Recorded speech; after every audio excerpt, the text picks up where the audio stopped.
ESL Pro League Season 19 is brought to you in part by Intel, Acer Predator, Kadia, DHL, Monster Energy, the United States Air Force, 1xBet, White Market, and Gaming Malta.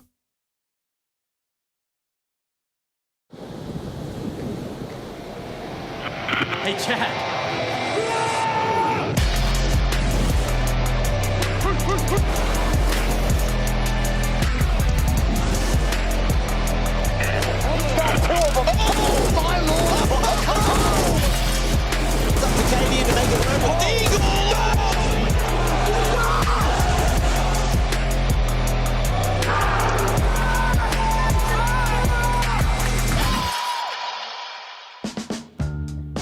Another beautiful, glorious day out here in what is Malta. That is ESL Pro League Season 19. Every day looks similar, but it's definitely not, especially today like today.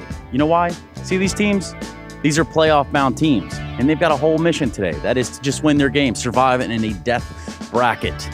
Now, actually, I am getting transmission from the main base here. Looks like we're going to jump straight into a fantasy draft, so let's go ahead and do it.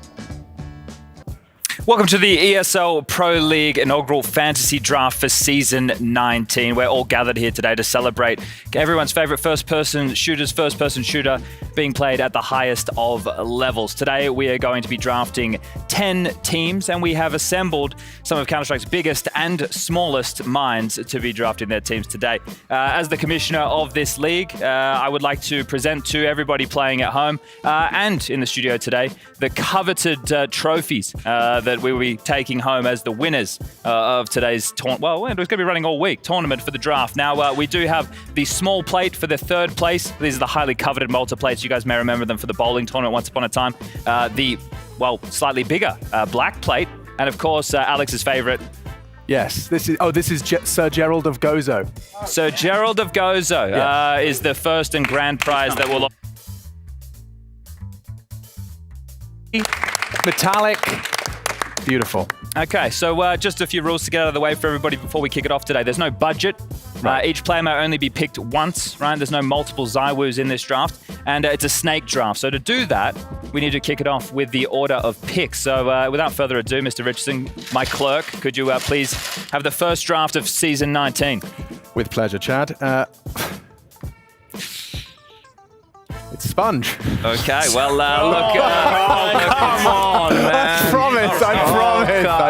Not rigged around here. Okay. Are they all Sponge or okay? Okay, well, I'm up there as draft pick number 1. That's right. Shall I continue?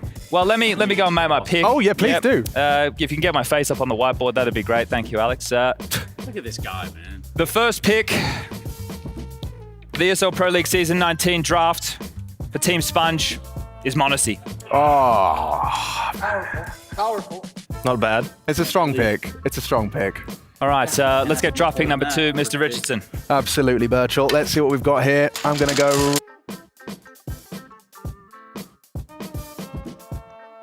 Ooh. All right, bet. Oh, Right. Time to go. Yeah, he really It's struggled. a long with walk that for Mr. Russell. My God. He's come a long way to be here. The big or small mind of Counter-Strike. I'll pick ZywOo. Shout out Maniac one shock time. and horror. Okay. No way. Really? Mr. Russell with a ZywOo. Great photo of you, Harry. Yeah, they're looking He looks beautiful good, there, doesn't Harry. he? Where Be are those- quiet if where you are think those that's your best tigers? photo. All right, let's go for draft pick number 3. This one's speaking to me. It is none other than Machine. Oh, all right. Funny how that works. Speaking That's to twice you. now. Okay. How interesting. Let me just consult my board. There's literally only 2 players off the board. Well, I'm just thinking out loud, okay? Monte and ZywOo were taken. I know where I'm going. Torji. I just for the performance of it, I'm going to go over here. Oh, Betsy's geez. looking good, Alex. Bit. Oh. It's It's a little... Interesting approach from Mr. Richardson. all right. I'll let you whack that one up on the board. Like every game will be his Inferno Grand Final. All right. I'll grab the next ball while Alex is doing that. We'll keep things moving along. All right, the next draftee, Freya. Okay. Whoa. All right. What you got? Let's see. Big fan of the fantasy league Freya Spears is. She's definitely given this some thought. I am indeed. Team Crank That's first pick Crank will That. be Device. Oh. Oh, okie I'll dokie. have to mark that one off my list here. Interesting. All right. That's a strong pick. And just to clarify, Freya, that was Team Crank That Yeah. with a D. Yeah, got it. You got it. Pick number 5, Yes, absolutely. Let me get Moses. I've already. Yeah, sorry, Alex. I had one job. I gave you a lot of That's responsibility. okay. I'm ready. I'm ready for the next one. Now, Jason's taking this very seriously. He was printing out forms. He had a whole spreadsheet going on. He's here to win. All this to pick an NA player. Yeah, of course. If it's a liege. And that's Halzak for Jason, I think. Oh. Wait, hold up. I should write these names. Yeah. For the 5th pick of the EPL Season 19 draft, I'm going to take Jimmy. Oh, now that was mine. Yeah. Oh, That's a good pick. All right, we got 5 more names. Got the picture of Jason. Excuse me. This is the best we've got. Sorry, we couldn't find anything else, Jason. It was all that was available. Wow. That's me eating a popsicle 10 years ago, just for the record. Gas station. Jason, at least yours is you. Mine's just a bloody finger. Yeah. What happened there, Harry, with the scissors, huh? Like, the ratios were way off in that photo. Are you ready for your next ball? Yes. It's YNK. All right. So I should just cross Nico off the list then, yeah? Yeah, I'm walking all this way up to go pick Nico. There's no way he picks Nico. That would be crazy. That would be beyond comprehension. Yeah, he's With too the scared. 6th pick of ESL Pro League Season 19 draft, Team WPD, that's Wide Peak Bandits, chooses Spinks. Oh. Team Vitality. Live on air. Yanko turned his back on Nico. Season 19 Where ESL Pro were League. you? On the books now. Okay. What kind of photo they got for him? I'll draw the next ball while you got that going Yes, thank you. on. All right. We're down to number 7. Ooh, Maniac. Already 2 Vitality players gone. Where's he gonna go? You have a microphone. Surely he's going for Macca. Yeah, Mako or exercise, I reckon. Yeah. Hey everybody, so it's going to be for the Fellowship of the Frag, short for FF. FF. Okay. Okay. All right. So forfeit, basically. Exactly, Jason. Thank you. You got the joke. Thank you. And I'm going to pick Frozen. Okay. It's really counting on that playoff buff. Pick number 8. Henry Jeans. Henry Jeans. What was that one? Living mark his of the crowd? dream. That one's for Henry Jeans. Will he go for his prodigy Mazzy? Yeah, obviously not my first time in the GM chair. We're going to be picking Nico this time, please, from G2 Gaming. That's Okie Nico. Okay. Danish Nico, Well, right? there's only 2 people left to pick, Alex. Yeah, and I believe it's Tracer Sorrenthus It is. and Hugo B. Byron. It is indeed. So one of these is one of you. Well, without And further ado. without further ado, it's Shake those balls, Tracer Alex. Sorrenthus. Step to the microphone, please. Okay. You put some thought into this, Trace? I saw you crunching numbers earlier today.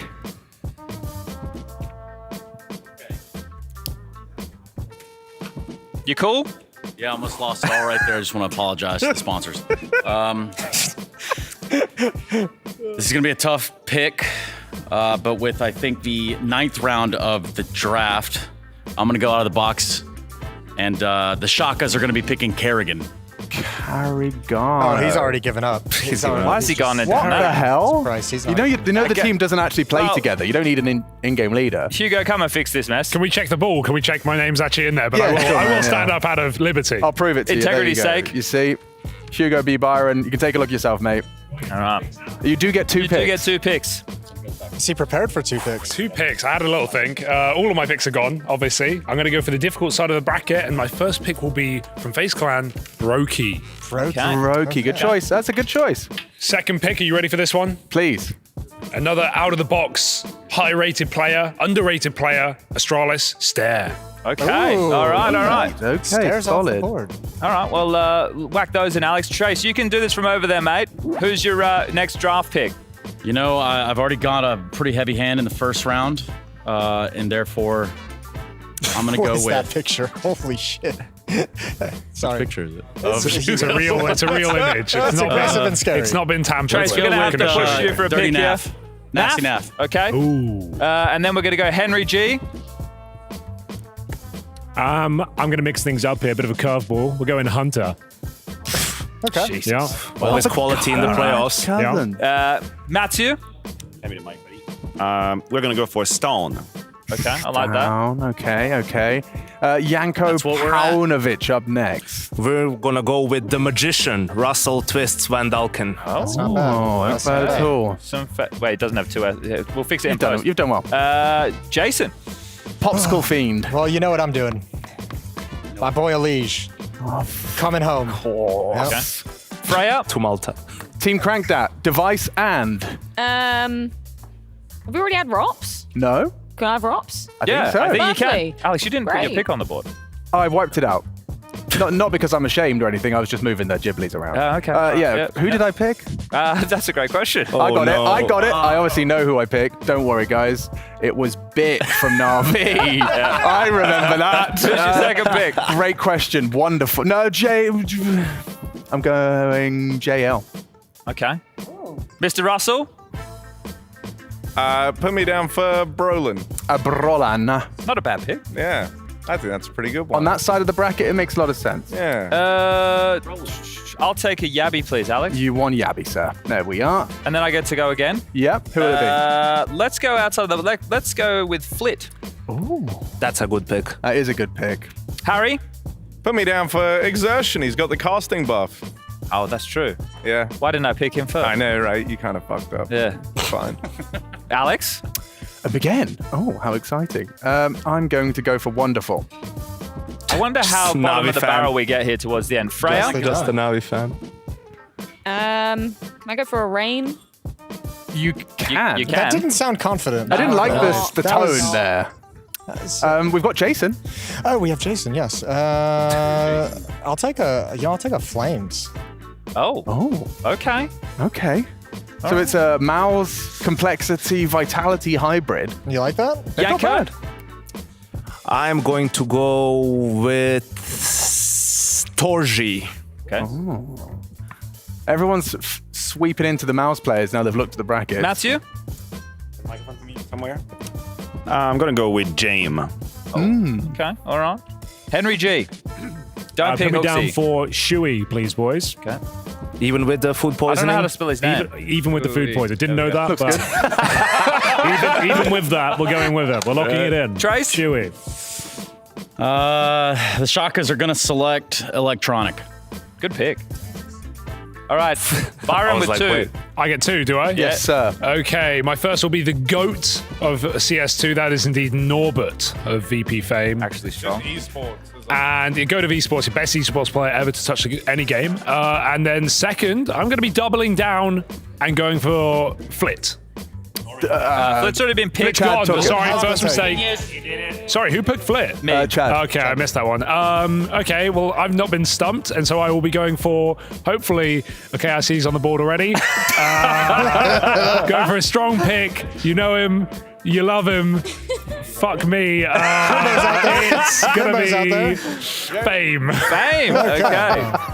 Oh, we're in trouble. I don't know why I'm Trace? laughing. Oh, dear. I shouldn't be laughing. Are we? Last picks, man. Oh, man. Let's see. Just to make sure, looking at my own roster here. And if we go back to the board, The bottom of the barrel here. I don't think anyone's picked a Brokey. I picked has been Brokey. picked. Oh, of course they That's have. I thought so. That I was just my wanted to first testing pick. you guys. How about Dimka? Yeah, sure. You can have him. Ooh, on the worst Suck side. it, Moses. On the worst side of the entire Monte bracket. taking down FaZe, Na'Vi, Vitality. Henry That gets G? you a lot of points. Yep. Yabby, please. It's already been picked. Nice God. try. Stown, please. Already been also picked. gone. You got. Let's go with. I'll take. Nerds. Jason's done this very Mouths? organized. Mouths. What?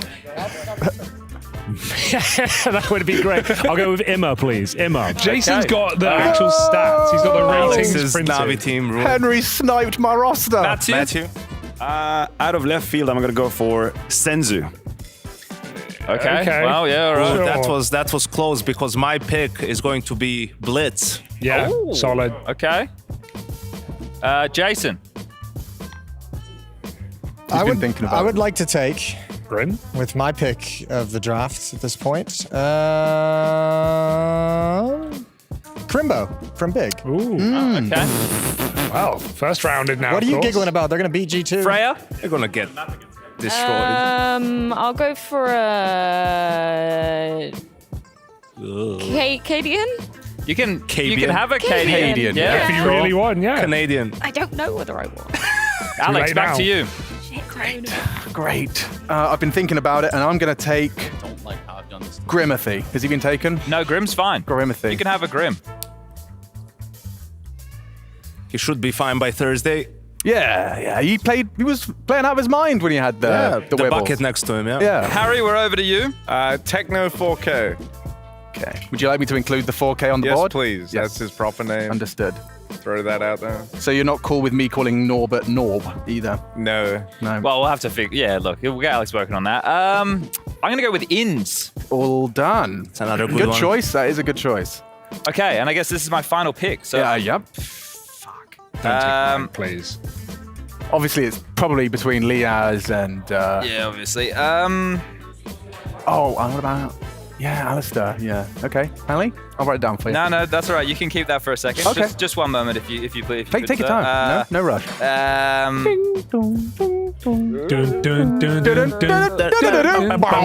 You know what? Give me Halzerk. That's Oh. Can you explain? Show you're working? Nope. No. Okay. Is it double L? Fighting for his life I don't right think it now. Okay. That brings us to Harry again. Harry Russell. Yep. This is the last round of picks. Russell. 9-10. Okay. Not bad. He had a Interesting. good A little group, kind of yeah. Mongolian There's a run twist. on the Mongols. Yeah. That brings us back to me. Oh, great. Obviously, thought about this a lot. Alexi. I certainly could. Maybe I will. Carrigan is Maybe I gone, will. Alex. Sorry. You're actually going to do it. You're going to go for Alexi. You're going to get baited into that. Give me 1 minute. You got to pick You someone. really- Just give me 1 minute. Really like There's a Zombie, Mezzi up Alex. there, Alex. Mezzi's on the board. Boom. Mezzi's on the board. Apex is on the board. Lucky's on the board. Wow, thank you for such great suggestions. Floppy's man. available. Hooksy's up there as well. Yeah. Alex, we're gonna have to press you for a pick here. Nexa. Nexa, okay. Wow, you really I'm hate happy for you. Alexi. Freya, Give me Mezzi. okay. Okay. All right, you. Jason, I would like electronic. God, he's already you been think he's taken. lost in the Yes, last he's been round. taken? yeah. Oh, okay, I might have missed one. Who wouldn't like an electronic, Jason, Yeah, I at don't this know. point? I don't know, but I didn't have them crossed off. You know. Skulls is available. Krasnal is available. That's true. They are available. Yes, indeed. Gives me. Your Kinder is available. Give me a. Your Kinder is available. He's still available. Jason, give me bro. You can have bro. No, Jason, that was such a mine. good choice. I thought it was under the radar. Such a good choice. Yanko, Oh, it's me. I'm taking Magnoyas from Bad Boom. Oh, Actually- first actually bedroom pretty pick. good. Didn't see First that one bedroom coming. pick. Yeah, thanks. I was good call. hesitating for my last pick, but since you went for Bad Boom, I'm gonna go with Zorti. okay, all right, Staying all in right. track. There's nothing left. Henry G, All right, this one's from way out of left field. Give me an Andu from Game of Legion. And do. Straight had up. that one good game, Straight Henry, I'll gas. give you that. Trey Stunner-Saranthus. His first LAN tournament, and just he's gonna pop off. Got a mind for you here. Oh, call me crazy, but I don't see Stare up there, right? I don't He's see up Stare. there. He has been He's taken. definitely up there. Hugo Byron. Yeah, Naturally, you did. In fact, was taken in like the second round. Go All the ahead, offers Trace. are I got gone. nothing. Now what do I do? I got nothing either, bro, so take your time. Kinder. Kinder is Give me available. Maka of 3D Max. Thank you. He was on my radar, but now he's definitely on the Shakas. That's my team. Thanks. And the final draft pick of the 2019 ESL Pro League season. Kinder's available. Your Kinder is available. Your Kinder is available. I think I'm your not Kinder is picking your available. Kinder. He's one of the picks. All of Mongols are gone, aren't they? Basically, most of them. Mzinho, I think Mzinho is up there. Mzinho. Mzinho is Still here. around. Jesus Christ, guys, there's nothing left. Yeah, you And can't Zorti's pick him. gone. Oh, you really did your prep. Yeah. Floppy's in there. Well, on your team, but you can't pick him. What about Isaac? Alexi is Isaac's pretty available, cool. correct? Hugo Imez available. No, he's not. No, he's not. He's No, been he's taken. not. Imez not available. I would have gone for the near major MVP We need a pick, from Byron. Paris. Take your time. I am going for Alexi B. Alexi he's B, done the it. final draft pick down Hey, here. guys. And that's that. That's the draft. Thank you all for participating. We will see how this all shapes up throughout the week. May the best team win.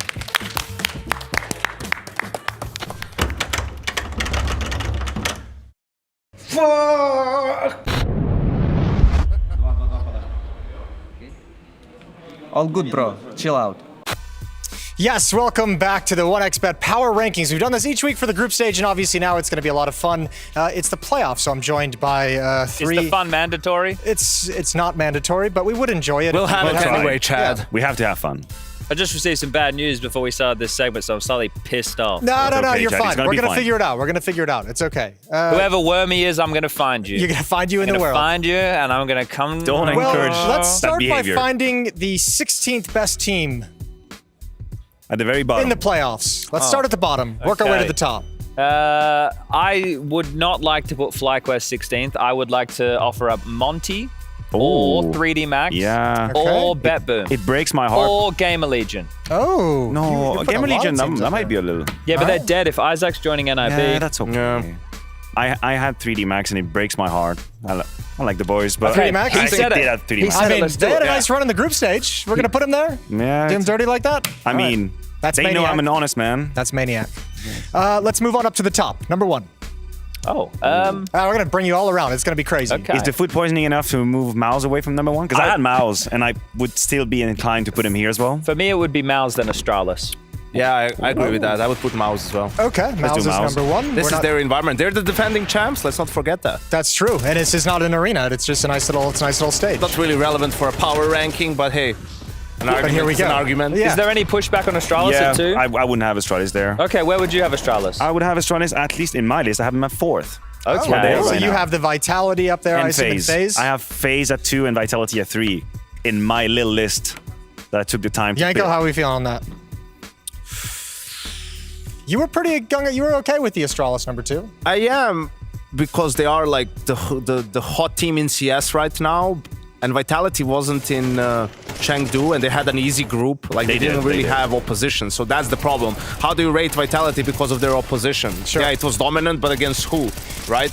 Okay, what if we do this? Astralis What if beat we FaZe again. What if we split the difference? We would put Astralis 3 and put one of these 2 teams 2, one of these 2 teams 4. They would have to put FaZe, I guess, number 2. Number 2? You know, trying to be honest here. How's that? I could be at peace with that. I could be I at don't know, peace. I would put it the other way around. You put Vitality above FaZe? Yeah, But Vitality Astralis topped beat their them. group. Astralis beat FaZe. That's Yeah, true, they I did. know, but it's group stage. You know how it is. Yeah, but Yeah, it's but a the power playoffs are ranking. the same as, here it's not. Yeah, but now we do a different. power ranking for playoffs, right? Yeah, but Exactly. we haven't seen them play other Counter-Strike other than the Counter-Strike at this tournament.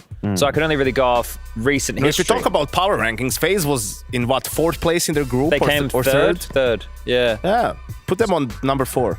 Number 4? Yeah, Vitality came I mean, first in their group at Yeah, I'm least. not put going them to to- complain. yeah. That's all good. I'm all right with this. I manufactured this whole segment, so we ended up here. Could I Yes, put Chad. Front row. FlyQuest in at 15 because they only beat bad teams? Yes. You They can only beat actually I feel like Boss. we're picking dude, and they choosing- beat Boss, Pera, I and know. NIP. How did Heroic lose to NIP? Tell me, Jason. I don't have a good answer for They're not you. on the board. It's okay. They're Wrinkle. that team as well. Yeah. Oh yeah. They're changing All opponents. things going wrong Most down likely. there. Yeah. Rumored. Okay, so that's Allegedly. 15. Can we just slide in Navi, number 5? Yeah. Maybe just the major winner up there. Okay. Any pushback? Any pushback? Any pushback? I'd Someone even- would be doesn't- above Navi here. Yeah, it's I'd like, even put him at 4. no one else is better than them. That's the problem. What? No, they lost to Complexity. Oh, you're right. They did. Complexity is pretty amazing, though. Where would I you put tried Complexity? to Where'd you wipe that put from my Complexity? memory. Did it happen? 9th. Wow, there's Nice. so I have that at many 9th, actually. It's right there. teams that are not 9th doing great. complexity. I just blind picked. You blind picked? Yeah, You were Power right. rankings. I don't know who would Can I be. have a question for you, Chad? Yeah. Is the FlyQuest you wanted 15? You didn't want him 16 just for the personal reasons, the Australian angle? You just felt bad putting him 16? I don't think they're the worst team, Okay. but I don't think they beat good teams. Well, let's put Bad Boom at 14 because they're playing each other anyway. Beautiful. So I'm cool with that. I like that logic. we'll see Yeah. who comes out on top. Then Whack, Monte at 13. Okay. And Gamer Legion, I'm assuming at 12? Just to I'm okay escalate- with that. I'm just okay to with that. expedite these things? Yeah, I think You that's could pretty probably good. maybe put Big next to Gamer Legion as well. I mean, they're in the playoff. That's pretty cool, but I But don't know I what to still don't. expect I from them. still like. Yeah, because it's still early for It big. is. It is. It's like 2 Yeah. months. Yeah. It's full trim and roster now. Big. All right. It's the power rankings, yeah? Now we Yeah. get the meat and the potatoes. So Let's do number it. 6 is the Mongols. I had him at 7, so I wouldn't fight back too much. You would put him above G2? They beat G2 Mm-hmm. G2. straight up. So I'm kind of like okay it. with it. I I do had him like at 7. All right. G2 7, VP8. G27 VP8. Yeah. Looking That good. makes sense. We are crushing this. Oh So my now, God. now would go there. Oh my god. I It actually just really happened. like what we did. Do you all, See? do we all like this? So we have me see. the only thing where people might start pushing back is Complexity topped their group Right. and they're down there in 9th. How did we come to that logic? It wasn't clean. It True. wasn't clean by any stretch of the imagination. They got it done, but it didn't look powerful, Chad. Okay. Whereas know. the other 3 were powerful, Jason. And as we know with Complexity at the moment, their little side of the bracket is all about revenge, isn't it? They have VP in there and they have Mongols who destroyed them in Atlanta. I want- pretty cool. I want to get a label for the line that FaZe are in. You guys heard it yesterday, but I did. want to bounce this off your ears, Matthew. Alright. Murderer's Row. I like it. They're on Murderer's Row. The bottom side of the bracket. Yeah, Murderer's Row. that's... Have you crafted something for the top half of the No, not yet. Okay. It's not Would very that be strong. the Little bit danger easier. zone? What? The murderous road? Yeah. White collar yeah. crime. They're like Toys R Us or something up there. Everybody wins. Okay. You know? Anyone want to change anything on this? Everyone's happy with this? You guys all seem very pleased, which is unusual. Yeah, I'm trying to think.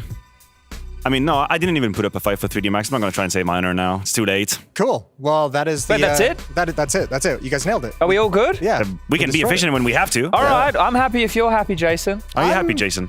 You know, What would you complexity change? You've could be a asked little us bit so many higher, times. but I'm never going to be happy like that, am I? Either way, that's it for the 1xBet Power Rankings. We'll be right back with the opening games. Tired of being worried about flames. Will allow players to blend in with their environment after staying static. Everybody must play a game that they find to relax. It could be Rust, it could be Minecraft.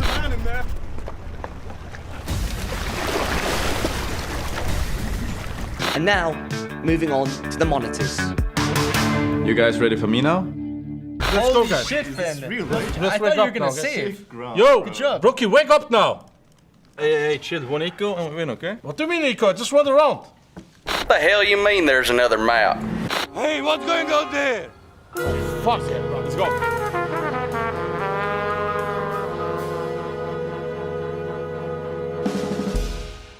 What do you mean deflect this and gaslight you? My friends was talking. He's gonna shit all over Fury, I can feel it. Revenge for the major.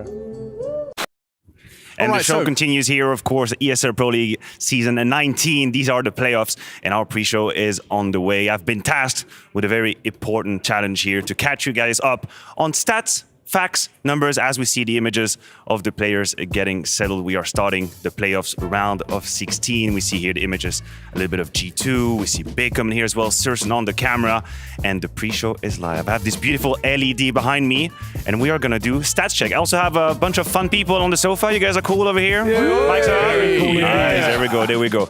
So originally I was gonna play a game of Guess Who's Who, but since time isn't exactly infinite, it's actually finite, we're gonna slap these numbers pretty quickly and react on them. I looked at the maps being played so far here at Pro League.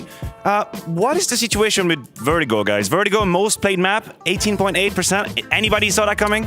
Valve are never removing it. What the hell? They love their numbers. Vertigo's here for good, guys. Everyone's loving Vertigo, man. And everyone's hating on Overpass. They But they're all want it already gone. ready. How they're being productive. Yeah, I was They're going to forward say, thinking for the Overpass, future. It was already very low play count, or at least the lowest. But it's only going to get lower now that people know that they're probably not pracking it. In their spare I'd like to time. see more Anubis. I think Anubis is probably going to play a bit more in the playoffs. So that is that for the map split. Let's have a look at the win percentages of teams so far. That's a little bit of an information that was given to me as well. And an interesting one at that, we have a couple of teams who have 100% win rate. Someone did whisper something to me in my ear. I wasn't exactly sure. There it is. Beautiful. Top teams here, of course, at the Pro League during the group stage. Vitality 100%. Need I say more? Right? That's why I agreed to do this whole bit. Aha. Yeah. Jason, don't worry, his microphone is off. It's why safe. is their bar longer than Miles and Astralis when they all have 100% win rate? Matthew? Did you make this Probably graphic? because they knew I was going to present it. And they thought it makes sense.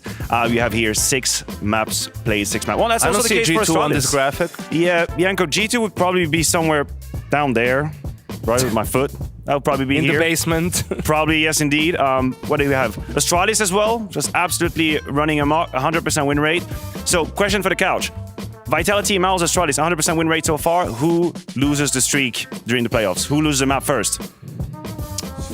Vitality. Yeah, Whoa. No, guys, come up with another answer. They're in the harder side of the bracket. Astralis have that's who? fair. VP's the best team in their side. Mouse have G2. Okay, that could happen. We've seen that happen a couple of times. If they get to Mouse. If they get to Mouse, and that's a big question, Yanko. You mean But Big Clan? Of course, sorry, Big Clan. Right.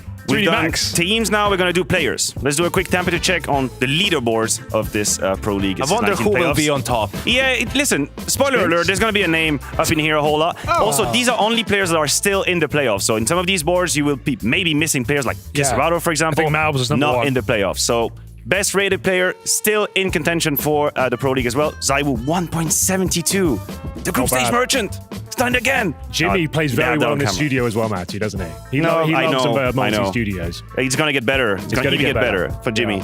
But what do we think about Inns? Inns at 5th? Yeah, that is kind of wild, isn't it? But No leadership, no problem, yeah. Ins it, you know? Like, he's been playing well, though, man. It's sick to see. Do you think Jimmy's better than Zaiwu? No, I don't think so. Oh. No, but I would like to see them in the same jersey one day. I would like that. Zywoo to Mouse? Very much. Wow, that's a move. No, Hugo, you're thinking way outside the box here. Jesus Christ. Well, enough of the rating now. Let's have a look at the entry fraggers. One of the roles that don't get a whole lot of praises here in Counter-Strike. I'm trying to right that wrong, figure that one out. The entries here as the LED turns black on me. They're getting mysterious. They haven't done a great job. Okay, this no, tournament, it's all right, have they? you know. There we have the best entry fragger so far here at Pro League. Well, spoiler alert, Zywoo is up there as well. Let's just have a look at Did you maybe just the name. pick the stats where he's like at the top? I have all of them actually. You know, when did you ever mention Zywoo when it comes to entry fragging? Well, actually, let me see. Now. Do you know what's his success rate? 80%. He's got 80%. He just never loses. That's it. He played plumbers and bartenders in the group stage. Yeah, well, listen, G2 lost to Mongol, so, you know, we all have issues. That's how it goes. Who else is of interest down there? Zershan, of course. Very much expert in the role. Elige. I mean, Jason can't talk right now, so I'm safe, but Elige, number 3, that's pretty cool. He's giving me a nod, a serious nod. Let's move along. Next category, pistol round. We know how important it is in Counter-Strike. I wonder who's at the top of the pistol chart. Okay, but now you can play the guessing game quickly. Who do you think is at the top? Zywoo. Spinks. None of these. None of these. Absolutely not. It's a Na'Vi domination up in here. Whoa. That's what you're looking at, right? Wonderful, 2.33, bit 215. Of course, the numbers are. That's why you picked them for a fantasy, Alex. Yeah, you guys have precisely. Bits entry and Wonderful's pistol. Yeah, I mean, I had to sneak a Vitality player. Just had contractually, you know, Mezzi, number 3, 1.95. That's not too shabby at all. So these are your 5 best pistol-rated players. We can move on to the next one. T-side as well. T-side category. I think it's an extremely important aspect of any top player to be a very good T-sided player.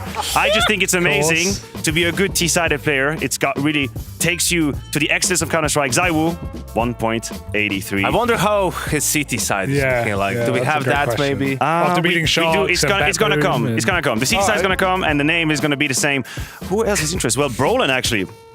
Pretty good job as well. 5th best T-sided player. I mean, we know he's a space maker. Who picked Brolan? Who picked Brolin? Me. Harry. You have him? Yeah, I have Brolin. I like the Yabi redemption arc, you know. Looks pretty poor along with Stown under Blame F, but do you have Yabi in your team? No, you don't have Yabi. No, I don't have number 4 as well is a big one. All right. Well, last category. Let's have a look. CT rating right now as we reload the T rating again. Spoiler, of course, Zywoo once again at the very top of the CT side, 1.61. But then that's Jimmy. This is where he shines. You were talking about Impa. Holy hell, 1.5 rating on the CT side. Now imagine if these two players were in the same. Anyway, I'm not gonna come back with that. People are gonna sue me. Poor Mezzi. We have a little bit of. He's attacking Mezzi. Yeah, well, publicly. I made a little mistake here. I tried to amend that one, but Kisrado snuck in. He's not in the playoffs. He was strong as a CT side player, but he unfortunately did not make just it. a shout out. Just a shout out. Yeah. He was my first pick in fantasy, actually. You were gonna draft I was going to pick someone him. else beat you to the Someone beat me to it. Indeed. Well, that sells it. That's our little temperature check here at Pro League, but I'm not alone in that. I am joined by the wonderful Jason Moses O'Toole. Are you ready to take over this show? Yes, thank you, Maniac. Beautiful job. You did a wonderful job. I wanted to help give a little bit more context to some of these things that Maniac was talking about as well. So I'm actually using the Skybox Edge tool. And fair warning for you boys on the couch, I do some work for Skybox Edge. Just wanted to mention that. So take that for whatever you will. I just they have some cool things coming out, so I wanted to show one of them off. I'm going to pull up the leaderboards here. It's something they have in beta right now that they're kind of testing on. So he mentioned Zywoo. We saw his CT side stats. So we can actually do, I'm going to filter this by ESL Pro League Season 19. So this would be the group stage. Vitality played 3 maps of Mirage, so I'll filter it by that. We'll go to the CT role.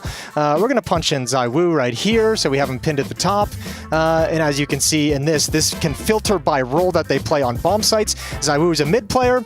So we filter it by mid, and you can see him up there at the top. He's doing wonderful. So you can actually pick which role you want. If you want to go to Mirage, for instance, he also mentioned Jimmy a couple of times, also played 3 Mirages. He's the B anchor. So if we go over there, Jimmy's up at the top. So you can kind of go through and just select by role, by map, and by side. Is Carrigan number 2 in B anchors? Wow. Yeah. Respect to Carrigan. 17 rounds played as well. That's not bad. He's played a full CT half. That's nothing to be too unhappy about. Now, if you go over to Nuke, which Vitality also played, Yard, you can see how this kind of shapes up. Where Zywoo is also. What is this playing. rating?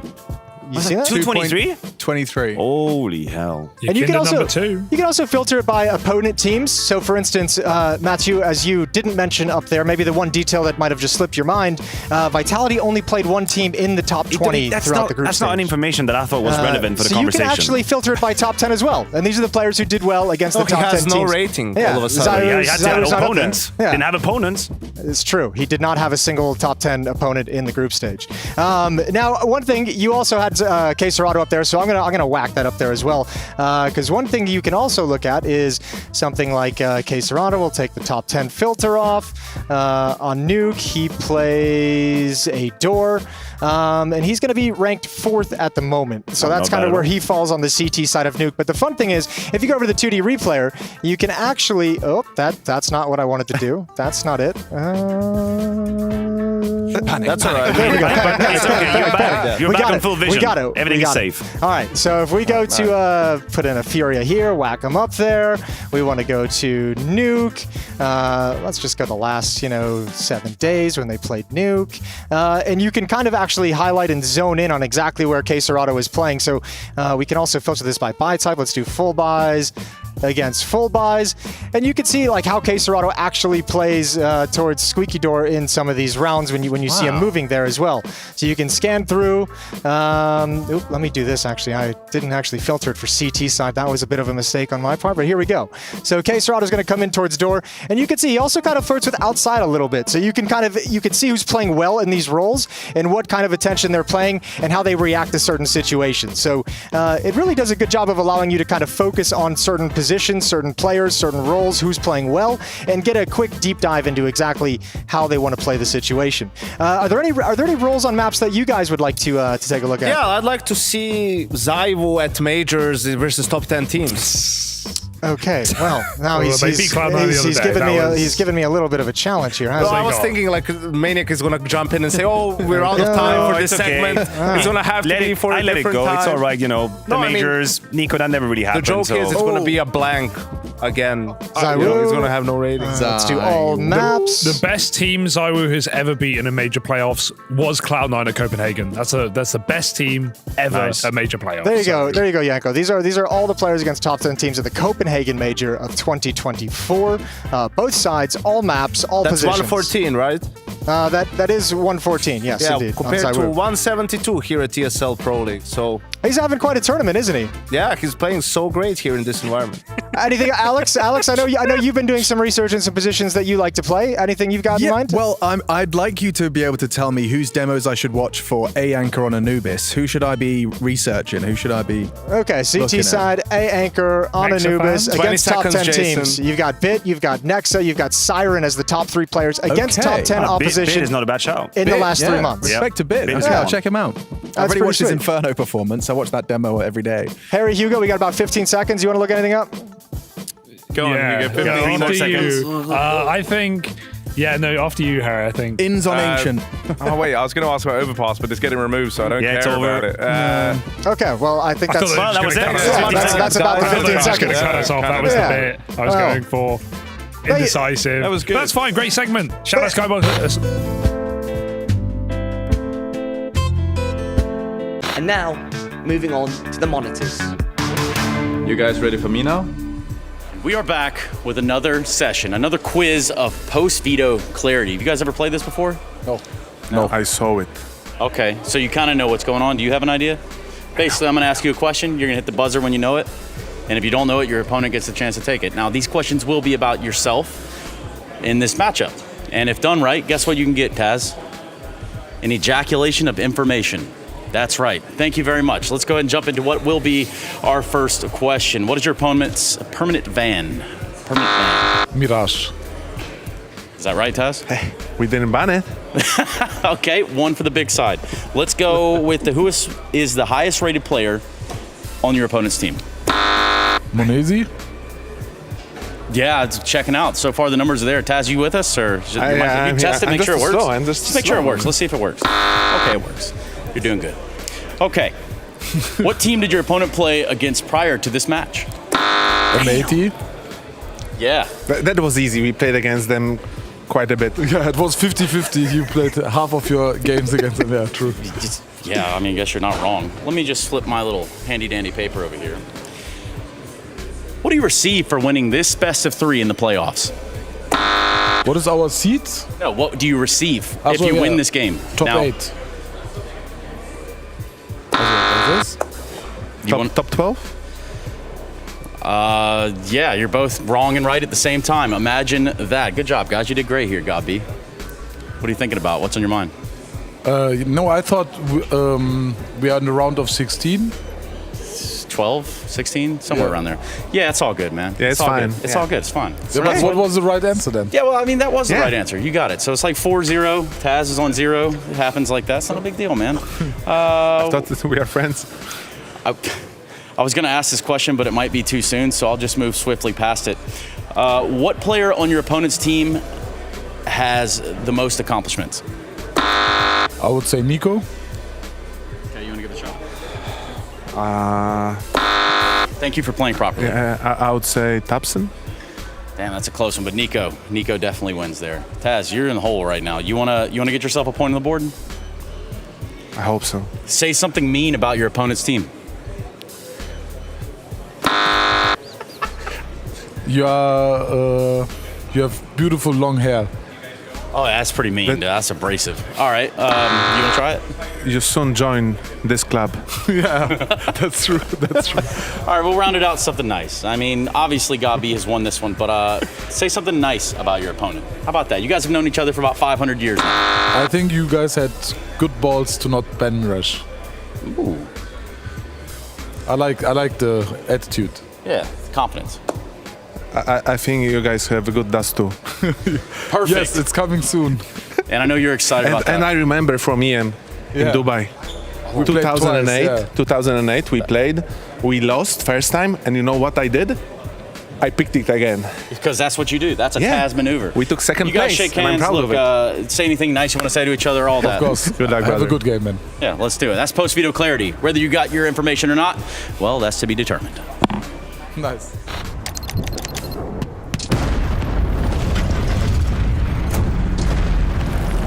Smokes. You see double smokes in the same place there. Simple just jumping casually into the side. Wait. What was that? Never miss a play again. Simple. That's not allowed. This is not FPL. This is a major. Finally. With Face It Watch, you're in control. Switch between player POVs live and see the game through the eyes of any pro. Never miss a moment with replays. Relive each highlight on demand from all angles. Watch it, control it, face it.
time to get the playoffs underway. ESL Pro League Season 19. Let's do it, baby. Yeah, we got Jason Momo O'Toole. We've got none other than Henry Greer, some of the minds of Counter-Strike. That's right, we've got two of them here, and we'll be picking their brains throughout this one, and big brains from both, as we've got Hooksy clashing on the server with none other than Big Clan, the German, full German roster with JDC in the ranks. They're speaking German this tournament. Yeah, sprechen Sie Deutsch? Good idea, I would say. It's a nice start. We'll see how it goes for them. Sehr good. That's what I think it's going to be going. I think G2 might be in for a bit of a surprise. Lots of homework, bit of time. I think you're right. I think it's going to be a banger, actually. I think it's going to be a really good game. Big as an organization, never even taken a map off G2. They haven't played for a while, and it's very different teams, but still, like you said. G2's maybe looking a little bit weaker than they have in the past at the moment. I think you're right. A little bit shakier. I think we're onto something here. Tabs has got the Incendiary on the CT side. You don't see many of those at all in pistols. So it's going to be an interesting and technical maneuver as we start to encroach on the mid position as Crimbo to bait in JDC, who's tucked away beneath the atrium. Yeah, he's not having any issues with the first. A comfortable trade, and it's actually Hooksy that gives them the edge. There is a bit of a standoff on Banana, a drive-by USP. G2, despite the openings, they're at a disadvantage. Oh, that was plan B for G2 as well. Nico getting that kill, and they run back to the B bomb site. Now they got to force their way forward. What a shot. They're low. Hooksy can do this. Needs to find Tabs, or Searson, excuse me, very, very quick, because now he's being encroached upon on the flank. Through the smoke and goes down. Searson with his double kill from Pit. Bro, they get the double entries top and middle, and they don't even get the bomb plant down. You're right, yeah. In terms of immediate vibes, or vibes, whatever you want to say. The vibes are low. The vibes are bad. Holy. Okay, well, G2 now in an interesting spot. They do the force find in the second round. All the teams have been flirting with that on the T side, but what a recovery that was from Big. Searson as well, dropping that smoke, guaranteeing the frag. Hooksy could do nothing, no plant found. I love the way you framed that as well, Jason, of that process frag being G2's plan B out the window. Yeah. I mean, it just fell apart after finding two. And that's Nico just waiting for a push behind the half wall. You expect him to have that kill 9 out of 9 times. Yeah, 9 out of 9. 9 out of 9. Typically. It's usually the rating system that is used. Yep, 9 out of 9. It's a nice odd number. Yep, just that we're looking for. So this is the full eco, boys. A couple of kills would be a very welcome addition to the G2 offense here. It's not going great though. It's actually the MP9s farming that cash, and a clean sheet for Big in round number 2. Bit of a bonus situation, Jason. We've got 2 MP9s and FAMASs here up against the AKs. Absolutely, and there's no reason to upgrade any of those. So let's see how aggressive they want to get with some of those MP9s. Maybe a deep banana push, highly aggressive, get in your face. G2's got the AK-47s coming out. Now, you know they've got a trick up their sleeve. There's always some gimmicks, some fun plays on the big side. Are you guys happy with your fantasy teams? No, not really. Okay. What happened to your whole secret strategy? I was going to go all mouse players, and then Jason came out hot with the Jimmy pick. I did pick Jimmy right out of the gate. Crumbled real hard. At that stage, it all went wrong. I was going to call it the mouse trap, the team, and then just have mouse players, and I thought no one else would go for them, but... I couldn't believe how uncontested the major champions of Na'Vi were. I managed to get myself a fair few of them, so I'm pretty happy about that. Did you get JL? I got JL. Wonderful. Nice. Wonderful. Oh, that's actually really nice. That's okay. That's the strat I was going to try and go for. Just choose one team you think is going to do well, but I ended up getting Andu.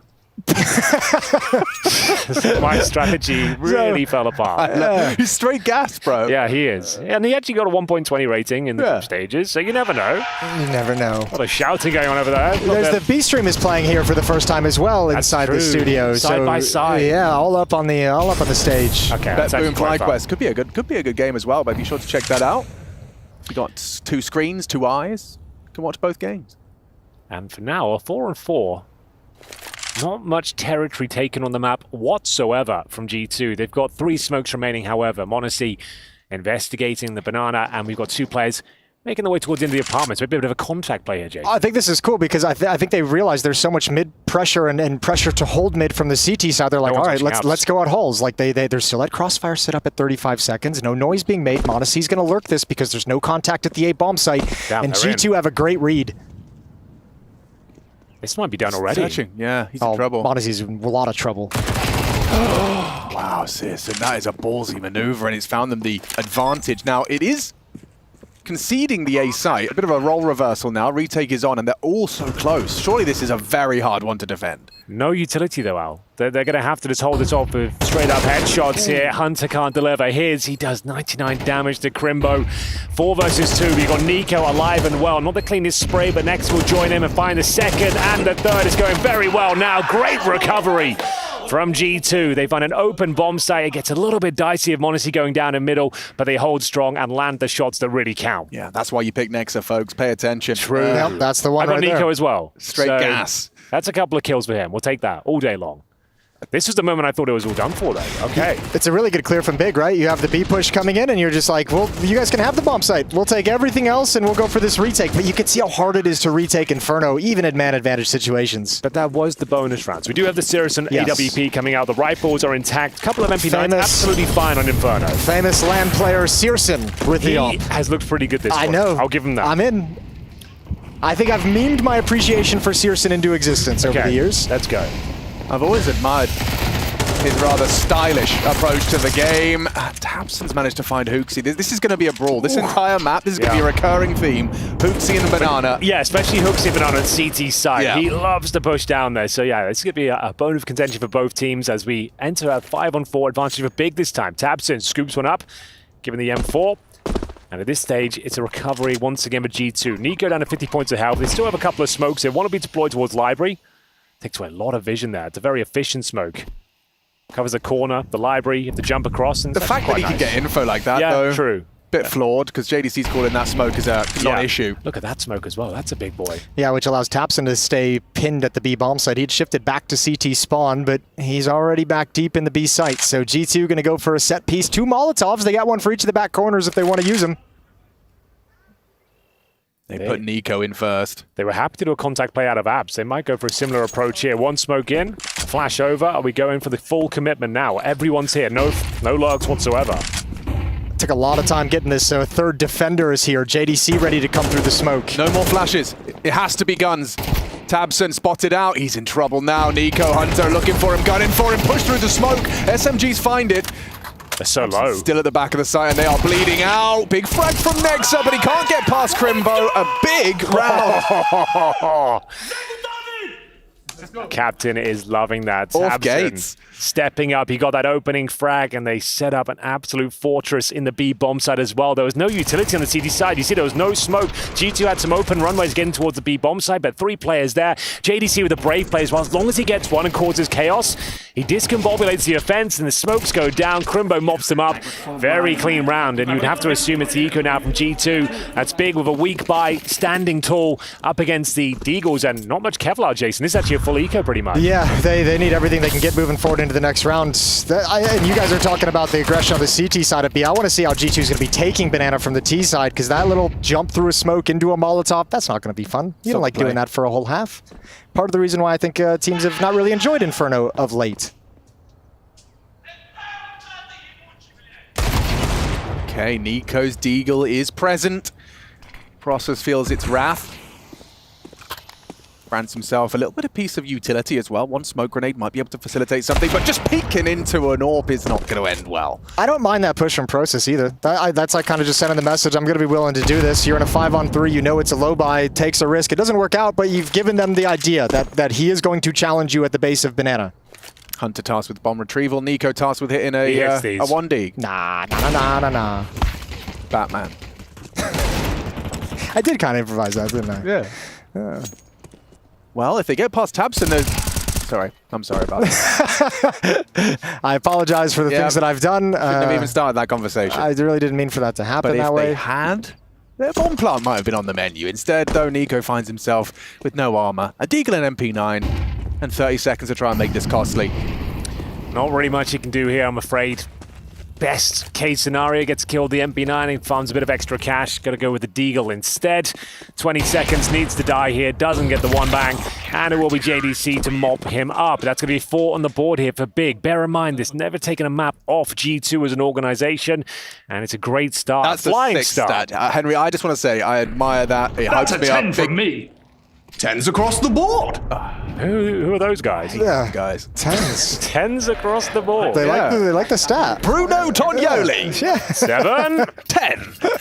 I've got a cool stat for you as well. Big Clan have got 5 opening duel successes so far. Oh, in 5 rounds. In 5 rounds. Indeed. The maths checks out. That's not G2 bad. yet to find an opening frag.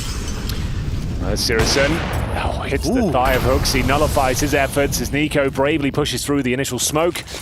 Utility heading his way, though, as Monte that takes the brunt of the damage, and Nico tucks himself in behind the barrels at the top of Banana. Citizen perched up in the apartments here. Great positioning. He's already hit a leg shot. Flashbang doesn't avert his gaze. He'll fire off the shot still and gets intel that a couple players could be in towards those apartments. Nico, brave angle, doesn't hit the shot, but his second is an absolute beauty towards Process. Gotta be happy with that one. Well, he knows there's one in spawn now. The incendiary is well placed. Deep Coffin smoke. JDC through the smoke itself actually gets the equalizing frag. Yeah, a little bit bold. Nico is looking for it, but that timing. And this is hard now. You know the ops at the A bomb site. You've only got one smoke left as G2. Now, thankfully, Nexa has control. And you're going to go right at Searson and Pit. No Molotovs, no nades to flush him out. Nails it. Very comfortable. Hunter just walks nonchalantly round the corner. Now he's in position to collect more. Monte realizing this is not a good fight for him. Bomb is on the floor short. 40 seconds as the nade looks well placed. Monte on 7 HP. And a miss from Searson. Crimbo under scrutiny. Can he get the gun out in time? Doesn't look like he can. Good damage from Nexa, but he couldn't finish off onto the Pit player. Searson's alive. And this round, I'm afraid, is dead. Monte yet... God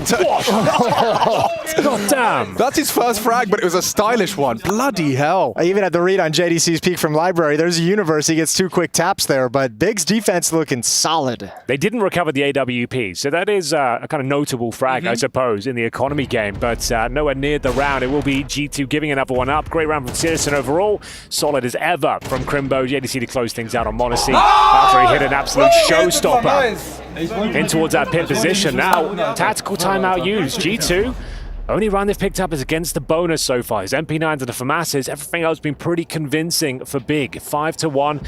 Money broken once again. In terms of loss bonus, they're right up there at the maximum, but no bomb plants as of late. So it's going to be Tech-9s and Deagles as you might expect. Try and treat this like a gun round. You need to get the bomb planted, ideally. You still can obviously win these rounds, and we'll see if they want to use brute force to make their way through to potentially find their second round.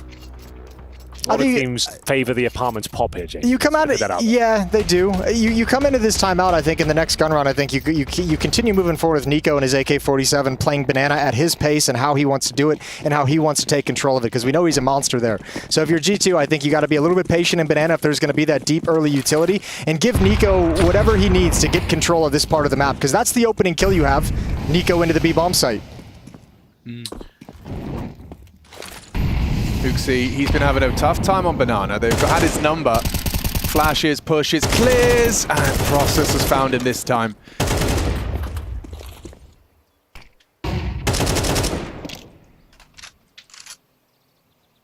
Nice work from Process. He is just farming with Tapson, throwing one in for good measure. Make it 2. The 2 of them defend themselves the B site. Do you think this this roster of 5 this constellation of Big Clan could go further and higher than any former roster? I made a decision years ago not to predict anything about Big Clan. Yeah. Yeah, every time they get something going, you know? Okay, listen to me. Okay, yeah. Sell me. The return of Dust 2 to the map pool. True, actually, Jake. Beautiful. Come on now. German Counter-Strike has been absent for some time. Searson speaking German. They are speaking in their native tongue. That's a big win. Yeah. But they've also got some young talents in Crimbo and Process. You throw in a Searson who breaks his kind experience of JDC coming from house as well, bringing them up to a proper international level, bringing new ideas in. I'm with you, boys. It all sounds great when you put it on paper. They took a map off of Na'Vi. They beat Heroic. Searson's playing well on LAN. Yep. I'm just sowing seeds. I'm gardening right now. They're up 6-1 on their opponent's pick right now on the CT side. That's a good one too. Yeah, this is actually looking quite promising, Tabson. He's in the apartments causing absolute havoc, and he's not done yet. Hunter puts him to bed finally. Back and forth we go as Crimbo striking from the cubby, who closes the round down 7-1. Tabson is on fire. Oh, he's loving it. He's in a flow state right now. I don't know if I've ever seen Tabson do that. He's having the best time. Damn. Oh, we got some viewers as well. I see G2 staff a little Not bit. having the best time. Maybe not. Yeah. Maybe not. Let's fucking go! I've never seen that energy. I love it. Yeah. Okay, well, another partial by G2. Backs to the wall. This is where you just kind of hear Hooksy sigh under his breath, go, I guess we'll go B. Tech-9s, just rush B, I guess. Just go B. Try B. Try B. Try B, yeah. Give it a go. Come on. I got a flash. I mean, this is the brute force approach now. 5 players in, couple of basic smokes, hopefully get a run and gun with the Tech 9, but tabseN's got the protocols. He's everywhere on the map right now. 12 kills to tally, and now at this point it's Nico. Fended off, a perfectly placed incendiary, burns out a smoke. They've got 1 left now. I guess they're going if they put out that Molotov? Thing is, they can only smoke spawn. Coffins will be open, and guess who's there? It's Process, who's looking mean with the AK, and Nico finally coming to life here. Couple of Deagle headshots. There's the smoke down in spawn. They've got control of the bomb site. This will be a very difficult retake. The CTs are far removed and smoked off. Okay, bombs crossing just now. Bot time, plenty of time. Crimbo's still over at A. He's worried about a little bit of a fake. That ain't coming in, so now he's got to hustle if they want to make this retake happen. This is so uncomfortable. They've got 1 more smoke on Hunter. Oh, and he's actually holding on to it. This is brutal. So the longer that they will take to get even close to putting some pressure on, JDC's going to get swung on, and it's a Nico triple. Nice. It's done. He's done enough, absolutely, but considering what they brought in, the way they approached it so direct, Big Clan, they're going to be feeling a bit hot under the collar after conceding this one. That's the first time that B defense has really failed, struggled in any way, right? And good shooting from Nico's Deagle. One was straight through a smoke. Nice work from Nico, and that's the kind of, you need from a player like Nico, that's a round you need to be able to provide for your team. He's done it, and in stylish fashion. Yeah, he's lit the fuse on the T side now. It's going to be problematic going forward. He's getting fired up. He's getting in the zone. He's hitting some bangers. Let's have a look at them now. The Desert Eagle, he said the coffins would be open. It wouldn't be smoked, and that's actually to Big's detriment, apparently, as Nico gets 3, catches them on the incendiary pool, and you can see they're not quite as celebratory on that side, but we are going to see the second round of G2. Still plenty of Counter-Strike left in the first half. 7-5 still possible, and bear in mind the loss bonus will be non-existent for Big, so lose this round, cash will be low, as we'll see the AWP come out for the first time for Monte here as well, and I've heard he's pretty good with that weapon. Yeah, decently. You could save that. Pretty good, yeah. Some edging going on there from Nico. Just gets himself in a forward position in case anyone was brave enough to take a glance. We have got Apps control being seized by Nexa and Hunter. A more passive setup from the CTs. No one occupying a forward position. Big's made a good read on this too. Searson's op in Banana as well, because Nico's such a fun player to watch in Banana, the way he flexes and bullies and takes control. So they put an op there because they know he's going to take some peeks. He's going to go look for a fight. Oh, the flash. It forced him back, and Nico, in back-to-back rounds, walks into B and lays waste to Big Clan. That's so... I mean, the sequence there, Molly nade, so if there is an AWPer, you stand back. He's in that limbo state, a pop flash above your head. That's what I'm saying, Alex, during that timeout, is just keep putting Nico in the Banana. Just keep letting him work it at his pace, his utility, what he's calling, what he's feeling. Guy's a monster in this part of the map. I love it. Oh, looks so simple when you've got a player like that hitting those shots. Well, ladies and gentlemen, ESL Pro League, the playoffs. You might have noticed we're not being so silly today. Trying to take this one a bit more seriously, I suppose. Yeah, you know, we're just trying to respect the Counter-Strike. Kind of feeling out the vibe, the tone. This one should be a banger of a game. The fact Big have already got 7 rounds. It's setting so up to be quite the spicy affair. There's still going to be some silliness. Oh, a bit, yeah. I wore jeans today in anticipation. I did wear jeans. That's a lot of fun. Yeah. You wearing? I'm actually not wearing jeans. When I put them on this morning, I was like, this is going to be a fun day. Yeah. It's extremely. What kind of thread is that? Okay, it's a heavy denim you've got. That's nice. Japanese selvage, I believe it is. Lovely. Oh, it's a geeky jean. Nice. So Nico with the heavy lifting once again. Got the hot hand over towards B. Oh, such crispy shots as well. Nice spray down. And like we said... That's his 3rd entry at the B-bomb site. 1 with the Deagle, 2 with AK-47s. You're so good at counting. Jason, have you ever considered how good at counting Jason is? I haven't, but now I'm starting to think about it. Very good 1 through 6, 7 through 10 is a little... starts getting dicey. No, but you get it right 9 out of 9 times. So. Here he comes again. I'm not going to say anything, actually. Huge grenade. Softens up the defense. They're going to be spraying that MP9, but Nico not flustered whatsoever. He wants another! Significant damage to a couple of players here. It's Hooksy that's unable to convert, but applying the pressure still. He's very low and will be punished. tabseN with a nice swing, looking to bring Big back to their winning ways. Is that 16 kills on tabseN? Yeah, that is 1-6. Oh, no! Oh, miss. One more in lane, though. Nexa can't control it. 2-on-2. They've got information. They know it's split. One at A, one at B. Oh, they're going to push right through that Molotov. Crimbo's got to deliver. Flashbang doesn't work.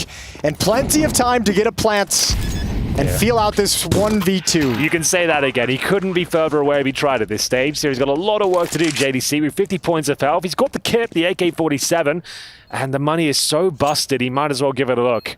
See if anyone will give him an opening kill here, bring it down to a 1v1 as he goes towards apps, but I just don't think he has the time to work with I think it's exits. He wants that op. It's last round next anyway. Yeah. I mean, Monte's going to have to move. I don't think you're... yeah, he's dead otherwise. Oh, he's actually going to go for it. Oh, he's found a timing. He's found a timing. Got to turn around. Go! He can do it! Oh my God! No! Does he have it? I think he does. He absolutely does. Surely not like this. That's insane! Oh, no! He gets a lot more than the exits, ladies and gentlemen. He takes the whole thing. It's JDC coming up in a monster clutch. That is a kick in the dick. Was that like a miscalculation on G2's behalf as well? Like they were trying to save their guns. They're like convinced of saving. It's like you might as well stick and around. the evacuation gave him all the sound cues he needed to know where everyone was. Oh dear, that's the classic G2 round, isn't it? One that really stings, makes you feel sick down to the pit of your stomach. And then God B. Yeah, call the timeout. Let them stew on it. Oh my God. Have an exchanging of words. Talk about it, guys. Yeah. You know what I mean? There was no real... They did, like I said, it's last round next anyway. What are you saving? Even after losing everyone, you still got the fullest buy you could possibly ask for. So you might as well stick with the bomb. Good point. And just win the round. What were you saving? The AK? Your stats? I don't know. Jason, that's weird. I don't have a good explanation for you. I'm with you. Play the bomb. You can still get the full buy. Just chill. Go up with the bomb. It doesn't even matter. Doesn't matter. They're all just jumping around the knives trying to exit. What was they trying to save? Fudge. That is a real blunder, if you don't mind me saying. I really appreciate it. Yeah, thank you. I'm glad you saved it for a moment like that. Yeah. All right, he loves this. Watch this. He just burns down to 40, desperate to try and punish. Admirably. Can't do the same with this one, but still had a little bit of a line of sight away from the flash and tucked on short side. There is a bit more of a pep in G2 step here, but Nico has felt the wrath of the HE grenade. And he's been the sole bright spot of this T side. Him opening up Banana, opening up the B site. Now he's down at 6 HP, so he just can't take duels anymore. You can control Banana, but once you get to that B bomb site, it's going to have to be Hooksy peeking in.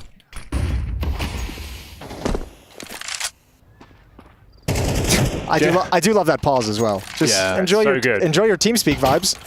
Yeah, you're not going to sit there in silence, or if you do, that's even more noticeable. Can't be cool in the next round when you've got 30 seconds to stew in your juices. JDC, impact round on top of a Tabson game. Tabson's having one hell of a half. He is about to be tested once more, though. Hooksy's had a dip the opposite. A real tough time on this start of our first game in the playoffs. It's a good one onto JDC. Nexa.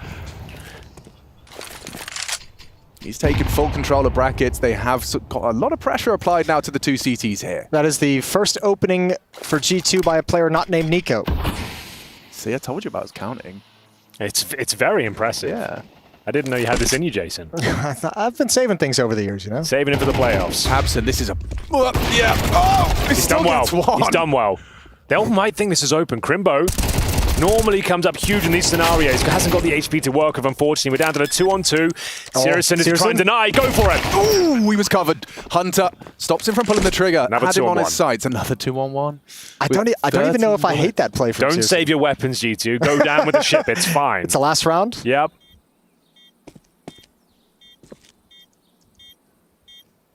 He'd have loved a smoke grenade. And now he's being wrapped upon. Process not considering this, and there it is. A 4th round found for G2. Trying to stabilize on their map pick, but Big Clan, they're feeling all the vibes today. 8 in the bank.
cracking open the second half, folks. We're getting into it. Inferno is G2's pick, and it's G2 versus Big Clan. No more last chance. This is the playoffs. You're out, you're out. You're in, you're in.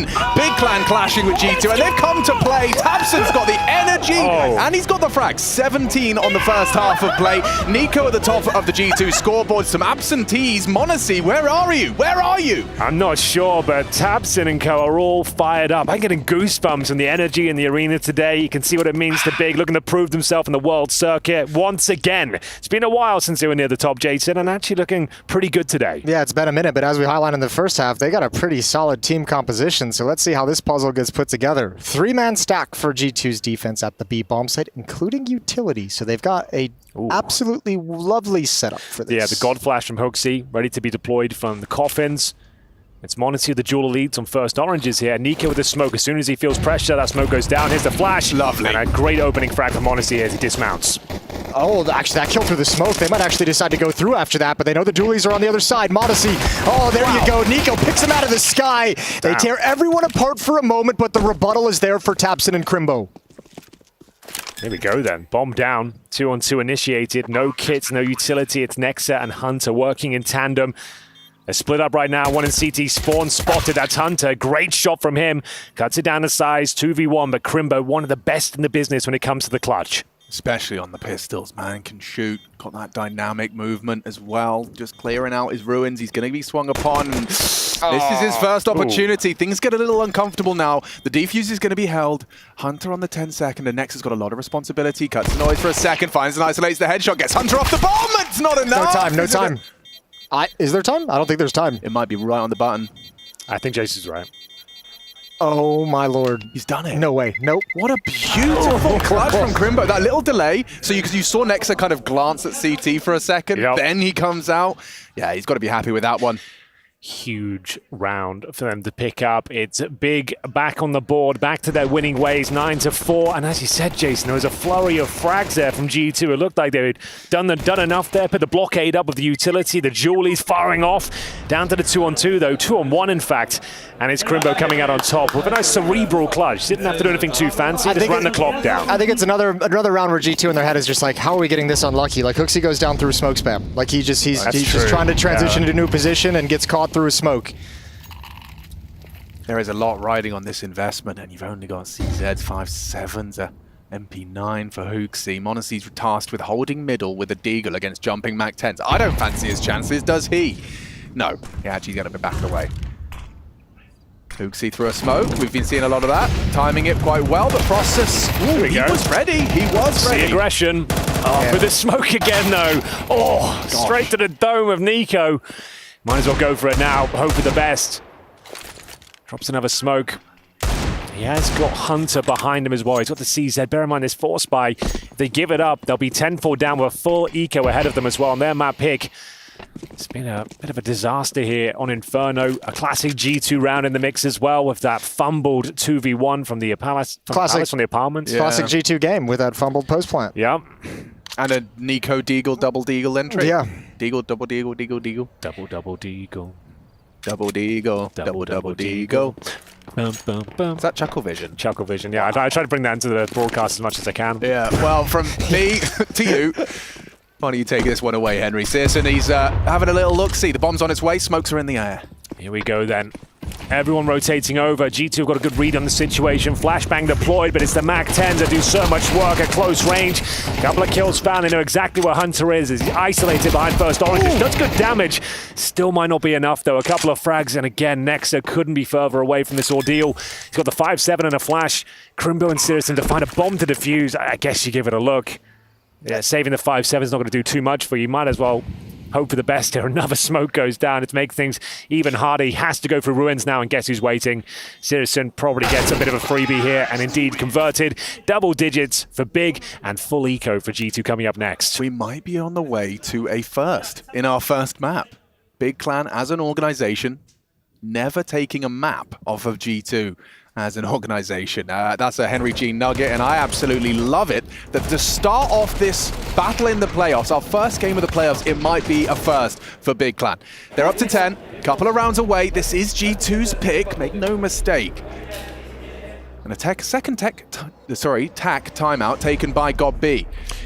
This is the round he can't afford to lose. He just wants to make sure there's no nightmare situations. How can we guarantee success? How would you? You rush B and you run into a 5-man stack, I suppose. That would be an option. Even that, I think I'd still put the advantage in the big side of things. Unarmored USPs. Guess he's just reminding his squad of the G2 tendencies on their ecos. You know they're full eco here. You just can't afford to lose. He loses this round. Not only does it get them back in the game, it destroys the morale of your team as well. Still very important. We've seen a lot of these lost over the course of Pro League group stages, so we'll see if they can hold their nerve. And talking of loss, G2's losses at ESL Pro League so far have been a little surprising. M80, the Mongols. Damn. These are teams that have already taken G2 down. Now Big Clan throws their hat in the ring. It's not been sunshine and rainbows, peaches and cream. That's more like it. That's a Tabson nade stack with process. What a good feeling that is, to open up against a full eco. You get a nice nade kill. You've pretty much confirmed there's a lot of B presence there. You're normally going to stack in these sort of rounds.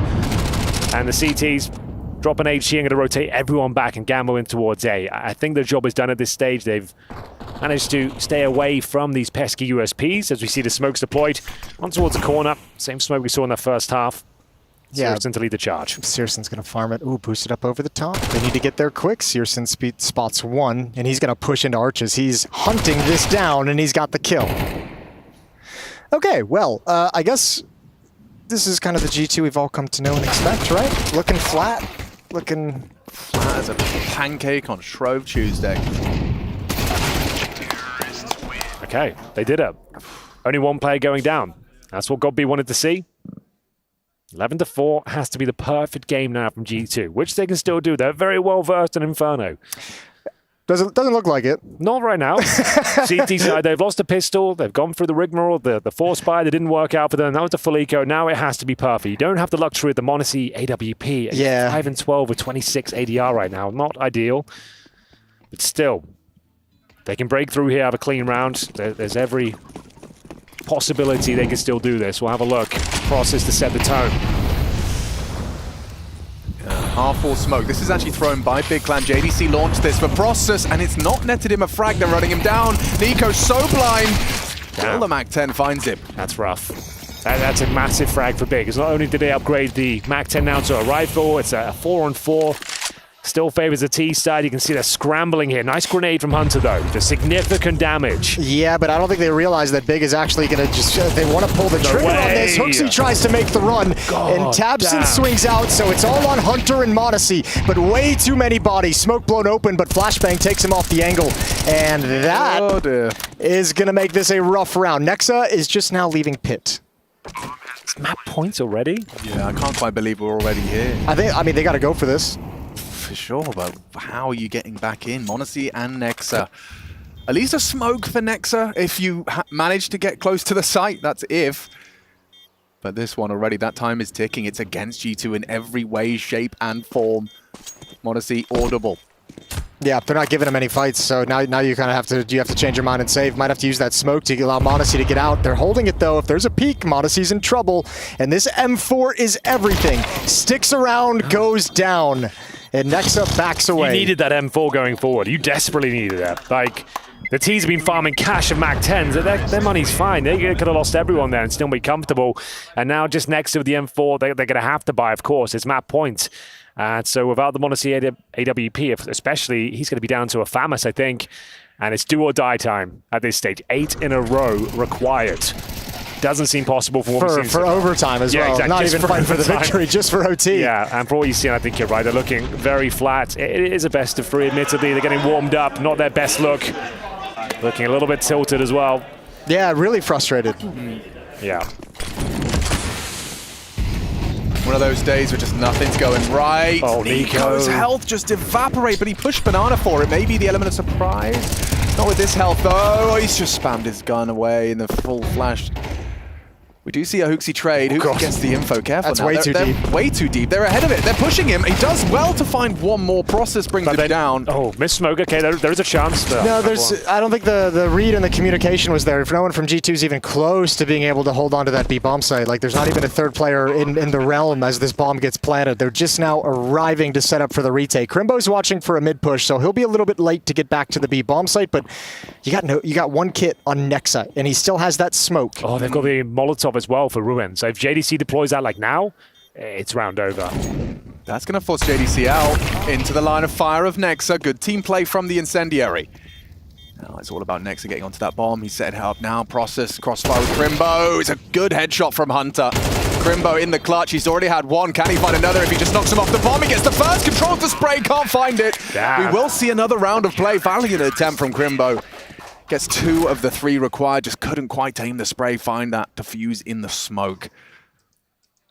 Very good effort. Yeah, valid. Lovely spray down. And you're not even concerned, right? If you're big, you're just like, well, we killed 4, their money's low. Exactly, and with the full investment in the previous round, still one no off from Monte? No, exactly. You get $3,500, right? So you're going to be a few rifles, but there's concessions across the board here. Famas for Nico, Hunter MP9, still not a comfortable round by any stretch of the imagination. You're going up against a fully equipped big clan at this point. So Monte drops the aggressive smoke, Incendiary to push them back, deny entry to the apartments early on. Crimbo takes a lot of damage through it as well. So can G2 stabilize? At least make this map more competitive, get warmed up into the series. Show you can have some solid rounds here. It's been anything but so far. Great stuff, here we go. Oh, he even brought Crimbo low. Nexa now has to deliver. Oh, okay. All right. Well, everyone's low. Everyone's low. It's fine. It's fine. It's okay. GT got this. GT got this. That nade probably finds a kill. We'll probably get 2 kills. Nice work. Nope. No, a little low. He sent it off the box for the corner. This actually is probably tougher than it might seem because of the HP. Oh, sis, got a little whiff. He caught a little whiff. Oh, I don't like this at all, actually. It's a little bit dicey, isn't it? He's in a position to win the round. All he needs to do is kill this one, turn around. He's got a smoke if he needs it. He knows the pit side, gets the spot on both of them. They have the info, and they haven't got the health. Crimbo in a clutch. Hunter's got to run him down, and G2 just about weather the storm. It's comfortable defuse as well. No problem here. Back-to-back rounds with only one player surviving again. Even the money being a little bit tight, you probably consider Crimbo's got 12K. I tell a lie. They've got a nice strong buy coming up. Yeah, they've got a solid one. And on the other side of the coin, Monte now has the AWP on the CT side. All right, they might be able to stabilize here. What an opener as well. Great double spray down. Got the dink on the third as well. They were so low. They did very well to bring it down to another 1 versus 1 here, but Hunter coming in clutch, 12-6. Cutting this one down to size. Shout out Monte, because he was alone over at Porch. Yeah. He didn't have any nades, any smokes up. That was just a one-man army. Yeah, he's been having a really rough map as well, so that's a massive play. And he's actually getting warmed up now. You can see him getting a bit of a spring in his step. Towards Banana we go. Sirison, how does that one taste? Orp on Orp crime. Thompson will pick it back up. Hooksy getting tested. Hooksy still there. He's burning. He could go down, but steps forward valiantly. Finding Process. Doesn't expect barrels. Expecting barrel. Oh no. A free fall. Oh no. Oh, JDC. No. He's just chucking his mouse around the mouse pad. He has the bomb as well. That would have been so awkward. Now he's in trouble. He's dead. On your red. No, he's not. Oh, another missed nade. That was a perfect opportunity to lock the round in. Now it's still a bit of a question mark. Monte can hold B by himself though with the AWP. Doesn't have any utility, but will hold the angle. Minute left, and we have got Crimbo as well, creeping towards Boiler Room, waiting for any sort of CT reactions here. They need information. You can see they're trying to garner it right now with the quad push in towards top and middle. Oh, the timing of this is horrible, though. Crimbo's coming down Boiler, that's one. Hunter, all on you. All on you in there in mid, and he can't spray him down, and Monte's far away. Look, this should be the map. Look where he is. 8 out of 9 times. He's got the M4. He's got a Molotov, a defuse kit. JDC's low. There's so much to do. We picked up a smoke. That actually might change things. Bearing in mind, JDC not only low, but has an AWP. But he's not going to be able to find Crimbo. Crimbo's in a power position. Okay, this gives over his position. Do they peek? Oh, he's found JDC with the molly. We gotta smoke the bomb and go for it. Smoke the bomb. Crimbo apps. Smoke on the bomb. Crimbo, oh, he waits for it. That's nice from Monte. Now it's all about the spam positioning from Crimbo. Misses his HE. He's on the defuse. Monte's going to hold it. He's on the reload, and he's going to save G2. We will play more. Despite the heroics from Crimbo, again, he's one short in the clutch. Just one short. No way G2 survives like that. The molly onto JDC. I want to see the spread. Like he's had a mad round as JDC. This one was his first. Yeah, we'll throw it his mouth. Okay. So he got beat. He thought that was it. That was the moment. A chaotic round. Another 1 versus 1. G2 holding on by the skin of their teeth here, boys. And they haven't had a full buy yet on this CT side. No, they're every fighting. Single round. We're like 8 rounds deep. They're fighting with scraps right now. It's admirable. There's Hooksy with 1. Another exchange. Yeah, trade is there. Nade in. Process should be gone. The nade lands. Ooh, oh, and he burns. Damn. Okay, it's all getting weird now, and G2's grabbed a little bit of hope. That's got to be an eco now, surely. The lost bonus, that's the only problem. They've lost so many in a row now. They probably can get a half buy still, but a moment of respite maybe for G2 at this point. 1 round required from Big. They can't find it. They're starting to string, losing their mojo on the server right here. And now we've got a nice strong buy for G2. Can't imagine much more than Tech9's here. And all of a sudden, it's realistic. It's getting possible. entertaining. It's definitely getting entertaining. G2 have managed to put up and find an extra level. Damn. Yeah, BB are popping off right now in the studio as well. Be sure to check out that B stream. We'll get a B stream update, I'm sure, here if you're otherwise engaged. Whoa, tabs. Chili your beans, brother. Can we check in the utility damage? I think this has been one of those big games for that. Who's at the top? We've got 500 almost for Tabson in the utility damage. That's almost 5 kills picked up. He's playing Banana as well on the CT side, so it makes sense. And then we've got Process 267, Sirison 183. Yeah, so they've done amazing work with the utility. That round recap is so crazy. Yeah, dude. Just 1 player surviving. 1v1 defuse, 1v1 defuse, 1v1 defuse. That's crazy. They need to make this one clean. They've given a lot of space over as well. Big have room for a full-blown execute. 3 players coming out holes, maybe just 2 as JDC is thinking about relocating. So they've gone for a bit of a lurk smoke here. Flashes off the top, 3 players out. We talked about the pop out of the apartment. We'll see. He's stuck. If he does anything for Crimbo, he's just going to mow down here. It's a very convincing round for G2. 12-9 locked in. Seriously, nothing he can do. Best he can hope for is a kill here. Gets that. It's Khalil, the worst weapon for the job here. Doesn't really want to save it, trying to cause some damage. Not going to happen though. Hunter finding some form as well. His 16th kill. As we go 12-9, now just 3 required. Bear in mind, we started off saying they need 8 rounds in a row, so they've done pretty bloody good. 5 so far. It's been one hell of a turnaround. As always, you know, the fact of the matter remains that they are 1 round away from losing their map pick. This, however, is an interesting arrangement. It seems like Crimbo has deliberately opted for a Mac 10. Despite them all having helmets and the funds they desire, Crimbo, he wants to do something pacey, jumpy, Mac 10-y, I believe is the technical term. What is the call to try and break through? Looks like they want to go back to that pit play almost. Process JDC and walking up. Meanwhile, the banana exchange of utility is there. As always, Tapson and Searson at T-ramp. Just applying a little bit of pressure. It's keeping 3 players here, and this jump out of halls is ready to go with this Mac 10. Great flash. He's still pushing with a white screen. He's pushing, trying to get the timing, trying to open that window of opportunity. Crimbo's Mac 10 gets nowhere. Locking it down on pit is Nexa. A perfect double kill. Could have got awkward if he went down. Nico was behind a smoke, but now Nexa's done his job. Oh, they're in pit though. They're going to be pushing for him. Tabson wants to find it. Smoke going to be blown open. Nexa jumps up and around. He's got the Tech9 kill. Quad kill for Nexa in pit. Good hold. Oh, and mopping his brow. You can see it's getting a little bit awkward out there now for Big. I don't know if that was like prep or if maybe they saw something in the previous round trying to do that pit jump with Tech9s that they thought might have been a weakness.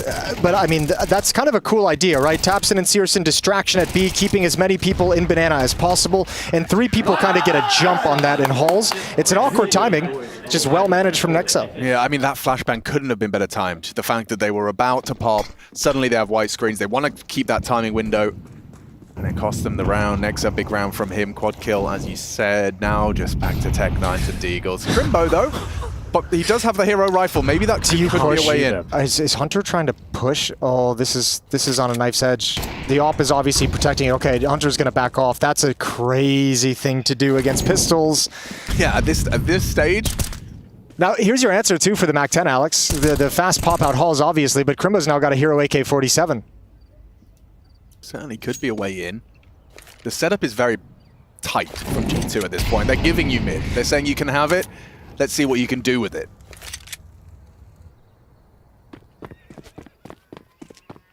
Oh, and they're already ahead of the play. They already know 4 CTs here. Yeah, Nico's peeking down Banana. And he's got a defensive smoke, so Hooksy's comfortable to rotate over. Good find. That's Crimbo. Yeah, that's the AK-47. Here he comes, playing it very passively. Oh, perfectly almost. You see they've got a nice couple of kills. He's going to come down to round number 24. I can't believe I'm saying that. Yeah. Madness.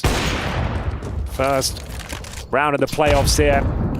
Didn't seem like the most tantalizing game on paper, but it's been a hell of a map so far. Yeah, at a certain point, I guess it'd be like round 20 is like G2 finally snapped in. Yeah. And we're just like, all right, we're here. The warm-up's over. We've spotted you plenty of rounds. Yeah, after those back-to-back-to-back clutches. Now, Monte, he is definitely back in business, baby. He has arrived. He was absent for a half and a half. A half and a half. Last round of this regulation. What do you boys think? We got an overtime? We got a big victory? Yeah, overtime. Ooh. I know. Maybe overtime. I think it deserves it, but also I think mentally, Big Clan are going to be checked out as OT is logged in. The fact that you've had, how many did you say? 8? 8. It was 12-4. 12-4. You've had 8 map points. And how many 1v1s in that as well? Like 3 in a row before the streak really got going. But 2 diffuses inside smoke. Yeah, 2v1s falling apart. Yeah, the Monte retake, it looked like he had no business winning that whatsoever. Like you said, he found the smoke en route. So fortunate that allowed him to go for that full defuse. The spray wasn't found. Missed his HE. He missed his HE on the clear. Oh, bloody hell. Here we are. Round 24, G2, they are showing some, a tenacious CT side, for sure. Let's see if Monte's AWP can find an opening and really seal the deal of overtime. It can still end right here, right now for Big Clan. They've got everything they could possibly desire. Searson's on the AWP, every nade you need. Let's get into things. Do or die. G2 with a fantastic resurgence here on the CT side. Their map picked for a reason. Now they're warmed up, you can see they are dominating the banana area. Hooksy known for go for a push, and this time confirming that the logs are clear. It's actually a very powerful spot. They will have no idea he's that deep. He's got Monte to protect him as well. Changed his mind. I guess he's going to tag him out, leave Monte established, and they can actually have 4 players into it. And he's hearing all the footsteps of them jump across the smoke towards middle as well, so he wants to shift back. He also spammed his AK just before he left as well, hoping that perhaps lulls the T side into overlooking the AWP. How deep of an angle does Monte have right now? It looks like he's just got... Okay. All right. Doesn't want to risk it. Oh, gosh. Hold that defensive line. 4 players here. 45 seconds. There is still execution potential for Big. 3 smokes remaining. There's no flashbang to activate Hooksy and Nico on rap side either. They're both playing the corner and in the arches. You would love one on Nexa to chuck it over. If they start pushing in that direction, it's gone. 35 seconds and Big haven't made their move. Nobody has taken damage yet. Back to Monte. And down goes Process. Clean. 20 seconds as well. Now they're in limbo. They have capitulated. There is nothing to do. Hooksy's come back though. This is about as much as you could hope for if you're Big. Okay, 4 versus 3 on the A side, but you've got 13 seconds to make this happen. Nico should have this. 1 kill onto the bomb carrier, and we go overtime. JDC, however, brings down Nico. Hunter's good. Not good for it. He's covered. Have they got time to plant? Oh, they do, but Hooksy's... Oh, no, time. Okay. Oh. Not the most exciting way to finish it. That could have actually been really awkward, though. The fact that didn't go down... Okay, 12-12. Ladies and gentlemen, G2, they have managed to survive. 12-4, 9 consecutive to take us the distance. Wait, that doesn't add up. That's not maths. Hang on. We know what you meant. You know what I was going for. Yeah, it's a great comeback, From 12-4 to 12-12. It's a great comeback. From 12-4 to 12-12. Yes. Thank you. What a resurgence. Brick by brick, they build their way back into this one. Well then. If I'm Big, I am checked out. Yeah, that is rough. 8 opportunities to close it out. Tapson's got the bomb, and he's just entry fragging. Are you... Do it, baby. He's serious, and he's lost it. Yeah, that's the bomb drop now. But yeah, Nico's already pushed out towards sandbags as well. They can actually protect this. In fact, they might choose to. Smoke down Monte. That might have been a little too much. JDC's back in business. I think it was a little bit too much. 4 versus 3, the first round big post in a while here. We still have Hooksy on the bomb side. He's had to deliver something quite special. Connects with a couple of kills. He's on for the third as well. Hooksy's going huge on the B bomb side. Sirius, nothing to do, nothing to say. Hooksy should have him as Hunter finds him in spawn. It smiles all round. What a great comeback there. It looked like finally Big had done enough to get that bomb planted in towards B. I think a little bit of a gift to Hooksy there by Counter-Strike. That second kill, that little spray. They're like, here, take this random Let's headshot. see if we get that in the replay. Gosh, JDC getting both of them here and then still losing the round. This is it. This one. Yeah. Last bullet. Really nice. That one looked good. I think he knows. Okay, well that's the closest Big have been in some time. The fact that this would have been a first, and now it feels like it's being taken from them in the most heart-wrenching way.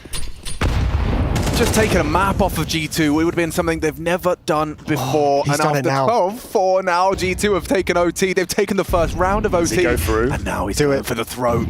Oh, this is so dirty. Door's locked, folks. Oh, fair play to Hunter. Crimbo none the wiser. Spotted his fingertips. Clean from Nexa. Hunter's locked them in. They have no idea. Freebie. Oh, now you're just ruined. You know that they know everything that's going on, and you have no path forward or behind. G2 turning the screws. Boys, 10 straight for G2's defense. God, Jason, I can't. It's hard to watch now. They were doing so well. It was brilliant. They were looking so good. Tapson was going crazy. Yeah, he was dancing, screaming, hollering. And now it's this. 12-4, you know, you get to 12-6, it gets to 12-8, you're like, we'll get it eventually. Yeah, it's fine. You guys, look how close we are. Like 3 1v1s in a row. We're fine. The money's bad. Yeah, we got this. Yeah. Got this. Just one win and it's over. It's over. It's over. The most heartbreaking loss. I mean, sorry, I'm just trying to put my optimism hat Look, on. they've got the Royal Flush as well. 4 AKs and an AWP on the CT side. It actually doesn't get any more powerful than this. I don't want optimistic Alex. I want pessimistic Alex right now. Big clan disband. Yeah, after this map, they didn't even play the second map. They say, you know what, this isn't for us. Oh, gosh. Brilliant. Honestly, a brilliant start and what could be a catastrophic finish to the first map of the playoffs for Big Clan. From 12-4, it now reads 12-14. 10 straight for their CT side, as you said. And now here we go. Make it 11. 11 sounds good. And you've got the most powerful CT setup you could ask for. It really isn't looking good for Big now. Okay, a missed shot from Monte. He does set up an opportunity for JDC. One he can't convert. Next is there to pick up the pieces. Massive grenade in towards middle. Big Clan have Crimbo down to 50 points of health. Sirison, 80. I think a little bit of a misrotation, misread from G2. Nico's been brought over from the B bomb side. It's only Hooksy here, and despite the fact that they had control of brackets, had control of middle with the deep nades, they've still shifted Nico off. That's 20 seconds he's bought for Nico and Hunter to rotate over, so he should be fine. There's no world I think they're popping through that smoke anytime soon. Here comes the rotation. Yeah, the cavalry's arrived in time. We'll be able to throw out that smoke to delay. He's got a pop flash should he need to. Process is starting to press. And already Hooksy's delivered an opening. Smoke. Nico not clearing, covered by Hooksy. It's just Hooksy and Nico defending their honor. It's hideous. They had no smoke down coffins. It's just 3 kills. 11 straight. No one looking at him. No one looking at him. Smoke. They've lost their mojo. They need to get it back. Yeah, they've stolen their mojo, baby. Australian Austin Powers. That's right. Australian's just like the default accent, isn't it? It just happens. Okay, well, hey, Big had 8 chances. G2 gets 3. Yeah, fair play. Bro, they've forgotten what winning a round feels like at this point. Yeah, that always sucks. 11 straight from G2 to right the ship of a 12-4 discrepancy. Process a barrage of nades. He's stubborn though, despite so much pressure on his shoulders to hold on to Banana. They started 3B. And the bomb is already pressing apps here. Oh, they've got so much freedom, such buffer at this point as well. You've got 3 rounds to make this one happen. A contact play. They've done this before and just found open bomb sites time and time again. It's Crimbo and he's multiple frags. And he steps up. Nice double kill. Applying pressure to the third as well. Speaking of pressure, Molotov will land at his front doorstep and he's going to be smoked off for now. Sirison should have got that kill. I think the round is still secure. It's absolutely fine as it's down just Nico. Left in a 4 versus 1, I say just. These are sort of rounds he can cause some damage. Spots the first. You feel like he's destined to get this kill, no problem. Gets the swing around, not like this big. You have to convert this round, surely. The bomb is down towards quad. Nico, though, still with 50 points of health and a brutal AK-47 in his hand. Where do you position yourself if you're big right now? He can come all the way back around through lane. That's got to be a timing they're concerned about. At the moment, not even considering it. Process now going to slide back in towards pit. Tabson watches holes in lane. And Nico clearly has no idea both players are at the A site. Tabson is a B player, and he was looking for that rotation. That's chewed 20 seconds off the clock. Process jiggling this. Tabson's caught wind of it. Now the sound cues come through, 17 seconds. There should be no way in a double peak. It's very nice from Big Clan to close, albeit with some very threatening frags from Nico. Well, that's how it feels to win a round. A little bit more subdued now, but they're going to need 2 just for double overtime. Nico applying pressure in the 4 versus 1. He came close, but didn't have the resources nor the time to make that one a reality. Great stuff from Crimbo, though. The round was secured at that stage, I feel like. Oh, if they don't line up for him. If they just trade that 1 for 1. Well, he was under so much pressure. He got flashed off, but the way he played it, just slightly peeking out before they could clear it. Very nice from Crimbo. Yeah, as you make that run, you're obviously concerned about this. Oh, good pick. Ooh. Nate blown open the smoke, and Searson's got an opening frag. Not something you've been saying all too often as of late, but a big time for Searson to find Monte as well, removing him. He's on a bit of a heater right now. Nico is going to try and make the play, pushing through nades. He gets spammed away. Tabson deals with him.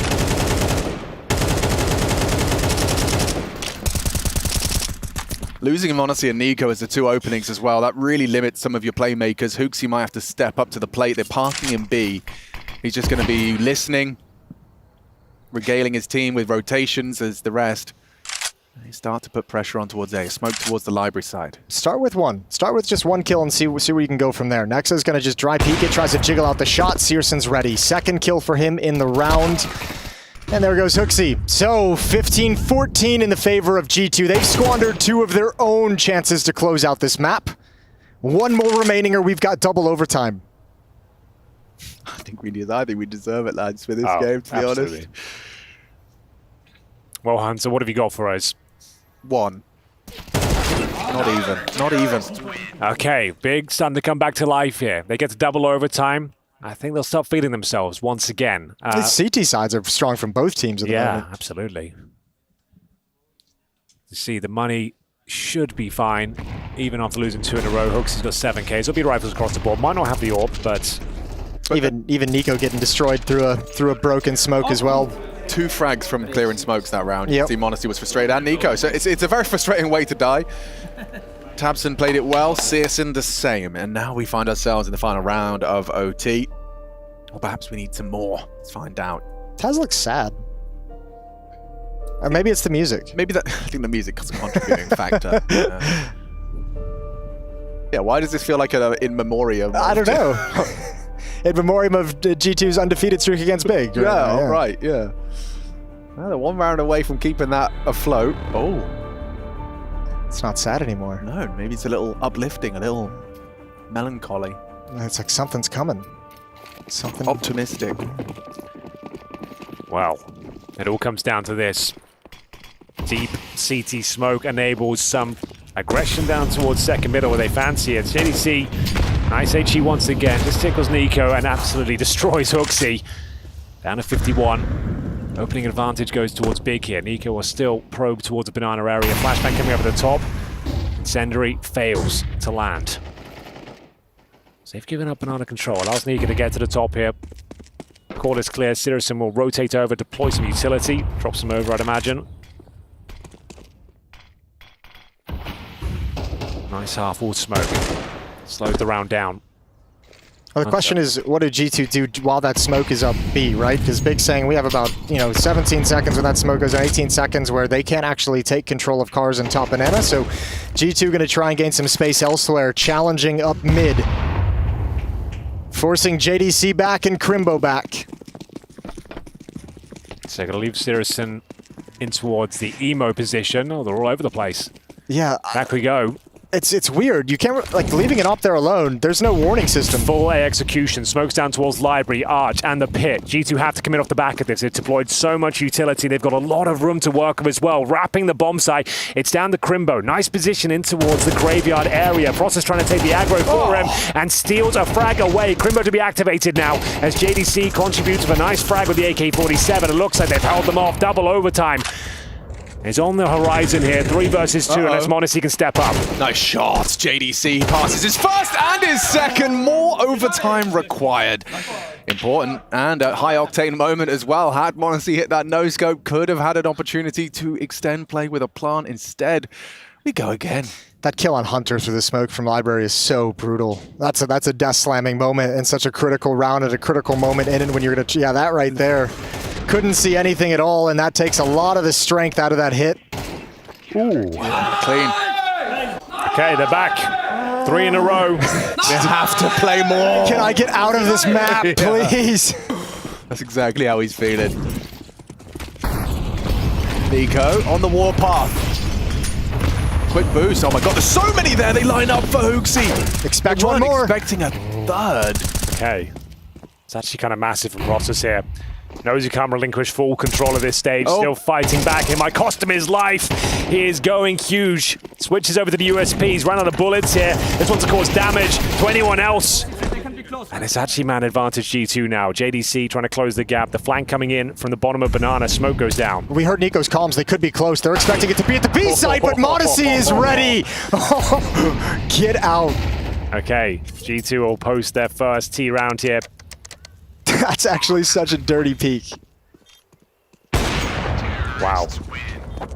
He's actually gone positive now. So Monte's 20 and 19. He was, what, like 0 and 6 at one he stage? Had 20 ADR when you called it out. Yeah. We're 63 minutes into this map. God damn. We're cooking it. Let's have a look. What was I talking about? ADR Monte. He's up to 66. He's caught up, and 20 frags. Definitely found a lot of impact after a very slow start. 64 minutes deep, 16-15 the score reads. Monte's going to be throwing out that half-wall smoke from spawn.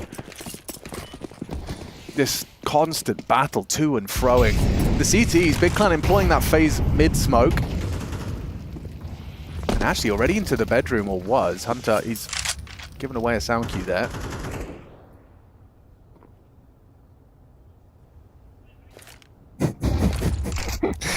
I just found it so funny that G2 lost their 3 map points on the T side of Inferno, and then they found it on the very first round of second overtime. That's not cool. It's ironic.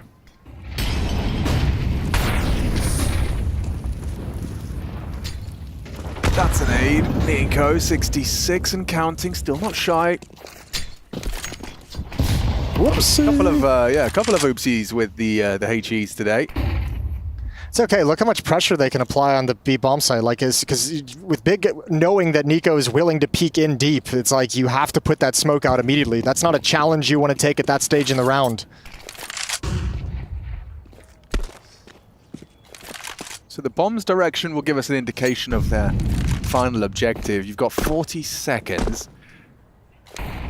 Still haven't seen much impact from that Searson AWP as well. This is CT side Inferno. He can lock him down if they come his way. No smokes, no Molotovs for the B bomb site. And with no one aggressive at A or pushed up whatsoever, there's no information, so they can't cheat a third player over.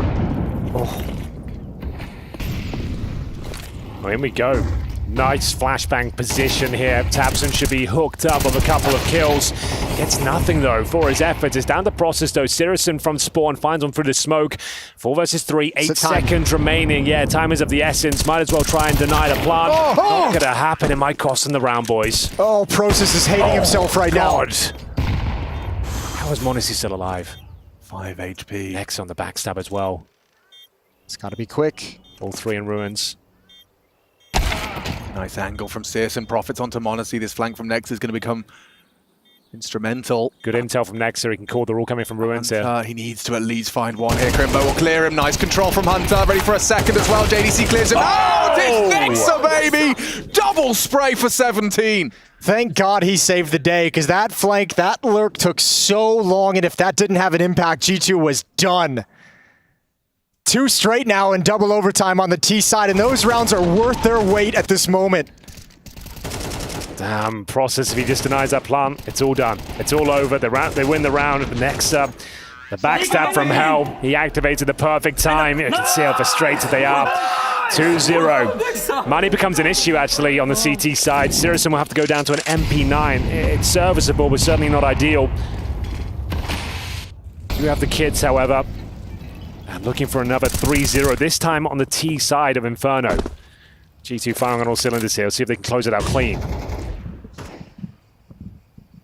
Yeah, I think Process is still going to be thinking about that spray. Oh yeah, it's going to keep him up tonight. Yeah, if he can help find this final round of your CT side, get you at least one round.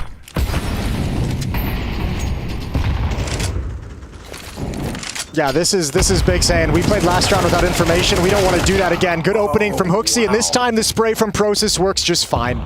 Double kill as Nico tries to get the trade. Now JDC, he's like, you got this, mate. Process, you can hold B, because he's got a sixth sense that the A site might be the target of G2's affections. Here comes Hunter, spotted out by JDC. Doesn't know about the cubby play. Smoke. Oh dear, lordy, lordy, lordy. Oh, and he dies through it as well. Big Clan set for success in this one. Makes that one of the 2 remaining. Crimbo going to be cleared out. They combine. Nice long range one from Searson. Connect somehow, and Big will be posting at least 1 here in the CT campaign. Won't be the clean sweep.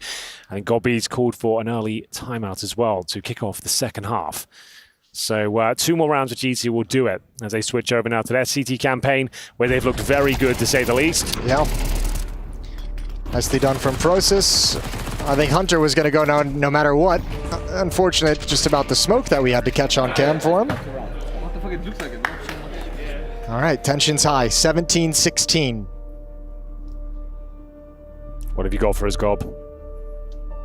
They were high flying, 12-4 up on their opponent's pick.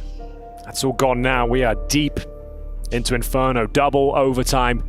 1 round to their name after a CT performance that was a little underwhelming, but still, posting 1 at the end has given them a fighting chance to go to triple overtime. Maybe close things out cleanly. They can find a 3-0 here. T-side start now. Sirison will deploy the AWP. He's had some very impressive rounds. 20 kills to his name. Timeout comes to a close. We'll see what Big are cooking. It's not a map they played an awful lot of here. Big Clan G2 should be having distinct advantage on their map pick, but Big Clan, they have certainly, well, they started strong. Let's see if they can find a finish. Searson on that T side AWP. It's notoriously difficult to find something. Look at Hooksy. This is what you were expecting, right? When we talked about the CT side, Hooksy, he will just be very stubborn. For better or for worse, he will be down there fighting, swinging. Gotta respect it. I mean, what it provides to G2 is, I mean, it's tenfold. He can not only dear. give up some openings, I guess. Damn. Okay. Well, that's Process knowing the tendencies of Hooksy. Monte is good for 1.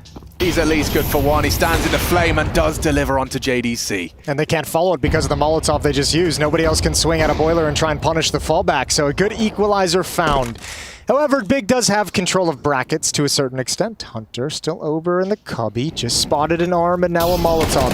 There's the swing. I think Tapson caught wind of it as well, but Hunter can just chill, not anymore. Has to go for that swing.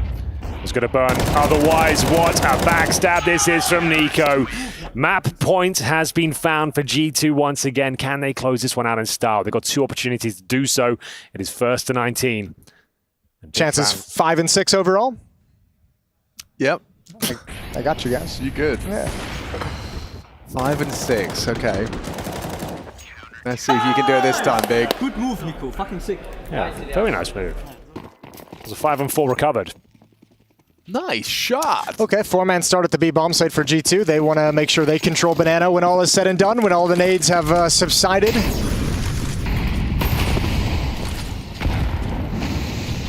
Yeah, you can hear them. Listen to that. Just an orchestra of explosives. Any more where that came from, Nico? Yeah, smoke grenade, I think. The danger of it is Nexa has to drop his smoke really early in the round when you do that, right? Because he doesn't want the response to be a quick pounce up middle, so he drops his smoke immediately, which means that's just an early timing to not have an extra smoke over at the A site. Although with Monte there, I think you're going to be fine with that. Let him hold the angle. Nice. Huge. JDC finds Hunter as well, straight through the smoke. It's Monte. He's quick. Adjusts into Sis, and he's even anticipating this from Crimbo. Monte's having a round, and it could be to close out Inferno. He's a freak. It's such a disgusting read. When two players go down in mid and the op is presence taking down the T's, you know a player in Halls is going to try and punish you. And just that game sense lets him know where the next play and next move is going to come from. Hoxie's got the smoke. Yeah, but nothing else. I think they have to push it at this point. Knowing he's probably alone, he's playing that sort of defensive maneuver, you might just give this a go. Go through with the flash, hope Process can get a trade at the very least. Here's that flash, and they're going to go through, boys. Uxie blind as a bat. They've move. made it work. They are low on health for survival, a 2v2. Look at the timing on the flank, though. Smoke is just cleared. Tapson's going to go down. Oh, the swing. Monte just missed it, but got him off the plant.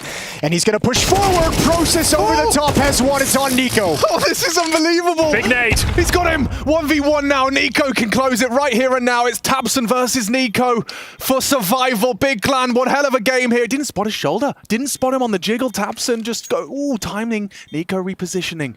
Tabson seems to be ahead of the play. Time is of the essence for Nico here. Tabson, he's exposed and he's down. Nico's come up clutch. The reposition in the brain and Big Clan, that's gotta be heartbreaking. That's the comeback completed from G2 from 4-12 to a 19-16 victory over Big. Devastating if you're the Germans. That's got to be absolutely heartbreaking. They've got map 2 coming up, so time to rebound.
Don't believe what you read, not all words are the same.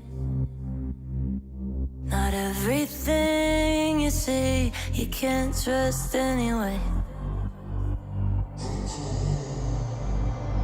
All the thieves dressed as sheep tell you they know the way. So bite the hand that feeds you to the wolves as prey. Get out my face, try to stab me with a saving grace. Fool me once, never twice, now I got the knife. You try to cut off my conscience, bake me a cake full of nonsense. You eat it too and I got deja vu when your words are up, you got you nauseous. Your shit belongs in the driveway, no meant but you wish, babe. Took out the trust like I used to have rest, but all that's in the past, now I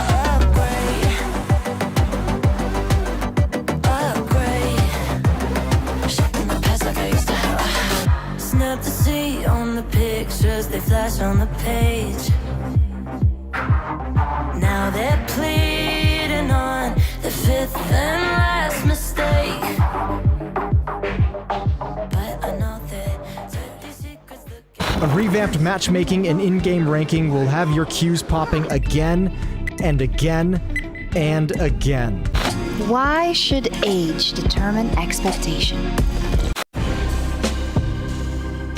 first team that started playing Inferno Banana was, I mean, ever since I started playing CS, basically. I never held A. I think I was holding A for like maybe a month on FaZe, and then I went back to B. But ever since I started playing this map, I was always towards Banana, working that area, even in 1.6. I think it's probably because the action starts there the first, and usually like I'm always like going for plays on city sides. I always try to get an entry, make a move. You can't play Inferno if you don't fight for Banana. And I think that's why I like to play there, is because I can kind of control of what I'm doing and what the opponents are doing, what I can see. Yeah, we have a deep connection to me and Banana. Honestly, it's been played pretty much the same throughout the whole game. You just need to use utility depending on how the map looks like. But even the first version of Inferno, like we still had to, you know, smoke deep Banana, use the mollies. It's very hard to play passive because they can always just search you. They can get you out with the utility. You need to have a plan starting from the freeze time, what you want to do and how you want to approach Banana. And obviously it all depends on the money you have. But if you want to play passive, you always need to prioritize the utility over the SMG or a pistol. So that's probably the most important, so you can actually keep them away from taking the area and searching you. I joined FaZe and now in G2 as well. Like usually I was holding with the IGLs there with both Kerrigan and Rasmus. If you want to fight for Banana heavy, like usually they are the ones that are going like ham. They are just running in with all the utility. But if we are doing more like a flash plays, then it's me being more set up.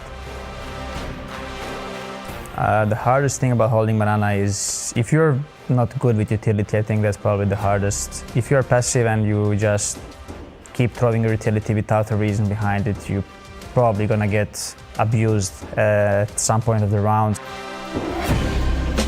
If you have control, that's when you are in a position to read the game, what's happening, right? If you take Banana control and you can either jump spot at the broken wall, or if you just know that they didn't throw enough utility, you know they're like very passive, that's when like you can move more, you can warn your team for like what maybe they're gonna pop A, then you can leave one guy and be alone and go for A. And I play very reactive CS, and I only play like what's in front of me, and I always try to anticipate what the opponents could do against me in a certain timing, and I think that's one of my biggest strengths. And if you like playing that way, you basically just need to listen to sound cues and play off that.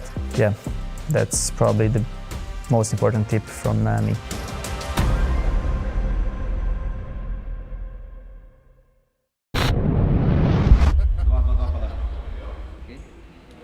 All good, bro. Chill out.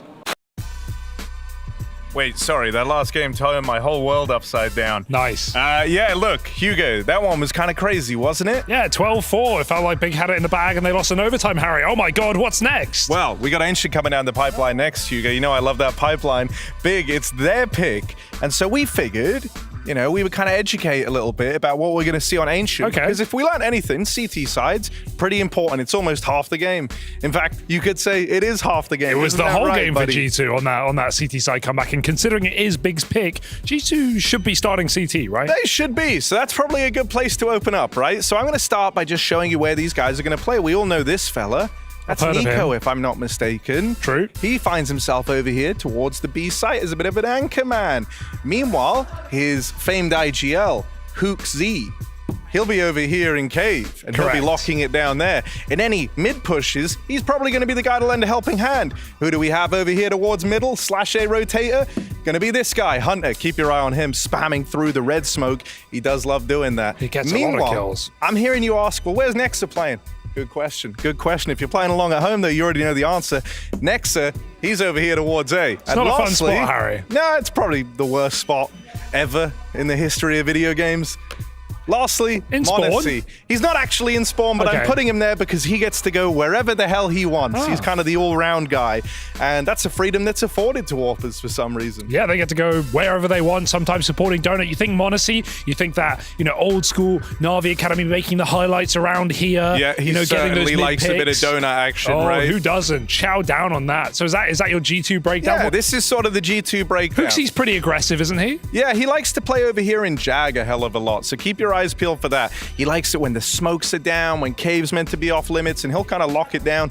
You'll see him there with SMGs a fair bit, and if the money's allowing, maybe even an M4. But I'll take these guys off the board, Hugo, and I'll open it up for you. Yeah. Because I want to know, where the hell did Big play? That's a great question. I'm just going to take a nice big sip of this refreshing Monster energy before I get into it. Oh, that looks delicious. Wow. They're loving it too. That was really good. Anyway, let's get on with things.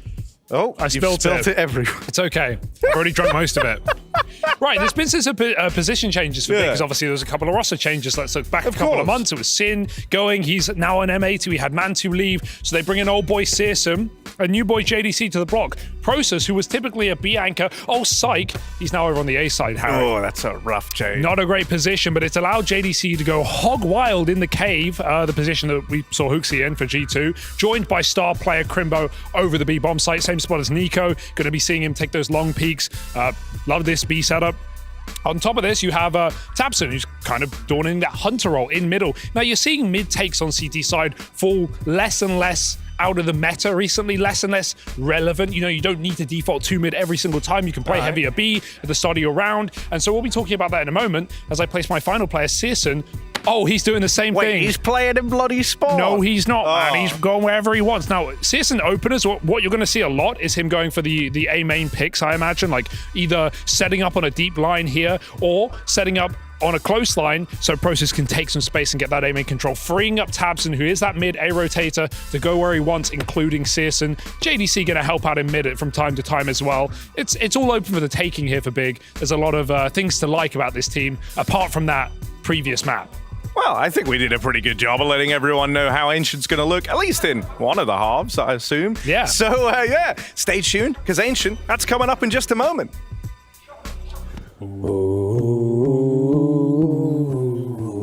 Man. Не so direkt. Да. Окей. It's great to get to catch up with you once again ahead of your game. Firstly, I want to talk about the fact that you guys narrowly missed out on making the playoffs at IM Chengdu. Now you get to do so here at EPL. Tell me the mood of the team now. You finally managed to make it to the playoffs. Yeah, I think everyone's really happy with ourselves. We performed pretty well so far. We obviously want to make a dent in the playoffs as well and hopefully do better. But for now, we've probably exceeded expectations. But we obviously are confident to keep doing more. You yourself have been having some crazy form throughout the group stage. You exited as the 6th highest rated player from that group stage. How have you been kind of finding your groove? Because even back in Chengdu, right, you were putting up some really, really solid numbers. Yeah, I think I'm just in a good spot, like inside and outside the server. And it helps bringing Dexter along. Like, I don't have to IGL anymore, and we're kind of just finding rhythm as a team, which is always helpful for people to perform individually. So I think that's like the main factor. Yeah, hopefully I can just keep it up for the next few tournaments. Now, we've been noticing that you like to get loud in these booths. Is that something that's kind of always been the case for you guys as a team, or do you feel like you're coming out of your shell a little bit more? I think Ali's always been loud. He's probably the loudest out of all of us. I like to stay pretty quiet unless it's like a crazy moment. And I think Vexite's probably coming out of his shell. I saw him calling people bots and stuff, so that was pretty funny. But no, I think we've always been loud. We're just trying to find a balance of calmness and also like being loud as well. Yeah, it's kind of the perfect environment to be doing it in, right? Just over there, BetBoom going to be the first team here in the playoffs. How are you feeling about them? What are your thoughts of them as a team? I think it's a good matchup for us. I don't think they're in the best of form, but they're obviously still a good team with great individuals. So it'll be a tough game. We prepared well, and hopefully we can just do our best. Every time it seems like no matter what time of day it is, the Australian fans do show up. So anything you want to say to them, cheering you on from the other side of the globe? Yeah, just thank you to everyone watching. Twitter and socials have been popping off, and I appreciate all the support we all do. So thank you, and hopefully you guys can watch this game and we can get a win. Thank you, Ensign. Best of luck. Congratulations, Mr. Nafly, support. And he's ended world Never. I can't understand. Oh, Captain, my captain. Get down, boy. Oh, Captain, my captain.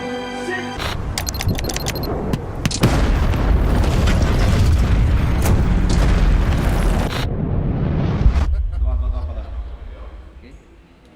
All good, bro. Chill out. Who you sacrifice? Because the team was functioning really, really well. Why do you do this? I just keep jumping and looking and.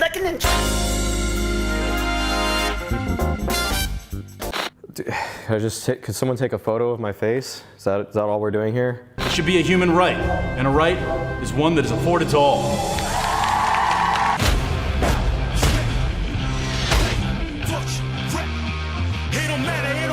Like what? Like this! That's just my regular accent, mate. That's just how I sound. Finals, Pronact and Crims. They just need 2 kills here and they will win it for the second time. 47 kills, 23 deaths. Or should I say, 4, 7, 23. Okay. Weird timing. Give me a second. I'll be right back. Sorry about this. I'll never forget when we had no toilet paper during COVID. It was a bit hard.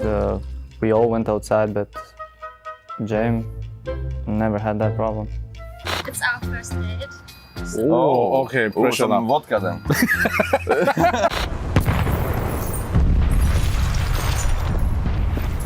Yeah, I don't know about that one.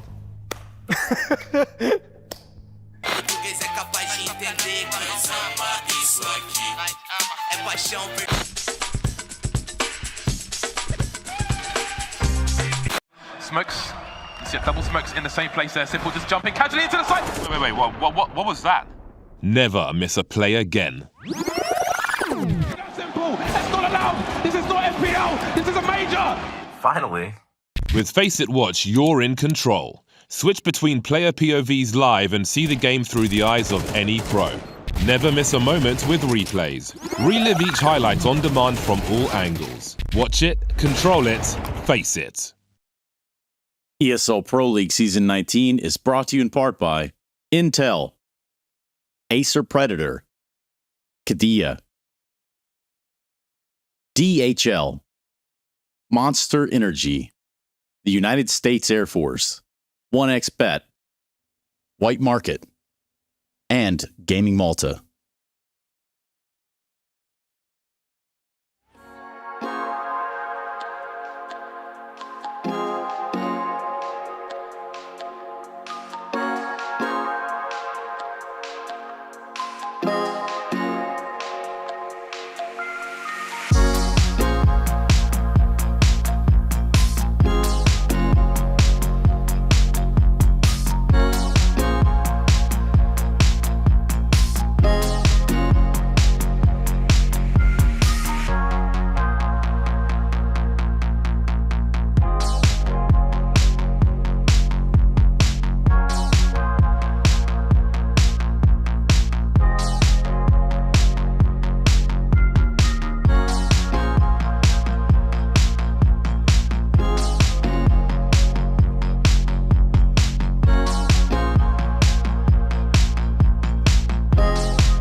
We're back in business. G2 have managed to secure map 1. We've got Chad Birchall joining us now. We've swapped out one Jason Moses O'Toole for a Chad Birchall. And Sponge, Inferno in review. You got anything to say? Look, I was more going to get a vibe check from you guys. You were handling all the action at 12-4. That's got to be the biggest collapse we've seen all Pro League season. Bloody hell. It wasn't a great... There was such good vibes there. They looked like it was a done deal, a locked-in map, 12-4 up. And then round by round, 1v1 slipping away. It goes to overtime, double overtime, and Nico absolutely explodes on the server and takes him to town. There was still good vibes after Crimbo had that round where Monte just diffused in front of his face. Everyone was laughing it off. It didn't seem like too many dramas, but now that capitulation comes into map number 2 with tournament life on the line. A newer roster yet again. We're always saying this, right? Seriously, he's been in the jersey before. They're getting close, Chad. Close, but no cigar, as the saying goes, Henry. Hey, they're doing our strat. Alert smoke. Strat. This is RB Rush. They've got the Hugo Molotov? No, they haven't. No Hugo Molly, okay. All right, B Rush it is. Lurk smoke down. It's Hooksy to defend with the dual elites, and the bomb's been planted nice and early here. Nico, however, will find the first frag. He's got a couple, make it 3 in total for G2. They might even defuse the bomb straight away. Where are the rest of the T's? They haven't got the Hugo Molotov, bear in mind. So that is a big deal. Neither Hugo Molly. You do need it for this strat to work. Didn't plan default though, unfortunately. Someone messed up. Well, this round's over. Yeah. It's a bad strat, actually. It's a bad strat. 5 alive as well for the CTs. And that's actually important because the bomb going down, the players that didn't take damage to their Kevlar are going to get some cheaper upgrades going into the next for G2. So that's a very positive sign for them now that they know they'll be likely against those Galils. So actually, best of a bad situation with the bomb getting planted. True. You take that all day long. You get the Galils out. Look at this. You get 3 players that are going to have helmets, M4 and utility with your helmet. Yeah, got helmets across the board, pretty much. They didn't take any damage there, really. 3 of them. Kind of 3 wild. of them. Okay. Very fortunate retake. So now that bomb plant, typically we say a very threatening round. It is. You've got utility on Tabson, but distinct lack of nades aside from that. Yeah, Tabson having to go down to the Deagle. So let's see what they're able to pull out. Nexa and Monte close towards A main, up towards the tree from Monte. Nexa on the jiggle, looking to block with the smoke. Do they just probe? Or is it a little bit more? Oh, you got a nice little boost. Nexa. Oh, it's actually caught off guard a little bit, but Monte mowing them down. Nexa should be able to get one here. That would do a double. Will close out the round. It's very clean once again. Reading it well. The old bait and switch. Look at Ilya, big smile on his face. Monte happy with that one? Well, yeah, it started so bleakly for G2 on Inferno. They get tunnel vision, right? They spot Nexa. They think he's just dropping the defensive utility, going back towards Donut. You don't anticipate Monte to be up high there, double spray down, so much damage inflicted. Now, I've just gotten here, obviously. Has there been any conversation about hands? No, we kind of reeled it in a little bit What today. about hype trains? No hype trains, no hands, no jeans. No jeans? No jeans. No, I'm not even wearing jeans today, Chad. I've come in business Specifically, only. yeah. Oh, it's Henry Jeans Day tomorrow. It is. That's what I'm saving myself for. Blue jeans as well, if you can manage it. Okay. Please. Has to Everyone watching at home. And this is the full eco pretty much. We've got a couple of Deagles out in the mix. G2 off to a flyer here, boys. Next up. Oh, he has the footsteps. Gets the shadow Q as well. Farming that cash. Back to Old Faithful. People still doing the "What's up, brother" meme?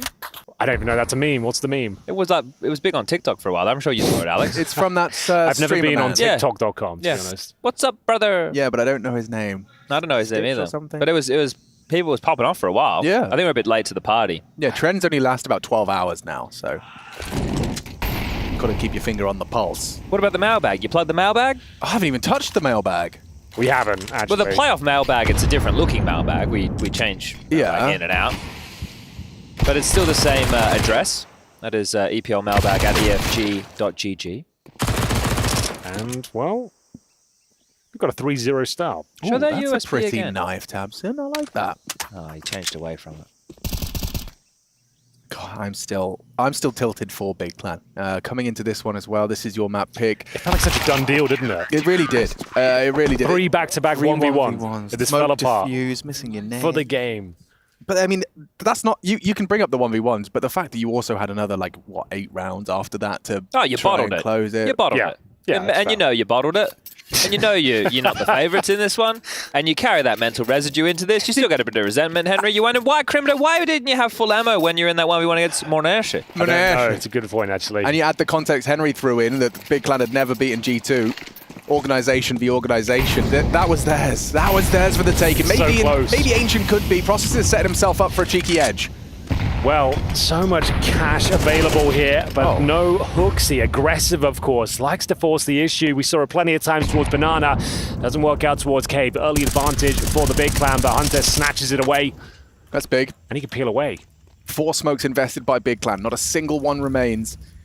That's a good point. Hooksy headbutted that AK right there, didn't he? Just ran straight into it. Gobbled up the barrel. I think actually there is a smoke on Hooksy's corpse. They might find that one at the bare minimum. But for now, they actually don't even have access to lane. They've got full control here. Taking that smoke. Yoink. Process, you've got the space, mate, but what are you up to? Are you going to sell something? You need to get a little bit of movement. A flash in Nico's face. He's giving up the site, essentially.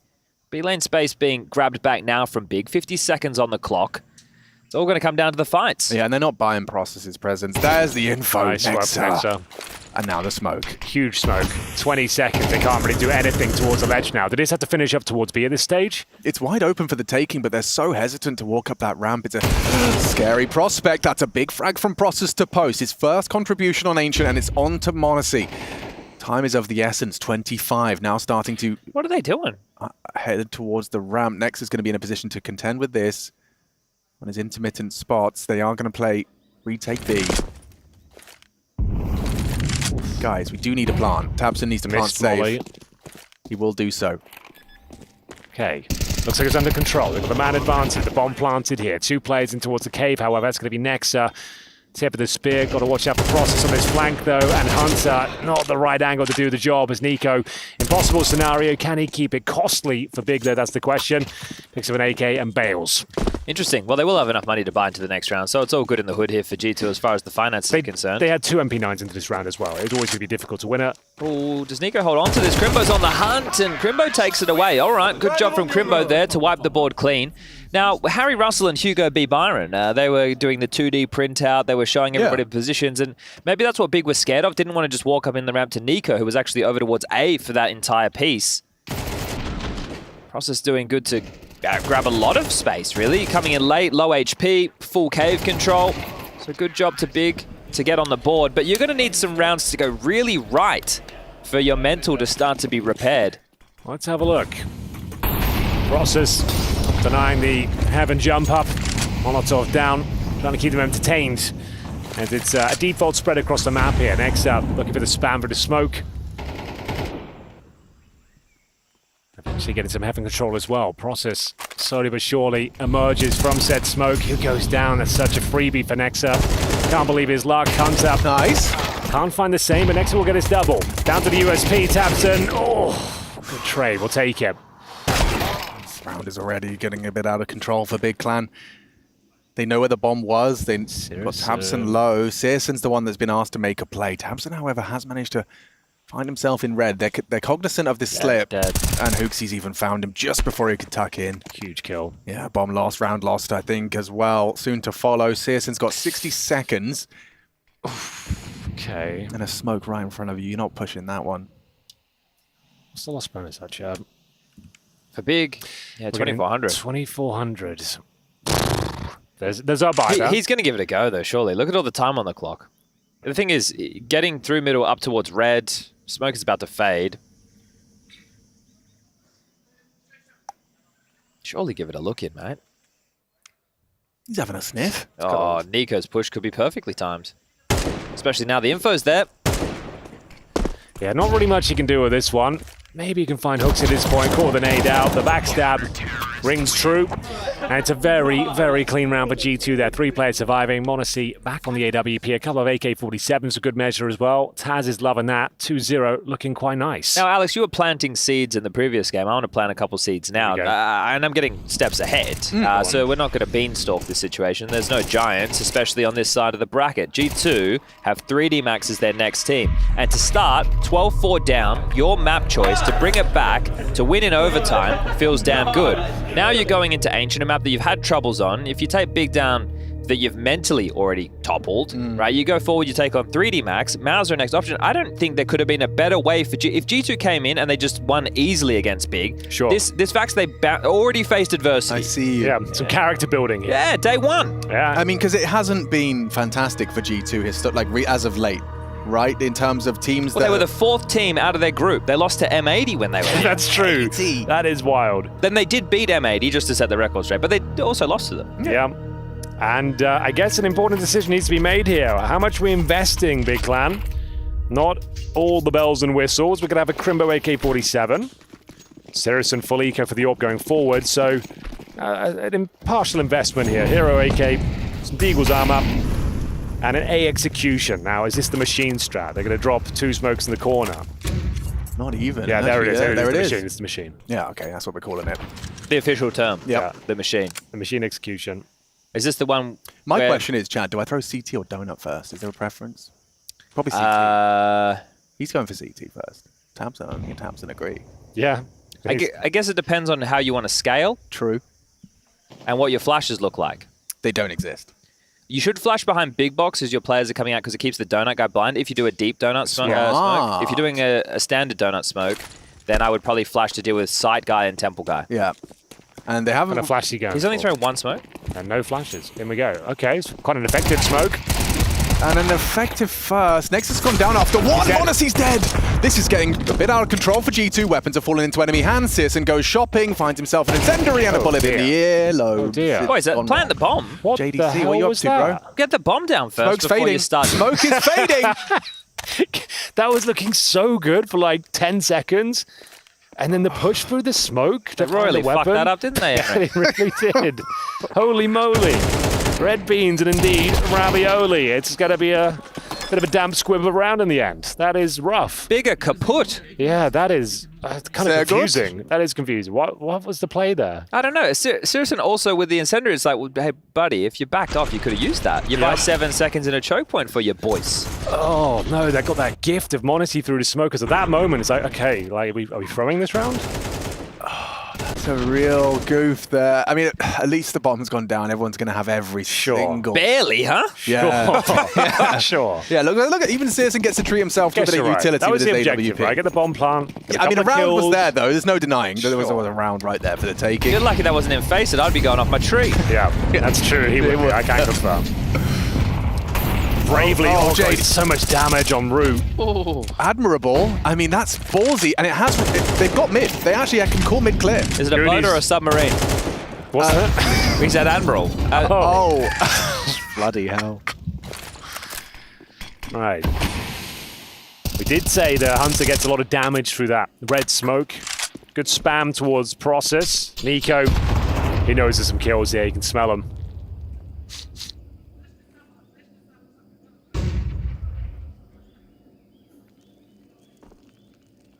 AK-47 as well. Prime weapon for the job. It's got Hooksy to bait him in. It's looking so good. Oh, it's beautiful. Crimbo is so good. Bigger from JDC. Takes down 2 of the B defenders. So now there's only Hunter here. Nexus going to activate main. They still have 2 players on that side of the map. So this really does just hinge on Hunter being able to repel. He's opted for this angle. It's very Vogue. Rain loves it. Hunter opts for it, hoping to be overlooked by JDC on his clears. A trade seems likely just as he turns his back. This Process with the trade. That's spacing. Is that spacing? Yeah. No, there was also the pressure that he was feeling, like looking away. Hang on. They still give it a look. 2v2 now. Yeah, I think drawn them into it. Made it possible. All right, we're on to something here. The smoke will dissipate momentarily. Next, they're working in tandem with Modesty. Great pre-fire. I can't even get a sentence out. What's How happened did that there? just fall apart? It looked good. It's looking amazing. When Hunter went down, you got the smokes in position. 2 players on the bomb site. No one really repositions, though. And then all of a sudden, there's 2 kills out of nowhere. How did Monte find it? Got to see that one. Bill started here as well. It looked like a perfect setup for G2. JDC makes light work of them. Huge frag on towards Hunter. Hunter needed 2, didn't you? Well, at least I did. Nexus having a series, boys. Nexus is having a series. 25 and 20, 1.2 rating map 1. He's now arrived in Ancient. He's rocking himself, what now, 11 kills and 3 successful opening This is fast. Here we go. Deep breath. JDC opens things up. It's Nexus to rebuttal with a huge grenade and bigger spray down. Shut down. And it's a 4 versus 2 before the round really gets going. Process could bring it back to life. Only good for 1, though. 1.5 gets Nexa down to 19 points of health. But Crimbo, one of the best clutches in the business, but no real position to win it. The bomb's down in towards middle. Even if he finds a kill towards Nexa, then he's got to find 2 more. Has got plenty of time. Well, hold up, Henry. In situations like this, we call him Crimbini the Genie. Rub him and make a wish, because there's the first. Do we call him that? Well, we should. I like it. Now we do. We should. I love it. Because you get 3 wishes, don't you, Henry? And there's his first. Oh, okay. I like this. Looking to rub the lamp once more. It's a hell of a smoke. He's got so much time, bro. This is where the Crimbini Genie really starts to take shape. What's a smoke if just a deterrent, Henry? Oh, he's going into cave. Doesn't do much for him. It might lead to Nico overlooking this potential if he goes searching lane. He doesn't need to move a muscle. Monacy's going to provide some cover from elbow. Just in the nick of time. Holds the ankle, Monacy. One hell of a quick shot. That's a multi-kill. You don't get to wish for immortality. We know that. Or love. more wishes. Or more wishes. Love, immortality, more wishes. Yeah. You can ask for infinite money, though, can't you? I think so. Yeah, that's probably fun. That would be sick. What, so just like a never-ending, it would have to be... Stream of it, yeah. Yeah. Well, I guess that'd have to be one of your wishes. Kind of technically have that, Henry. Max loss bonus. True, you're actually onto something there. Even without the bomb plant. We just need Robin Williams in here, and oh man, we've got ourselves a whole bit. See if we can get him on the line. Don't think he's with us anymore, unfortunately. Rest in peace. Rest in peace, absolutely. A legend. Hoopsy gets himself one onto JDC. God, what is this? What are these calls? It's just up the ramp through the smoke and it's over, ladies and gentlemen. Get the camera on Gob. Get the camera on Gob. Let's see if we throw in the towel. Zoom in on his face. He's calling a timeout. You're calling a timeout. Henry, you're calling a timeout. Yeah, I agree. You gotta. Oh, he's not happy. He's asleep. He's gone. Oh, no, he's writing down notes. Okay. He's like, okay, so round 8. I hated that. Do not be rushed, but never rush can be. This is a man whose soul has left his body. Get that camera back on him. We need to see. What's he saying? What's he doing? He hasn't called a timeout. What's he thinking? Surely. Don't call me Shirley. Gob sees that red light flash onto the camera, realizes he's got to have a stiff up a little bit. Don't look too sad. Just be cool. Oh man, it's sad seeing Gob sad. The flash was late. JDC, a free frag for Hooksy, or maybe JDC was early. So 12-4 to what was it, double OT? Yep. Into 8-1. They're having too much fun right now. It was a really fun series up until Ancient. So I came and then the game's gone to absolute crap. And he's ran through the flames. And no, Chad, I don't think it's your fault necessarily. It kind of feels like it. Good smoke from Hunter as well. This is getting out of control here. How many JDC's smokes? low. 1, 2, 3, oh, hello. 4, 5, 6, a gap. 7. Oh no, you've missed him. Oh god, it's a really weird round as Hooksy actually does damage towards Process as well. I can't believe he gets away with that. JDC will be kicking himself now. They've got some mid control. In terms of utility though, Chad, 2 HEs and a Molotov. Oof, how do you even breach the B bomb site here? I think they might be able to waltz on in considering Nico's position to get the bomb down if they leer through cave, which is currently where they're traversing. Crimbo silently slinking up the ramp. And Monacy's AWP's just rotated over. This has gotten, well, much worse for them.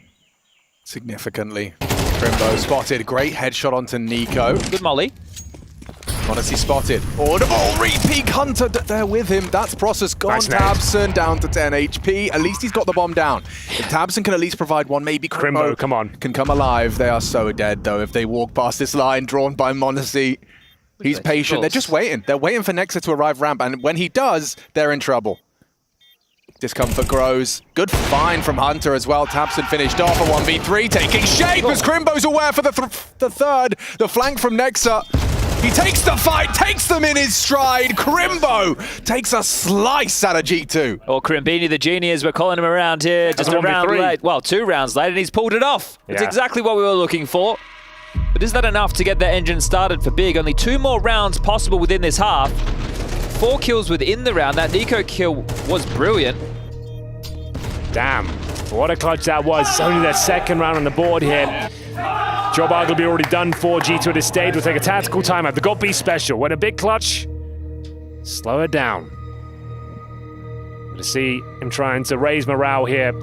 Hasn't been much hollering Well, screaming from Tabson this time. A couple more rounds to go. If they can find 8-4, that'd be somewhat of a resurgence. It's a difficult buy. It is possible if they win this one and G2 don't save anything, right? Because their money going into the last round of the half is going to be an absolute travesty. So if Big are able to convert in back-to-back, sure with the Galils and the Mac-10, but Sirius and AWP, and Yanko's in the build and he loves the way that one feels.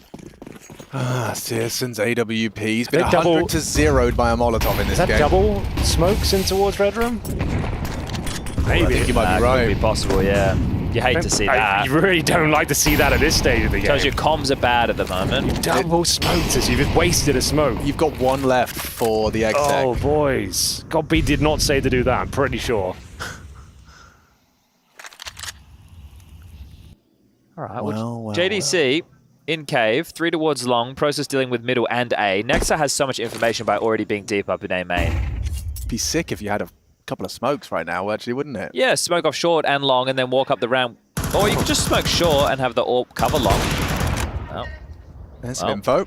Nico, we could hear him coming quite erratically there. No baity switch in towards the cave. Foxy tucked in the corner. Searson will start to peel off now. JDC feeling the pressure in towards our Jag room. They've got Donut at least. Prime bit of real estate here. The Galil to deal with Hunter, but another powerful smoke deployed. They're good at applying pressure across the map to force G2 into a retake B setup. They've done it again. Sirius's in red. With the AWP, though. Might have to be an A finish. It's nice. But next in main, Henry, is like checkmate. Well, at least it's check. Whoa! Mate. No. He shoots him in the calf. And you're right. The fact that Hunter can bait next to it, essentially, you're not going to consider a player in towards A main. After we see the first interaction, Tabson makes light work of him. Like we said, towards main, do you even anticipate this? It's going to be a double kill, not converted, though. Big from Crimbo. Takes down Nico. He was the first one to try and poke his nose into the retake. Now, as you discussed, Chad, they would be discussing the potential for saving if Monte doesn't find anything. Bring that AWP through. Finances would be very light on for the pursuit of 4. Big Clan have found Monte. No AWP for you, and Hooksy lucky to get away with his life. They've done it. All right. Well, salvation of the half somewhat here for Big. The AWP, oh, he's going to go down to the bomb if he stays in this position. Needs to dart out quick. It's going to be touch and go. Should be all good now. Big old blast radius here, 6 HP. All right, well, retain the AWP for Monte. That is a huge difference maker. Only 5 kills for the young gun so far in this first half of play, but he hasn't needed to do a lot. Nexa and Nico with 15 combined.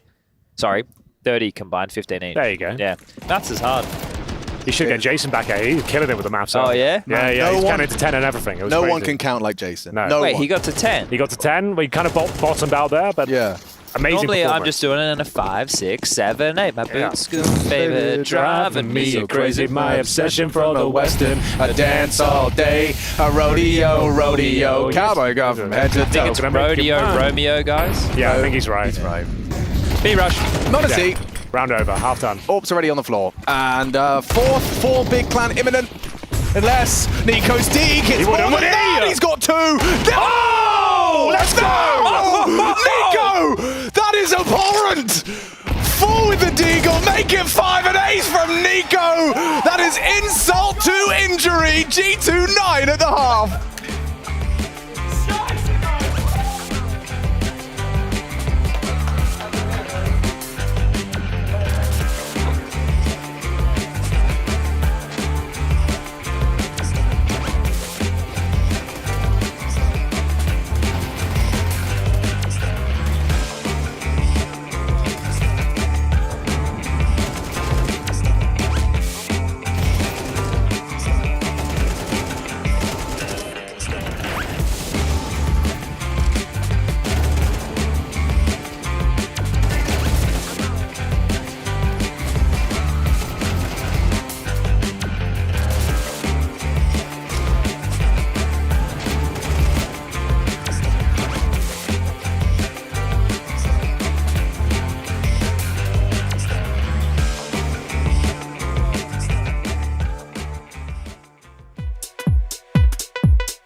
were you when the play of the year was delivered by G2 Nico?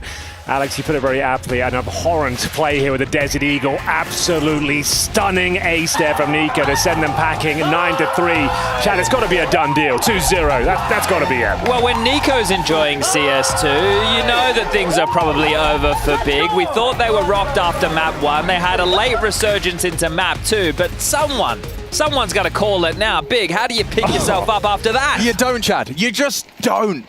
G2 are in it to win it. They did not like the way Inferno's start felt. And Nico, he is back.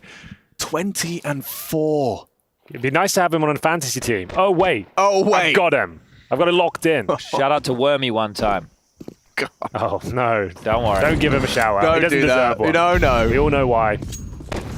They've used all their util and they've gotten themselves the plant. I say that. Crimbo's got himself a nade. Has he got 2 under his feet? Another That would be one. cool. Yeah, that's not going to work out too well. The spam combined. Yeah, some damage. Who's this? Hang on. There is a kit and a smoke. 2 smokes. Okay, could get spicy. Hunter's lurk is integral. Where's that going? Top The of ramp? ramp and then one towards cave. So that does... Oh, flank from Hunter is monstrous. Oh. Now you're in trouble. You're trying to fight forward, but you know you're on a timer because from behind, Hunter will strike. It's still Process for 1. Nico's got a headshot. It's still Hunter contributing. Process doesn't have a chance at the hands of Hunter. Triple from the flank position. G2, they are speeding it towards a quick 13. Without that element, they lose the round. Yeah. If they just had ramp players and cave players or isolated in sight and nobody lurking, Hunter with the essentially game-winning play at that point, because this is CT side. This is the worst place to find yourself. 9-3 half, you lose the pistol because your choice is, do we give this one over, right? And it looks like they're going to. So you let G2 get up to 11, and they're going to have all the bonuses with them. They can throw anything they want first gun round in your face. You're light on with util or weaponry. You have to make that choice on the CT side. Probably missing kits as Hunter just holds down mouse 1, clotheslines 2. Yeah, not bad. And yeah, you're right, Chad. The ramifications here are significant. We've got Monte. He's got a... Oh my God, that was... Is he cheating or... Snap back! The hell? All right. Lovely shot. Yeah. Bit of dust on the sensor. Getting it off. Bloody hell. Oh, don't... how do you even... He put him in the bin. He did. He fully picked them up, turned them upside down. You came back to Malta, Alex. So you were here, you know, actually they were here the whole time. They didn't come back.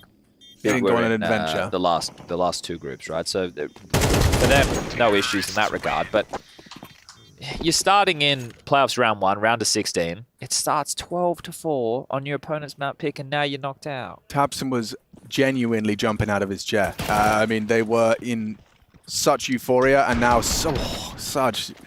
Well, the opposite. I want to swing this by you guys. So the lower half of the bracket, FaZe, Na'Vi, Vitality, with Monte in there as well. That's Murderer's Row. Okay. So I want to run with that terminology down good. there. I like the top half, I don't know. I was calling like Toys R Us. You know, a lot of these teams are just happy to be here. Because we'd all be happy. 3D Max. Yeah. Okay, yeah, you may be onto something there. Gamer Legion, Mongols, complexity. Yeah, is it quite a disparity, isn't there? Isn't there? Don't worry, we're going to do a bracket explainer later, Henry. I didn't do a good job the other night explaining what went down. I'll give it another crack. I'll see if Big have got anything left in the tank here, boys. It's not the prettiest buy. No one's saying that. Oh, you needed that, Sirison. Crimbo already got you the opener. You got to convert that frag. He gets away at least. That's some sort of silver lining, and Process is stepping forward to be the one to take that first engagement. They might overlook him. Searson will provide the trade he needs to multi-frag, and it's not going to be there. It's How many Tabson. CTs are in Donut? Yeah, that steps up a third. Overlooked by Nexa. Monte. On that Galil, can't transfer. Crimbo closes Here it, he but comes. Here we go. Uh-oh. He's mad as well. He killed all his friends. 3 on 1. Full belt of utility as well. Just enough time to make this one possible as well. 50 seconds. You can clear out Donut with the molly if you'd like to announce his presence. There it is. Nice nade to Save pull a it up. nade as well, son. Bait. See. Ready. We're all seeing the world, aren't we? Yeah. Flicks to the second, 1-on-1. The Nico round he had against M80 on Ancient. You remember where he one-tapped Slacks towards Donut, Sure. he got the double Yes. on Cave. That was like another glimpse of like old Nico. I say old Nico as if he's gone anywhere, but you know, the Vintage. peak vintage Nico.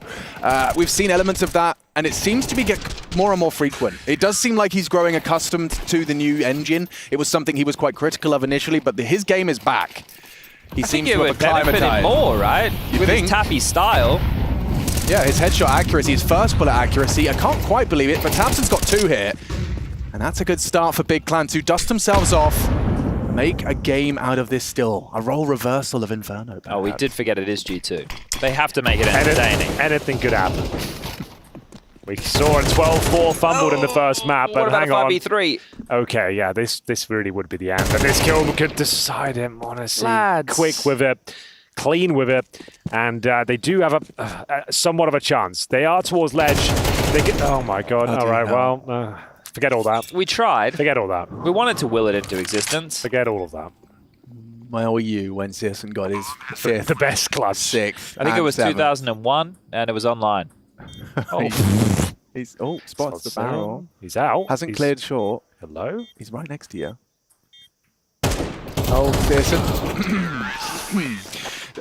12 is the score. Yeah, 2020 or 2021. I think I said 2012. No, you said 2001. Oh. Which I was like, wow, that's crazy. Like, we're throwing it way back there. 2021 or 2020. Yeah. When were they the #1 team in the world? Is that them? 2020. Okay, well there you go. When we were knee deep in the pandemic. Oh, what a time that was. You, me, Alex, Hugo, Harry, Trace, one house, 6 guys. 6 guys, one house. Social experiment and a failed. shitload of 2-minute noodles. And a lot of flies. And ants. Ants. Well, they got through wings, didn't they? Yeah. That's what happens, Harry, if you leave sticky drinks in your room for days on end. Oh, Nico's got JDC, B-Legs, clear baby. boys. Big Clan, it's an abrupt it's a sad end. finish, It is isn't a sad finish. Play him off. Yeah, play the can we start sad music. Can we start the track? No, that's a bit it's a bit BM, actually. But they still... No, they don't. It's done. Yeah. I think, Nico really did just get out the final nail. 25 and with 5. a mallet. It's going to be like a 2.0 rating. Yeah. This is crazy. Yeah, whoever picked him on fantasy is going to be a very smart guy. 3D Max up next, boys. Smart, handsome man. All right, good effort. Tabson, I'm afraid. Your run at Pro League comes to a close. Hell of an effort in the first map. Admirable throughout. They are looking better as a team, but unable to topple G2 today. A convincing 2-0 on Ancient especially. They were truly tested though. Remember, they were 12-4 down in Inferno. They brought it all the way back to quite a convincing series. Chad, overall though, Big do look like they're on an upward trajectory. Yeah, look, more positive signs from the team and the fact that they're in the playoffs. Right? Yeah. That is a little check mark to put in the box. But after that initial map of Inferno, it is for me the story of G2 and now how they can run with this. The early signs, building a little bit of positive momentum with a comeback like that, and then blowing them out of the water on map number 2, and Nico in fine form. The fact it wasn't the Monte show, I think that is a very key indicator of what this bracket run with 3D Max up next could look like for G2. Now we have FlyQuest versus BetBoom still going down on the secondary stream. That has gone to a 3rd and deciding map, which is Anubis, I do believe. Let me just take a quick look. Yeah, Vertigo was the opener. That was FlyQuest's pick. Mirage was BetBoom's choice. So they've split their picks, and they're going to Anubis as in the 3rd and decider very soon, as I can see the players are sat down, Henry. So multiple series over multiple days, today and tomorrow, while we get the ESL Pro League Season 19 playoffs underway. Well then. It's been good stuff over here. Good first series, and I've got the thumbs up, the double thumbs up from Jason O'Toole, that we can throw it right over to the lovely couch. Boys, what are you saying? I'm saying that, I'm still reliving the Deagle round over and over and over again. Good stuff, good showing from G2 right here to close it out, so to say. We were asking when the most recent Nico Deagle highlight was earlier in the event. We did ask for it. Yeah, we got a new one. Oh my God. We got a new one. That was so incredible. The jump, the 4th one, you know it's going to happen. When he gets the 3rd one, you know whoever walks in next is dead. And it's also like it was all that repressed anger from the JL round from the major. It's just, you think this is where it's coming like from? Karmic justice. That plus the CS2 hate, all of these months of frustration, just let it all out. Unleashed. On one Unleashed map. upon him. 5 KD on the second map. I really think they broke them, after that 12-8 or 12-4 comeback. I think it's a shame to see Big fall in that way because they impressed us in this tournament. I don't think many people had them going through to playoffs, and yeah, not a fun opening game, I would say. No, but it's like too, like Alex asked me if I was ready to get excited about the big hype train, and Yeah. I was like, this is what they do. They always lure get you that. in. You They always thought. lure you They in. make you believe. But I'm a believer now. I don't know if anyone ever doubted him before. He goes by Nico, and he's brought Hooksy with him. Congratulations, gentlemen. You survived another day of the playoffs. Hey, look, Hunter found his way over here, too. Everybody joining. Nico, you did some cool things here. How you feeling, bud? I'm feeling good. How are you? Pretty good. I'm just still living over there on the B bomb site. I think quite the showing, Nico. How do you flip it around? How do you turn it around sometimes? Honestly, I don't know. I mean, I felt good from the start of the game. You know, Inferno, I think I did pretty okay, and then I slowed it down a bit on Inferno City. I think I got caught off guard a couple of rounds, but yeah, I mean, you know, just one of those games when everything goes your way. You just find always a way to get a kill or two, and that's what happened. And we'll relive it. Keep talking. It's live. Yeah, talk us through this, man. But let me enjoy for a second. No, after this fourth frag, I was like, when he broke the smoke here, I was like, should I peek him? Like, should I give him a chance to, you know, clutch the round? But I was like, fuck it, I have to go for it. Yeah. My voice went full Bobski when you killed the fourth. Yeah. I got full voice crack. I mean, actually true. Are you finally? Are you getting that? Are you enjoying the game now? Is it starting to feel more right for you, Nico? Especially after rounds like that, games like that. Would you say you're gaining enjoyment on CS2? Yeah, I mean, I don't think it's really the game that's like the reason why I started playing better or worse. I just think that I kind of lost myself a bit the way I play, the way I take duels and everything. So I just looked back a bit on how I play and what's actually my strength, you know. And I think that's probably the biggest change what I've done, and I'm happy that it's showing. But I think it should only get better from here on. I mean, I always showed like, you know, a couple of good games, but I think I struggle with consistency in CS2 mostly, and that's my just main focus to somehow find a consistency that I can always, you know, be on a good level or a decent one. And yeah, I think I'm seeing improvement, and I'm proud of myself. But I think I'm also proud of the team. I think we have been having a hard time at this event, but we find a way to come back into the games, and I think that's also a really cool thing to see. Speaking about your return to form that's happening right now, how important are these types of games where you just pop off and everything works? Like, sometimes do we exaggerate how important it is? Is that something that you keep with you? Moving on into the tournament, you will remember how you destroyed them. Is that meaningful to have a map like that? 100%. I'm going to carry this confidence from this game, and I mean, I just have to make sure that I do the same thing approaching the game from now on, and that's it. I mean, I'll definitely think about it, but I mean, I had those games before, you know. It's not like a crazy meaningful game, but still, I just need to keep progressing in this game and keep finding myself, and I think we're going to be seeing more and more of these games. I want to ask one thing about Inferno as well, the CT side. Like, I think right now, even when you struggled, I think your CT banana control is the best in the game out of any player. Can you talk to me a bit about, like, you're very aggressive at CT banana, whereas some players struggle a lot with that. Can you talk to me about your thought process? I have a guy who is more aggressive than me. Yeah, true. It's a bit of a tag team going on there. No, but I think we have found a very good dynamic right now on banana. I think we know at any point what the other guy is doing, and it's easier to play. If he's going aggressive, I know what I have to do. If I'm going aggressive, he knows what he has to do. So I think that we have been doing that towards the end of the CSGO. I think we have been very good, and I think now we have found that level again in CS2. I think that's the reason why we are winning those fights in banana, and that's why our game is kind of based around it. If it's working, why change it? So yeah, I mean, it's not me doing anything crazy. I think just as a duo, me and Rasmus, with the help of Hunter and Monte on banana, I think that's the reason why we are doing good there. Well, you said it there. It is a team game, but only one person can win the United States Air Force Aim High Player of the Match. Who's it going to be? I don't know. If I had to guess, I would say Nico, perhaps. Okay, good. It was Nico. Hey. Nice. Congratulations. Ancient God. Hey, finally, dude. People will not pick against us anymore. Well, while we watch some Nico highlights, I guess I would ask a question about Inferno just from a team perspective for Hunter and Hooksy. I mean, you guys came back from 4 to 12. Like, that's a crazy comeback. It seemed like it took you guys, 15 rounds to really get activated into the map. Is it just kind of like shit happens? Or, I mean, an incredible mentality to come back, but what was the switch? So we did prep, and Nima is doing the pistol rounds. So that's one round in the back. and Nico promised me 12-0 on CT, so I thought I didn't have to do anything. And then all of a sudden we lose the first 4 rounds on CT, and then we have to step up. So Yeah, we won 11. Plans change. 11 in a row it was, I think. yeah. You got it in the end. It's okay. Do you think that broke them coming into map 2? Like, were you expecting more fight, or were they just, you think they're mentally out of it after that one, Huxi? I think they were mentally out. Okay. On Inferno, after like the clutches that we won, like 2v3 and 2v4 one time, I think after that, like, we saw that we can do it 100%, and then like even like when we started leading 15-12 or something, when we switched to T side, they came back 3-0. I'm like, okay, they're back again, but it was really tough for them. Anyways, after 12-4 to lose the map. So yeah, I think on Ancient, they didn't have a chance. We also got a good start on Ancient. Like if they get a good start again, maybe they can get some momentum back. But when we get a good start on second map after that comeback, I think it's very tough to beat them. Yep. Dang. Well, I mean, yeah, I can keep going. Yeah, go on. Oh, you want to mic, Matthew? Or? Okay.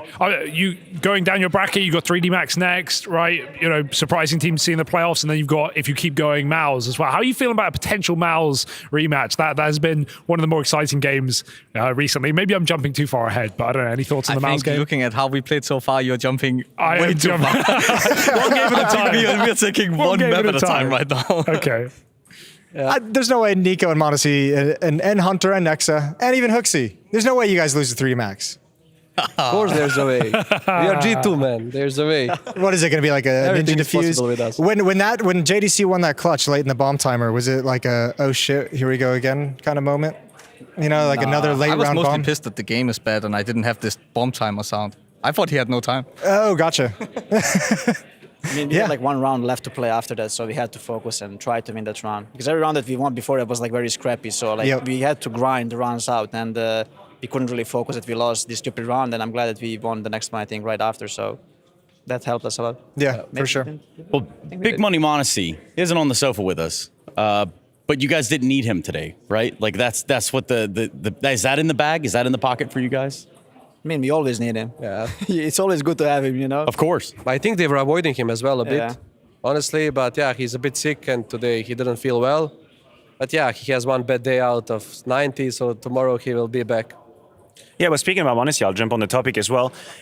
I feel like he is probably the best used sniper right now in the game. Is that something that is you build as a team, or is he just calling his own number? He's got the feeling, he does whatever the hell he wants, and that's just it.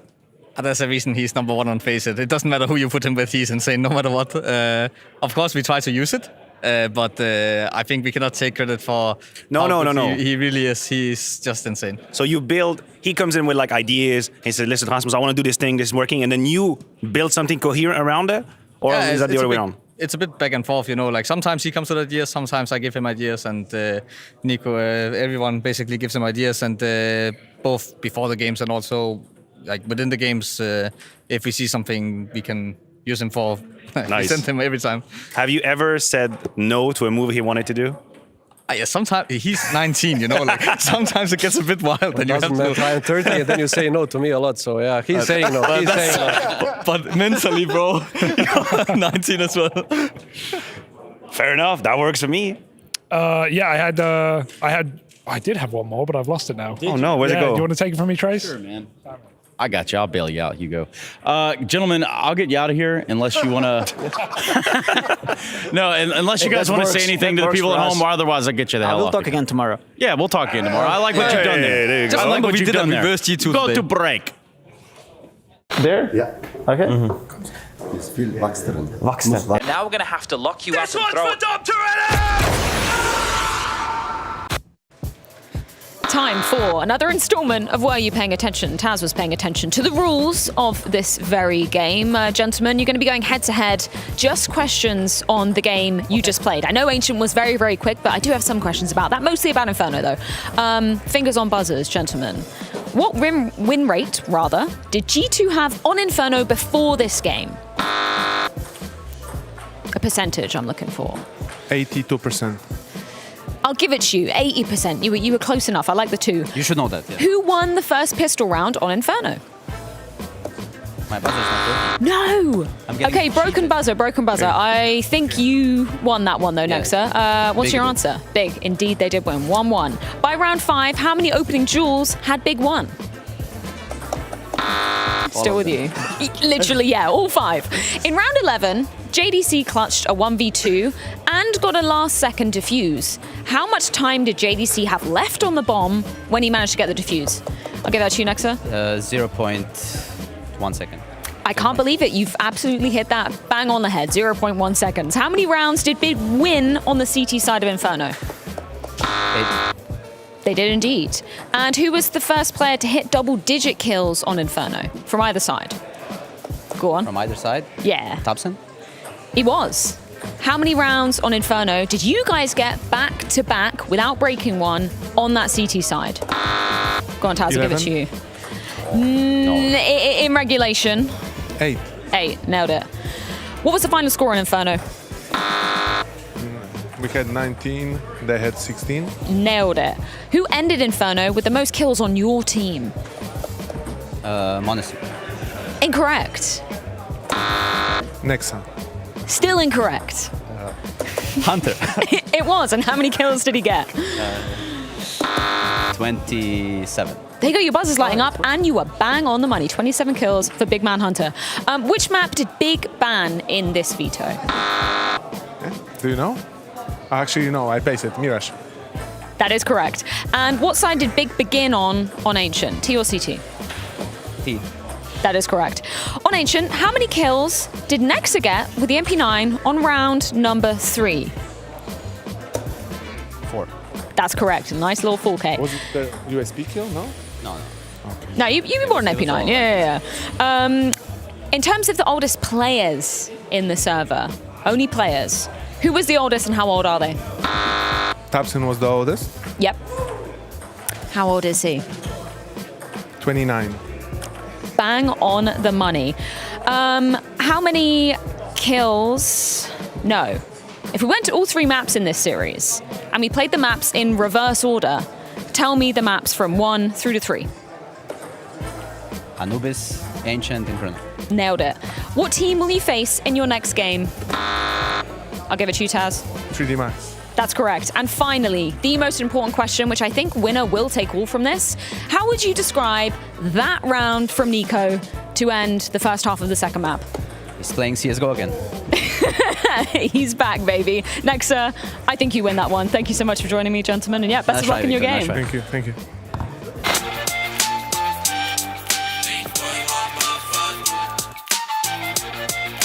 Now that is a dank, dirty banana. So this type of banana, this is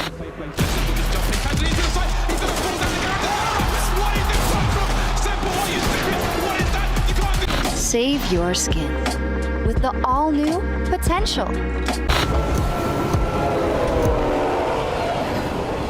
Lurking in the shadows and the shallows, the saltwater croc. Never fun, never easy. Losing is the price you pay in pursuit of victory. We've got Crimbo joining me here and knocked out by G2 with an intense first map in that series. Obviously just ended, still maybe need to start processing, but as you quickly reflect, as you cast your mind throughout that series, where did it go wrong?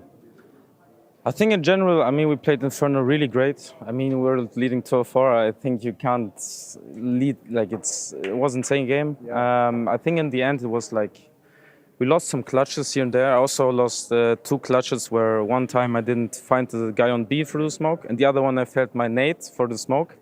So that's pretty tough to lose. But in the end, you know, we had 10 other rounds to play, and I don't know, it also felt like they were like coming in the game, you know. They had a rough start as well. I mean, they have top players with Nico, Monte, or whoever, Hunter, whatever.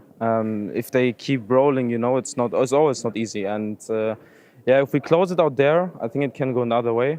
But yeah, it was a bit tough though.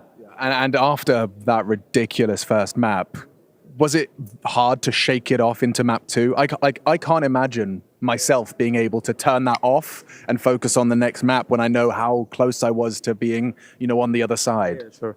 I mean, for me personally, it was tough in the past. Like, it gets into your head. I lost 2 clutches. We lost some other rounds, you know. But I learned it doesn't matter, you know. It's like you have a next map, you can't change the past. It's like every CS player had it probably. Like, there are so many things that I should have done this or that, and you just have to shake it off. We are the good talk, we're all smiling. But on Ancient, like we were feeling good, but right now I can't say what went wrong or stuff. It was like, I don't know, the rounds flipped by and flipped by and flipped by, and suddenly it was 8-1 or something.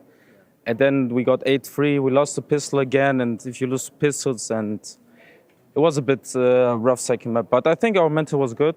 We were not too much into our heads because of the first map. But yeah, in general, it's still tough, of course. And final question, what did the comms sound like when Nico happened? I mean, I'm in disbelief. You just suddenly, it feels like the round is over, an explosion of deagle frags. Well, we actually saw you on the camera. Some of you are just smiling because it's like, well, what can you do? Of course. I mean, first of all, we were on B, and I was like watching top right and was like, okay, we killed Monte, we killed Hooksy. I'm like, okay, nice, we got this round. Then suddenly, like, I hear like, bam, another one.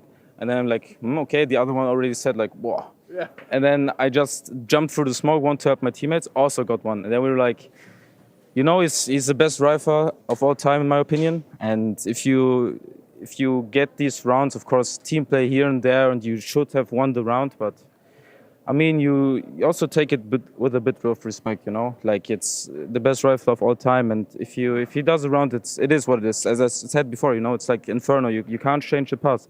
And we decided to smile about it and rather being tilt on it. And yeah.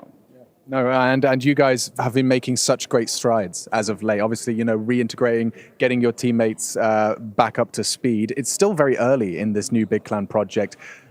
I mean, I know it doesn't feel easy to say now, but are you kind of happy with the progress you've already shown? I mean, 100%. Like, we took a map of Navi. We could have shown our better face there. We lost to them. It's no shame to lose to them, as it is today as well against G2. We won against good teams like Heroic, and also, you know, these games. I think G2 also had it with M80 and other people. You know, these games against Para or whatever, it's always tough because, I mean, these people also play 14 hours of CS2 every day. They watch your own demos, they watch their demos. Like, you know, it's not always easy. And yeah, 100%. Also with our Inferno today, and in general, we feel the progress. Of course, you can be a little bit sad today about this loss, but you have to learn from it and definitely come back stronger. Damn, that's one hell of a mature interview, bro. Much love. Thank you very much. That's Crimbo. Open wash. I don't know why I say watch. Like, I want to put the T. The open wash. I want to put the T. I don't know why my... Smokes. You see a double smokes in the same place there. Simple just jumping casually into the side. Wait. What was that? Never miss a play again. Simple. That's not allowed. This is not FPL. This is a major. Finally. With Face It Watch, you're in control. Switch between player POVs live and see the game through the eyes of any pro.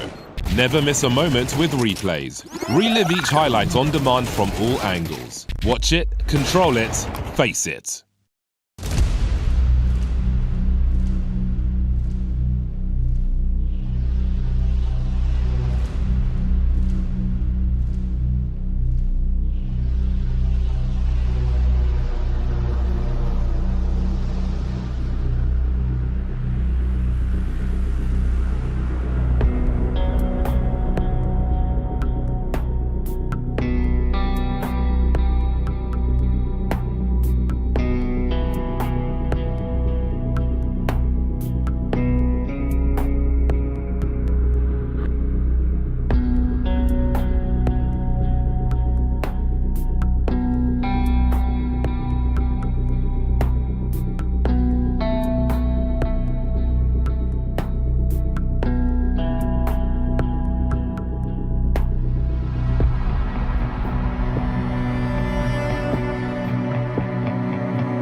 I have absolutely no idea what's going on.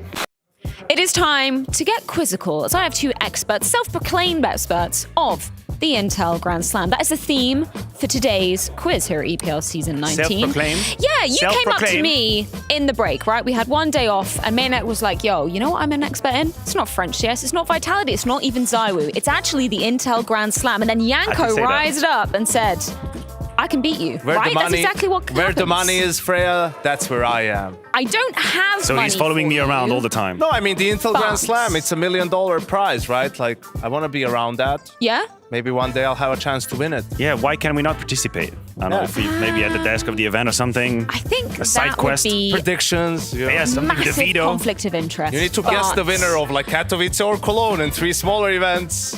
And then you it's get $10. $500,000. I think at least $500,000. $10, $500,000, a little bit of a difference there. I've got 11 questions for you guys. We're going to be going through some Intel Grand Slam history. Okay. Some questions a lot easier than others because we've only had, 4 complete seasons of That's correct. the Intel Grand Slam. So we're going to be going through 4 of them. You've got to whack your buzzer quite hard, Yanko. Apparently, I'm sorry. yes. Do you want to give him Yeah. a, Do you wanna give it test, a test run? Well, God. Oh, okay, well, yeah, that's why we gonna put work. you on the I'm not gonna, be first a lot of times if I have to start from here. I can just. Whoop. Oh wow! I turned off the light for half a second here. Did I do Diffuser's that? nearly tripped. What did I do? Let's get this done then, shall we? Question number 1. I would like the team name and the players and coach who won the first season of the Intel Grand Slam.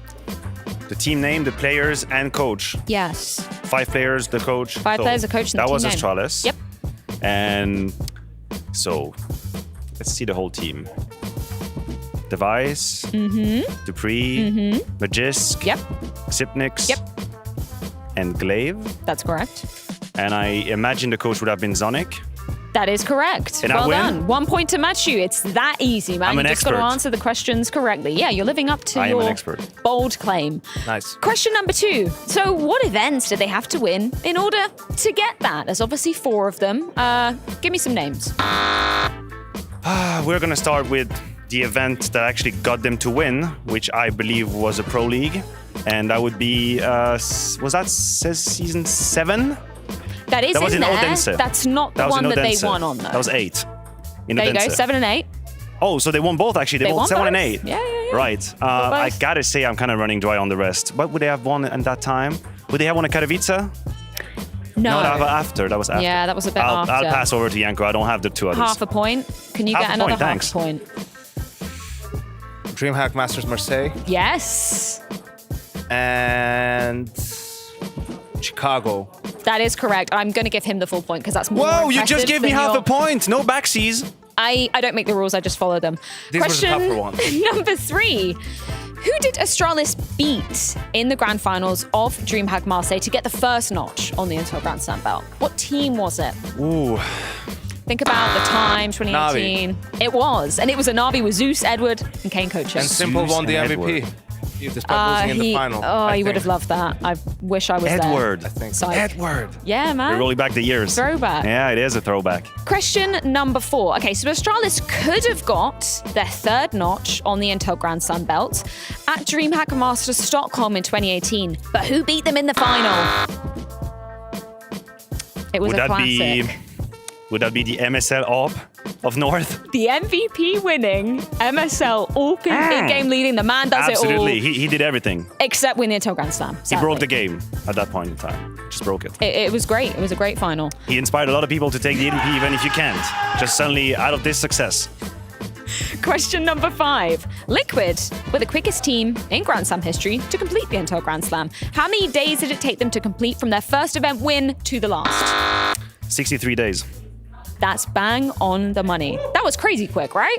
Yeah, that was wild. The first one was Sydney, and it ended with Cologne, just over Against 2 Vitality. months. They added DreamHack Dallas and Pro League to that.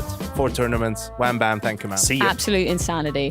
Navi won the Intel Grand Slam season 3. It was a bit of a weird one, but name the roster who were part of this victory over 4 events. Spoiler, there were 6 players. Go on, Wanky. Simple, Electronic, Bit, Yep. Flamey, Yes. SDY. No. I'm going to pretend. One more, right? Yep. Perfecto. That's correct. 6 out of 6. I didn't hear anything just wrong. getting second chances now is great. Just having a good it's just no, it's great. It's just nice. It's televised, you know. Yeah. You have the replay. You just said simple twice accidentally. Actually, that's what I heard. Yeah. Sorry, I'm deaf. Question number 7. There was only one other team during the Intel Grand Slam Season 3 that ended the season with 2 wins in a final. Everybody else who was, trying to spoil Navi's run, only ended with 1. Who was that team? Gambit. It was indeed. Remember that little rivalry? That was nice. I do remember. I mean, it was online. That's why it was a rivalry. As soon as we came back online, no more rivalry. Yeah, dead now, of course. Who was the first player to win the Intel Grand Slam twice, and which teams? You buzzed in. It just didn't come through. Go ahead. Whole thing. First player to win it twice. Twists. Yep. Liquid and FaZe. Bang on the money. So which events? Winning here in Malta. Well, that's... Oh my God, it's like you read my mind. What events did FaZe have to win to get the Intel Grand Slam? Oh, all right. Well, here's the thing, Freya. They did this wild thing where they won Katowice, Cologne, and the major in the same year. So Katowice and Cologne, that's 2 for you. Yep. Pro League was the one, obviously, the final one. What number are we talking of Pro League? I know the answer. Matthew did give me numbers. I do know the answer. Okay. So we're in season 19, 2024. Last year, 2023, 17. Yep. And what so there was 2 Pro Leagues? I don't know. You tell me. I don't know. He didn't win 2 Pro Leagues. Pro League is not a FaZe tournament. What else? What else could they have won? They didn't win Dallas. They lost to Cloud9. Yep. Rio, no. Actually, I don't have Sydney? it. I don't think I have it. Sydney? A year ago? No. I'm drawing a blank. Another Pro League? No. Katowice 2 times. No. I don't have it. I mean, you said it. You just need to tell me the number. Pro League. It was. Season 16. 15. Yes. Well done. I can't believe you got it so quickly. It's the odd numbers. Choice number 5 just nailed it. They're just a bunch of oddballs. And, what was odd about this FaZe run was, there was a few events that they could have actually won it on.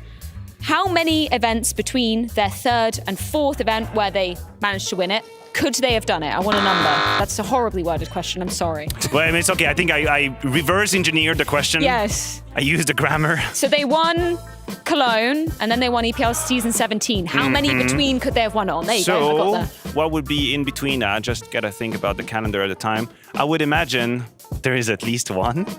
That makes sense. Otherwise, they would have won immediately. Yeah. But I'm gonna say 2 tournaments. They had 2 chances. No. That's incorrect. No. There's at least 3.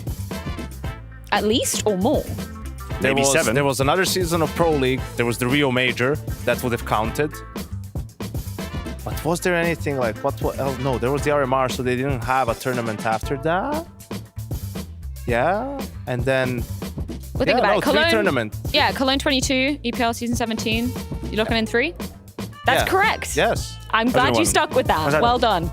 It was Rio, Pro League, and Cato, Katowice. and EPL. Yeah. Cato. Nailed it. Final question. I haven't been keeping score, so It's let's all right, say it's doesn't winner matter. takes all. Ooh, damn. Never seen before in All Pro right, League. we're ready. Who's currently leading the race for season 5?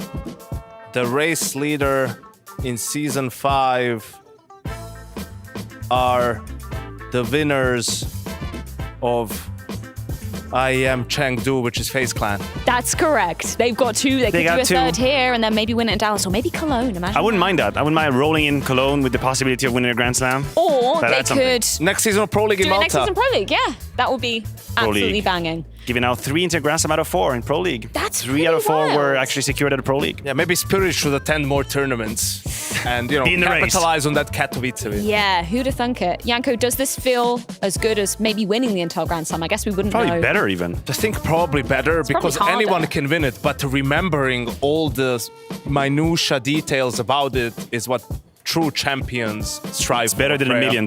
It's better. It's better than $1 million. It's better than $1 million. No, it's Yeah. not. Just give me the money. No. Well, I'll just try go. to source I'll some take money. half. I'll Thanks, take half. guys. Congratulations, Yanko, the biggest winner.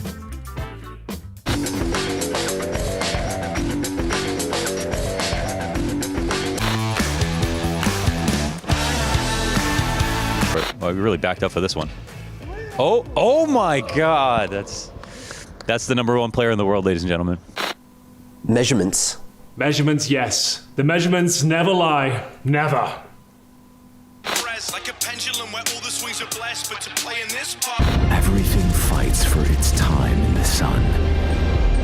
Wasn't it you two who were flown out to Seattle by Valve? Look at you two, complaining about who's gonna squeeze into each other's hole first.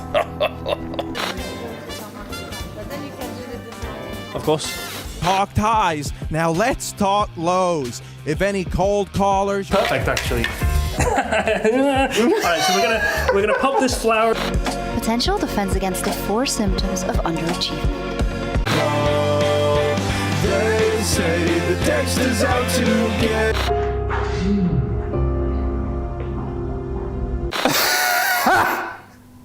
Really? Really? Could have been a lot worse, could have been a lot harder. I expected a bit more pushback on the UK Counter-Strike. Now my question regarding that is, when are you going to, shut the fuck up about this? Blame? Ich weiß, es ist schwer, aber wir schaffen das zusammen, Alter. Hashtag gemeinsam, wir können das packen.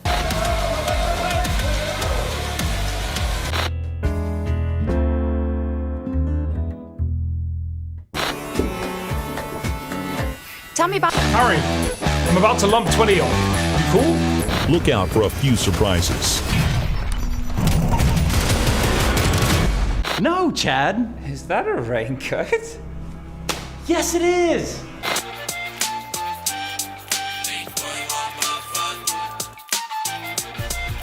Hey everybody, welcome on back down here to what we have for you right now. When I say that, I am talking a little bit about the game show known as Do You Even Lift? And in this notion, we're going to be going over some of the greatest trophy lifts, but also critiquing them down to the very bare bones. And in doing so, check this out. I done brought in a few characters from way out there. Not sure where some of these guys came from, but I can assure you that they are the leading experts on what we're about to do. It's good to see you again. What's your name again? I forgot. Ironically, it's looking like Shells. All right, well, Shells, I really like the accent, mate. Look, last time here, Simon Williamson, just for the record. Nice to meet you. Yeah, I'm from the Trophy Lifting Authority. You guys actually wrote an article about me. I did. Not that long ago. But you questioned my authority last time round, Mr. Chalet, and I brought my badge. Yeah, you did bring that, which is proof of some sort of concept that someone gave you that. Now, who's the little guy on the end that's got 2 pairs of gloves on each hand? Well, he's been here before as well. Yeah. I'm William Simons. Come on now, we all know who I am, and I'm from the trophy holding ceremony. Yeah. Nice. Okay, Yeah. From the ceremonial crew that does that. From the ceremonial crew. What about this guy? Do I get introduced here? Okay, yeah, sure. What are you all about there? What do you dress up for? These guys, he's looking after the health and safety. He's more the authority on lifting in general. I'm the community side of it. My name is Mikel Angelo, and I'm from the TLZ. I'm from the Trophy Lifting Zone. We're a community-run fanzine, and we publish papers every single week about trophy lifting around the world, most specifically in esports in general. So what was that company you said you recognized? Trophy Lifting Zone, TLZ. Okay. The Trophy Lifting Zone. Nice to be here. Thanks for the invite, guys. It's an honor to be next to such legends of the industry. Well, yeah, look, we're all needed as part of this, right? Without the authority, without the science, without the community. I know you don't necessarily respect my magazine, but I'm going to try and kind of change your mind today. All right. Okay, you guys ready to judge some trophies over there, boys?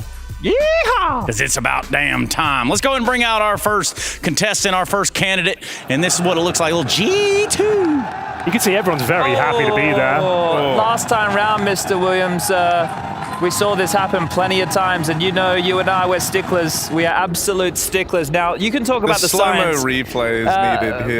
But listen, I know you write the book on this. Yeah. Take a look how unsafe this is. Okay, I agree with you. The authority does not stand for lifts like that. The vibes are also immaculate. You've got the pyrotechnics, the cheering crowd, the smiles on the faces of thousands around. We would love to write about this weekly in our magazine. There could have been 600K in the bin there if that trophy had landed on the right head. Could have been, but was there? Look, we don't live The with vibes ifs were and buts and immaculate. maybes. We need to uphold the rules. Check Just it out. relive it. Look at how But dangerous it's that is. okay. You're the health and safety expert here. Was that actually dangerous? The way they've gone for the lift.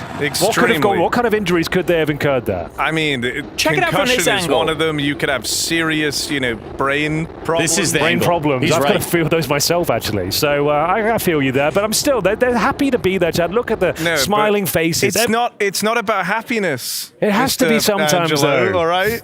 It's not about happiness. It's about the safety. technique. You only get to live those moments again if you're alive for the next trophy lift, Which sir. they are. Which in I rest this my instance, case. thank God they are. They I'm would have been representing- minus 600k there, sir. I'm representing the community, and the community were loving Let's that. all get our... Let's do it. Let's do out of What's the rating system out around of here? This is my 10. first time here. So out of Please 10. out of 10 for the, All right. the simpleton you math. know what? 10 for vibes. Immaculate vibes. What are we down here on the end? We got a 5, Five. a 10, and then a 2. But let me start with you. That's rather low, sir. Yeah, I mean, from a safety angle, they should have been out there pre-testing the lift. That's what we always recommend. If you feel like it's your time to shine, you should request some one-on-one time with the trophy. Gloves on, needless to say, and not just one. I don't know how I'm gonna. You have to double glove. It's so important. Double up. May I? Yeah, take it. That's an authentic glove for trophy lifting purposes. Can I keep this? I'd love to take this home and show the You boys can in the write magazine. about it if you want, Yeah, we can yeah. do an article on this one. Yeah, that smells quite nice Yeah, as well. well, because that's the second glove. So that one. Okay. Yeah. Hey, Michelangelo, what's your score again?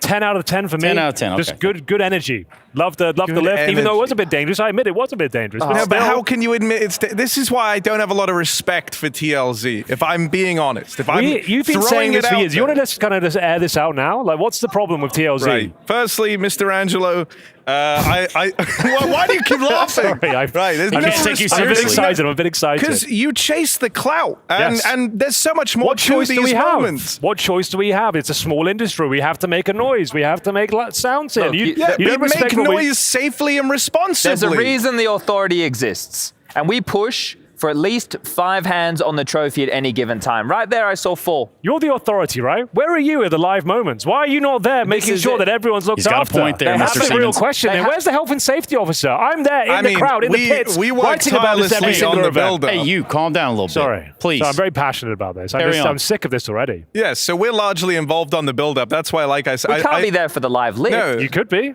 You refuse to be though. You say you don't have the funding. Well, we're doing it by ourselves. We're community funded, and we're doing it every single week, every single tournament. I'm there. You need some and help I just with that wanted to glove? say, I think it's sick you guys come out here and judge everyone.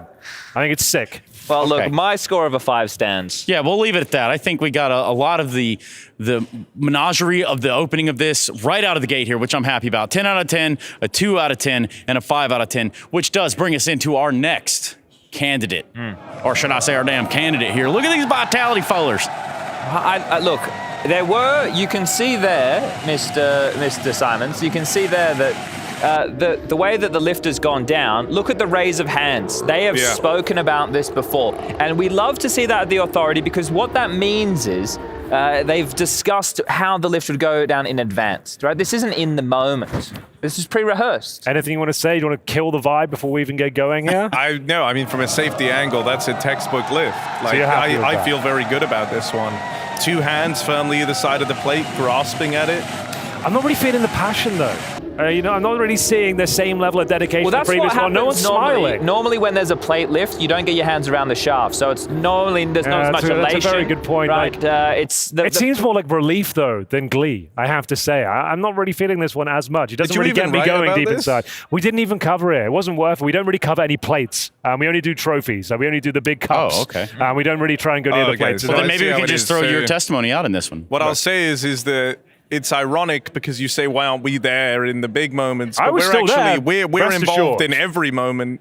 Meanwhile, what? You just seem to rock up to the ones you deem important? I was in the building. I wasn't writing about it. I was still at the event, an integral part so of the community, you making claim sure the everyone had a good time in the expenses to crowd. get to go somewhere and just I hang will out. say, Hero.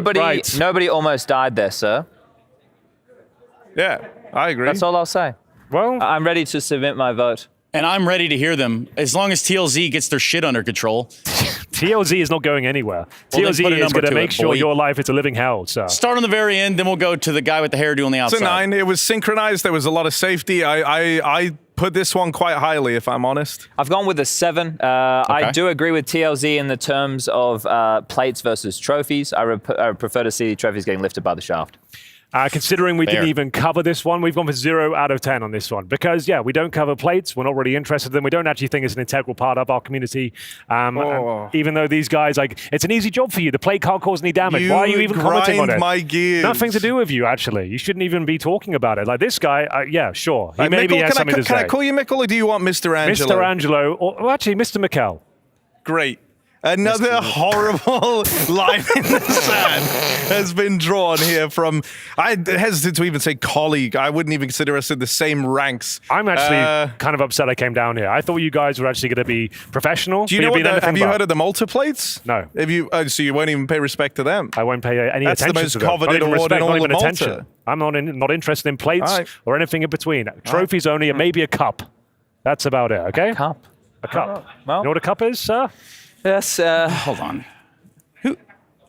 It's. I just had to ask someone who actually brought you on here, but 0 out of 10. Okay, 0 out of 10 stands. Is that the first time you could get it a 0 out of 10? The first time someone's had the minerals to do it? The minerals, yeah. The vitamins, or vitamins, whatever. Vitamins. Let's go with our next candidate. Maybe we could change the tone of this next one, gentlemen. You know, we all love trophies. I agree. Except for the guy in the middle. You don't love Hey, pay attention. Pay attention now. Now, who is this? I believe it's the Outsiders, right? Yes, they are the Outsiders. Now, there. I don't know if we'll catch this one on a different angle. Oh, lots of look at that angle. Look at that angle. Very nice. And look, there is more hands saving in the back again. Is that the coach? The coach, yeah, that's Dastin. That is perfect. Now, this is something that I'd like to bring to your attention for TLZ. You could probably write about this. But the coaches during the brief are always the most attentive, right? We go in there as the authority. We have both teams. They come in before the grand final and we sit them down. The coaches are the ones taking notes. They're the ones getting ready. And when we have moments like that, because these trophies are heavy, do you know how much that trophy weighs? I do know exactly how it weighs. How much does it weigh? 6.3 kilos. No, Next. that is no. You've misread it. 63 kilos. Is that true? That's true. Okay, well, I stand corrected. You finally called me out on something. So well done. This is it. When you have the coach there ready to catch in a moment like this, it actually shows that the team did listen. And he was briefed beforehand. You told him that might happen. It's a top-heavy trophy. We all know that. And that is why I told you at least 5 hands on the trophy at any given time. I like to see a team lift. I like the confetti. That, for me, was a big part of it. The pyrotechnics going up there with the confetti itself. Great energy, great vibes in general. I think that's actually, for me, most important factor of that lift. Anything you two can agree on for this one? I would love to see the manning of this bridge. No, I mean, I think, we can both agree that actually was a good trophy lift, surely. Okay, fair enough. Yeah? Let's say, all right. Let's do a gloved handshake. Yeah, on let's this do that. one. Yeah, I like that. It's great to see when gloves meet. Nice, guys. Nice, good stuff down there. Wonderful. All right, let's get those numbers out on your board. I've gone with an 8. Oh, yeah.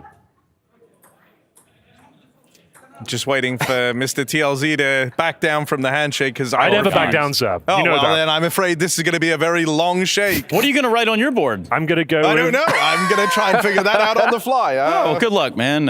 What could go wrong? I'm not known to be a left-hander necessarily, but I've gone for a 6 out of 10 here. Love the energy. I appreciate the coaching factor. I wasn't aware of that. We've never interviewed a coach at our magazine before. Keep it down, please. We're trying to talk about trophies. Right?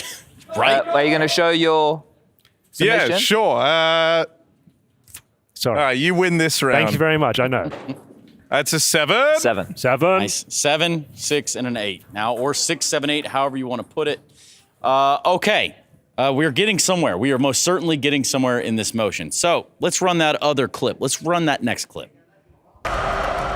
Oh, Mr. TLZ, could you speak a little to this? Okay, well, we all know the this history moment, of this moment. Look at the size of that thing. It's like... That's the Goliath. It's like Thor's hammer, isn't it? Yeah. That's what I love about it. And usually dangerous, but look at this technique on the lift. Look at the strength of this guy as well. Using the head, the cranium, sir, to hold the trophy above him. Surely that can't be safe. The readjust. The readjust, touch the shaft, then to the base. Yeah. Onto the head, though. Can a head withstand the trophy like that?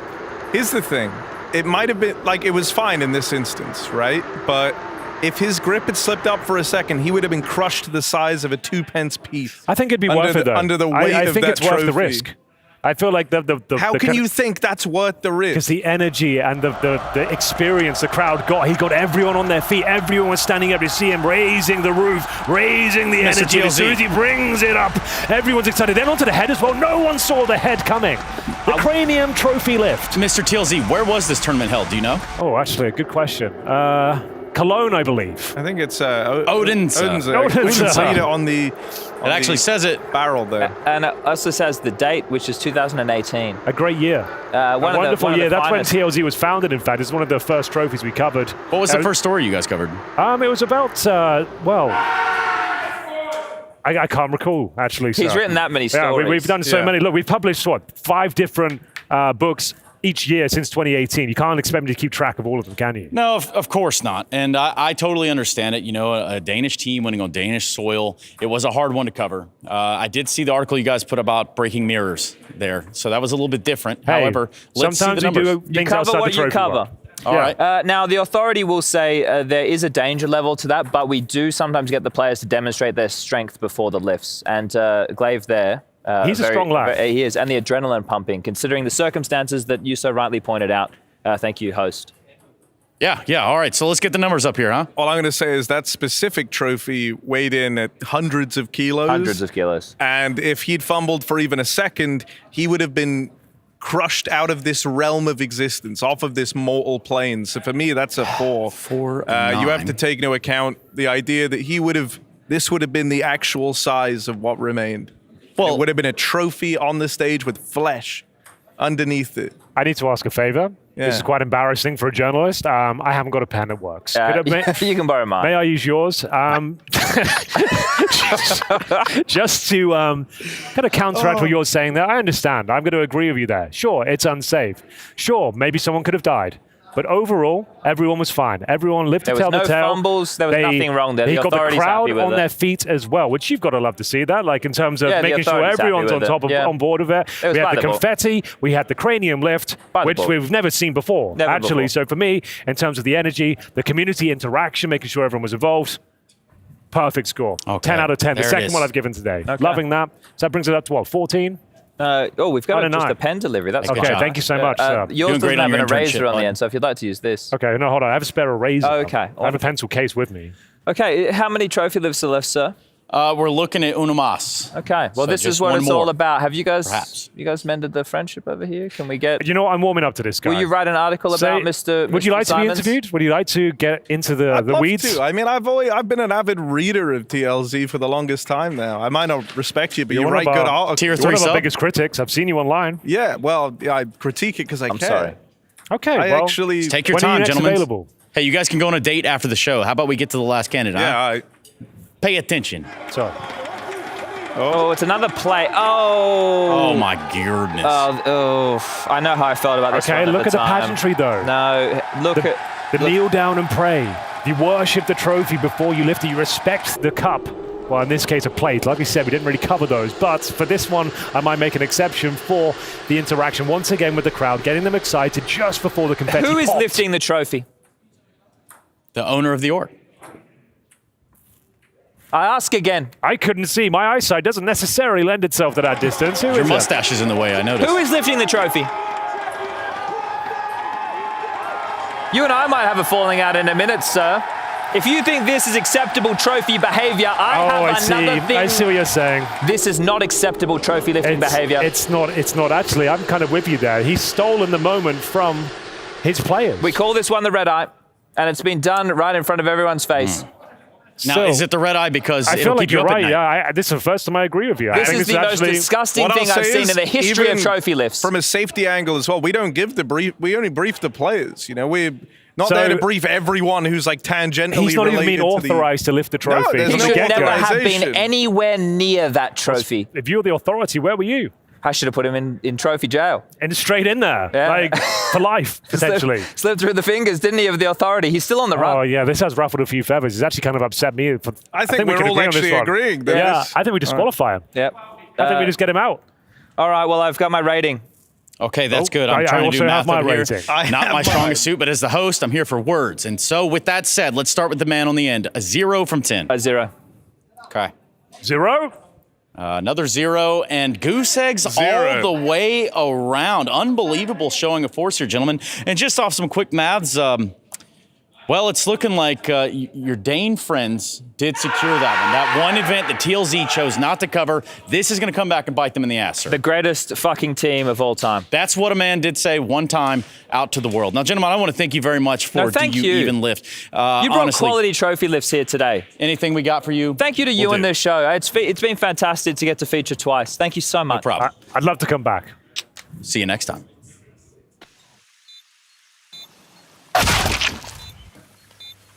Don't go. I don't want you to go. You've done so much. I know. Somehow my bot is more red than Harry is, and that's unfortunate. Back then, technology was different. Keyboards used a PS2 plug as USB wasn't widespread.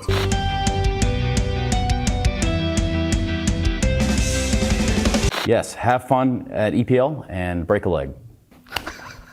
At Bristow Potteries in Malta ahead of the playoffs of EPL Season 17. And I'm here with Chief Pothead Jackie. Good evening, fellow gamers, worldly citizens. For far too long has the strategery of this nation led. And if there's one thing I love, it's big piles of greed.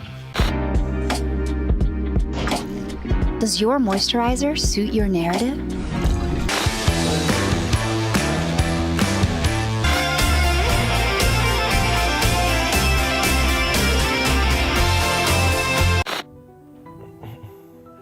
This is impossible, honestly. I have no clue. Giga chat, Hooksy, Giga chat, Hooksy, Lord Hooksy, Lord. Not today, fella.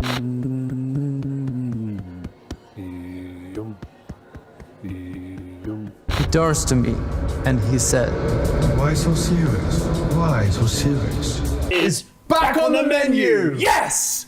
Woo!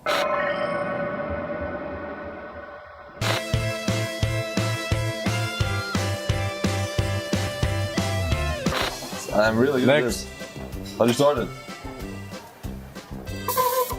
I guess we need Apex.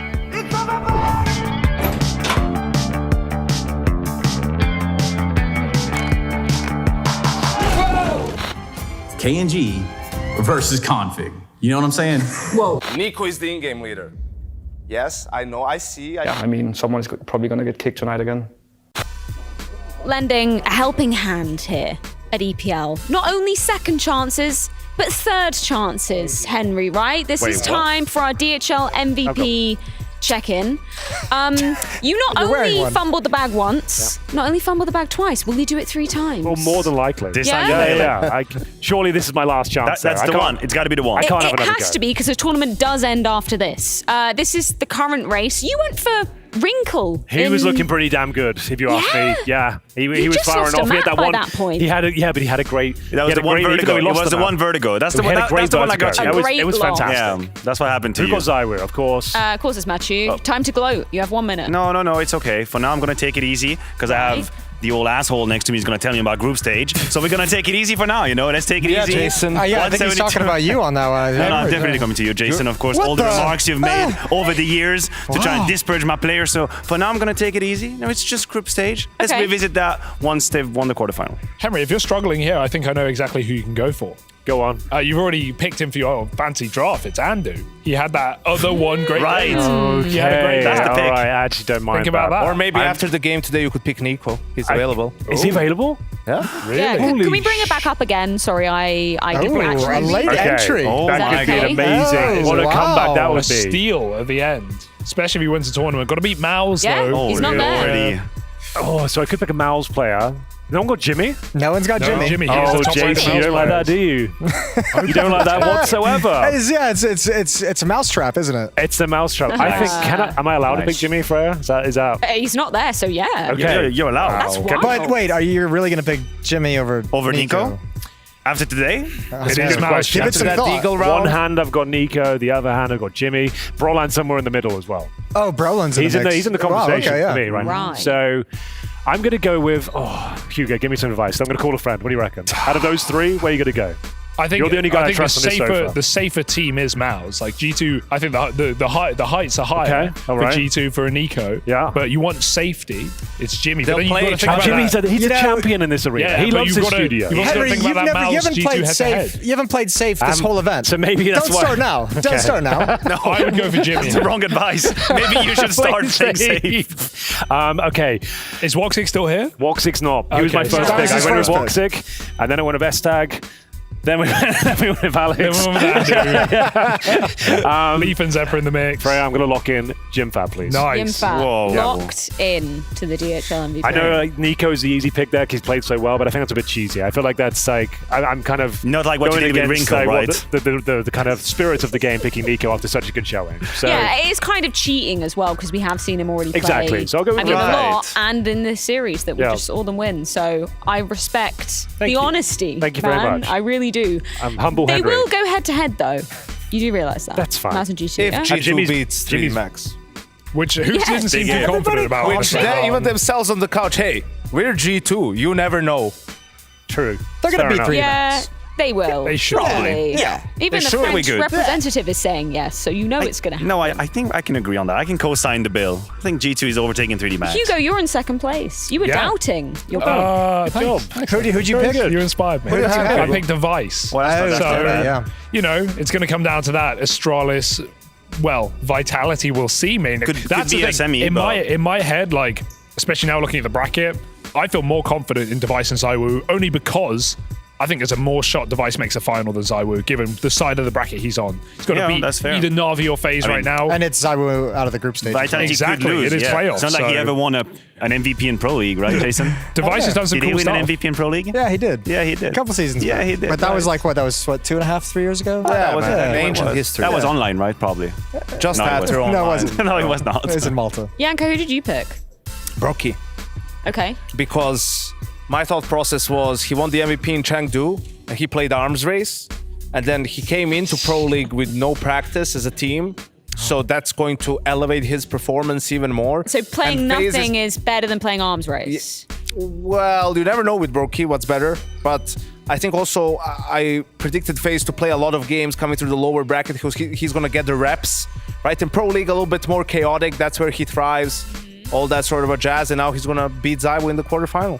Can you imagine? You passed on Nico twice here at EPL. You passed on Nico for this MVP and you passed on Nico for the draft. That's the sacrifice I made for him to regain his form. Oh, because he's going to win you back, going to woo you back into love like a romance, like convince you. So you're saying Henry's the reason that Eternal Fire are not in the playoffs right Yes, now? Is that the right. logic? It's fair enough. I feel guilty. I feel terrible about it. Or It's only you. I NAP. shouldn't have How done dare it. you? I was messing around as usual. I've ruined their tournament. Not which just is- them, NAP as well. He And won NAP, 2 teams. yeah, They I were would have right there, written. Henry. Yep. They were right They were there. so close. Yeah. They should have taken the whole happy thing. he went with Mouse. That Yes, means exactly. G2 will beat them now. You ruined Mouse. Oh, Jason, you Yanko's had a loving repick, this. right? You I did repicked? indeed, yes. Who did you repick? I have Who did you Wonderful. choose? You Who had did Wonderful? I choose have first? Wonderful. You have it now. I have it now. Who did you choose first?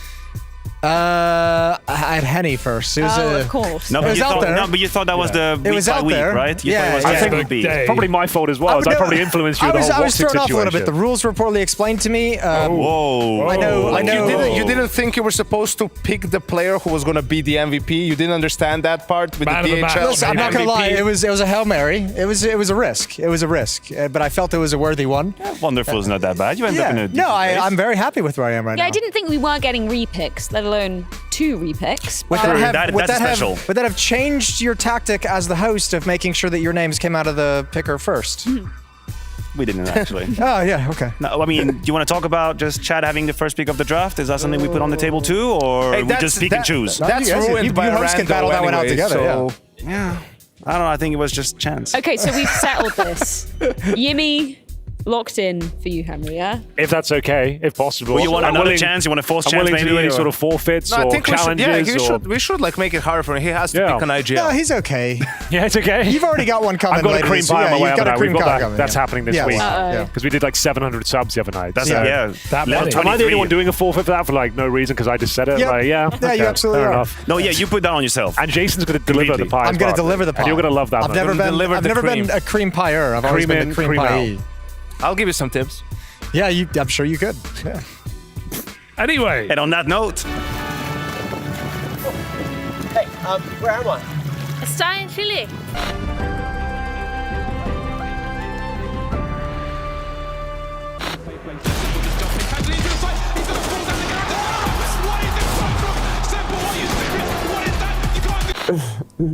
Yes, I'm the manager of this here establishment. Are you telling me I need to upgrade my fucking video card again? So that's the CS coming up. Watch it. Watch the score. It's gonna change. Watch the CS. It's Counter-Strike. Okay, tags up. One. Oh, I'm starting to believe as well, Henry, because he's got to take it from. Stop blowing my mind.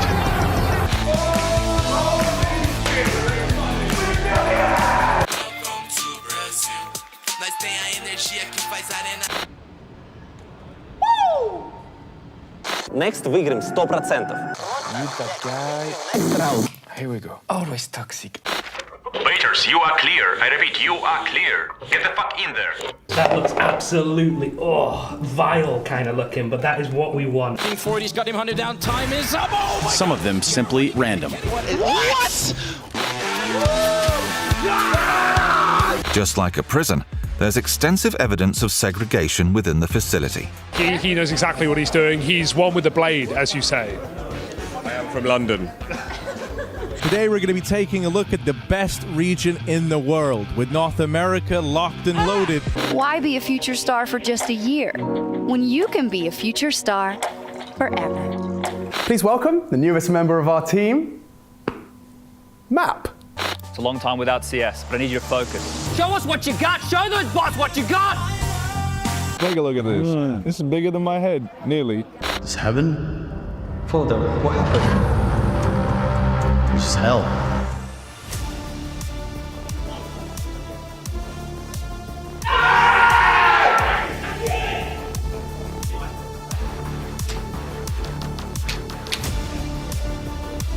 FlyQuest taking it in 3, an admirable performance as they got close. It could have been 2. Vertigo going the way of BetBoom 13-11, but a reverse sweep from FlyQuest. They've got to be happy with that one. Anubis, it was a 6-6 half in that third map, but the CT run, they made a run of 6 rounds on the CT side, put BetBoom into an uncomfortable position.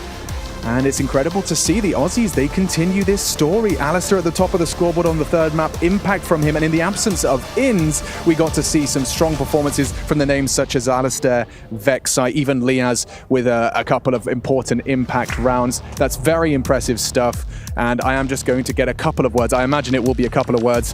Liaz, that's got to feel good. It feels pretty fucking good. Yeah, looking good. And of course, Vexai, you had a great performance in that map. The reverse sweep, close on Vertigo, not getting into your own heads about it, closing it in that fashion. Was that something you can be satisfied with? Is that a map you're going to, or a series you're going to walk away from, head held high? I mean, for sure, like a win's a win, and we can't be upset with a win. And mental resetting in a time like this, I think is really good for us, especially considering it's our first playoff. And like we're pretty early. We've only been together for like a short period of time. So yeah, I don't know, we're pretty good, pretty proud. Proud of the result, absolutely, you should be. That's fantastic. This has been Yikidia Check-In, and FlyQuest, they can continue and advance in the playoffs. It's like a prison. There's extensive evidence of segregation within the facility. He knows exactly what he's doing. He's one with the blade, as you say. I am from London. So you feel like you found home? Yeah, until I'm kicked. Look at you two, complaining about who's gonna squeeze into each other's hole first. It was CPL winter 2002. Zaiwu was 2 years old, and Monte wouldn't be born for another 2 years and 5 months. Finish him! Finish him! Hello guys, it's Gizmy from Monte, here to check up on the team. Here we have Rue, making a coffee, staying in, making sure he stays sharp for the matches ahead. Rue, can you tell me opinions on this coffee machine?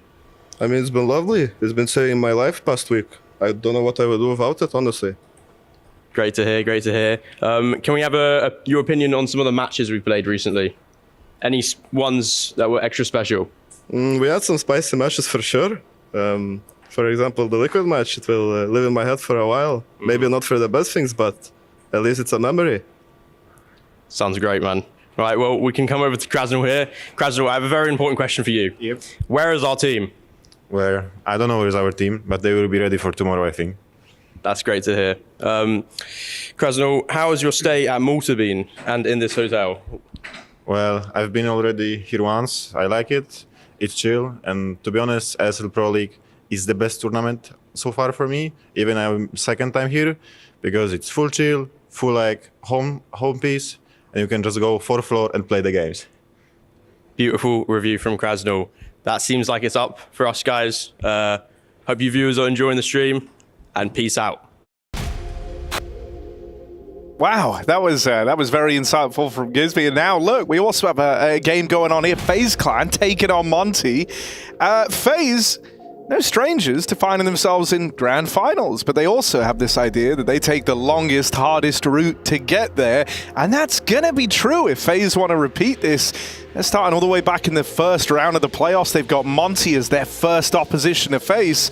Do we think FaZe are en route to another finals? I mean, have you been paying attention? Yeah. That is one of the slogans we're using here at Pro League, and what better, more incredible, monstrous run for FaZe to have in their bracket Na'Vi, Vitality, then potentially an Astralis in the semis going into the grand final. Holy hell. There would be no asterisks on the win for FaZe if they were to do this. Even to get to those grand finals would be incredible, quite a run, right? But look at this. This is what's sticking out to me. The veto on our screen with FaZe coming in with the Anubis ban, of course, floating Vertigo, which they've been known to do, and Monte will grab that by both hands. They like what they see, some scrappy CS. We saw FaZe back at the major, run it against Spirit, beat them in overtime, go on to full Vitality on this very map. So what phase do we get today as we enter Vertigo as our first map of the series, Matthew? Yeah, listen, I don't think I called that one live, but Demke had an absolute burner against Fury on Vertigo. It was 27-8. It was 2.17 rating from Demke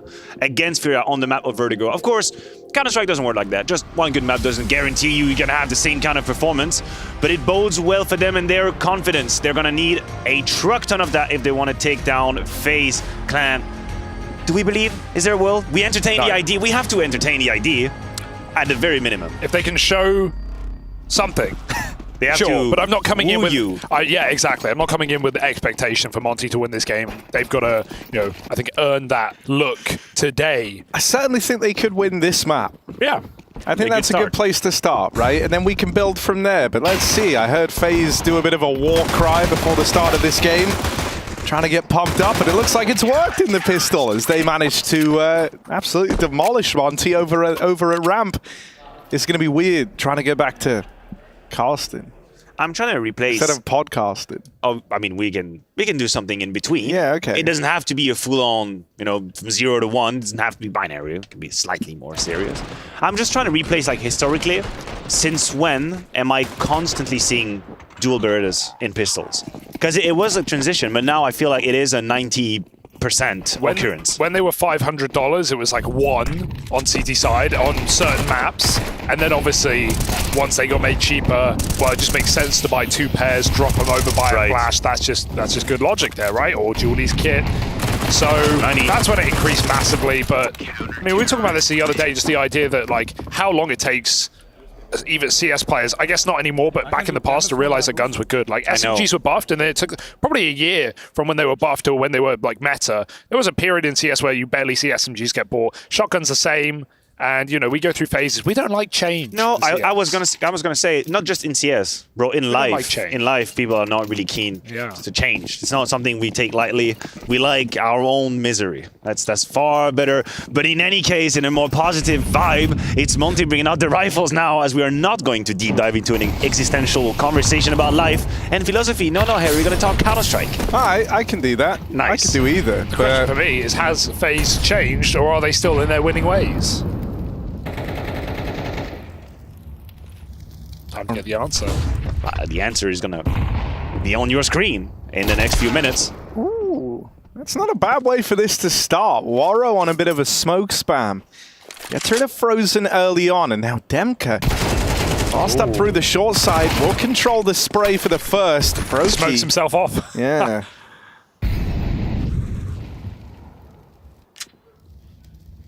But in this bonus round, that AK, that's the big ticket item here. Brokey's re-aggressing with it. Cleanly done. Brokey looking good. Hungry for even more. Oh my god. Starving. Yeah. Famished. Pops and Rain. They're in my fantasy team. Not the one that we built for Pro League, my other one. Your real one? Oh, that's a good bait. That's a good bait. Trying to set up Robs. Good for the first. Got to commit now. He's going to die on this wide angle, and his teammate jumps over. So back in, Waro and Krasnal convert and get their first gun round on the board, stopping FaZe's bonus from going too out of control.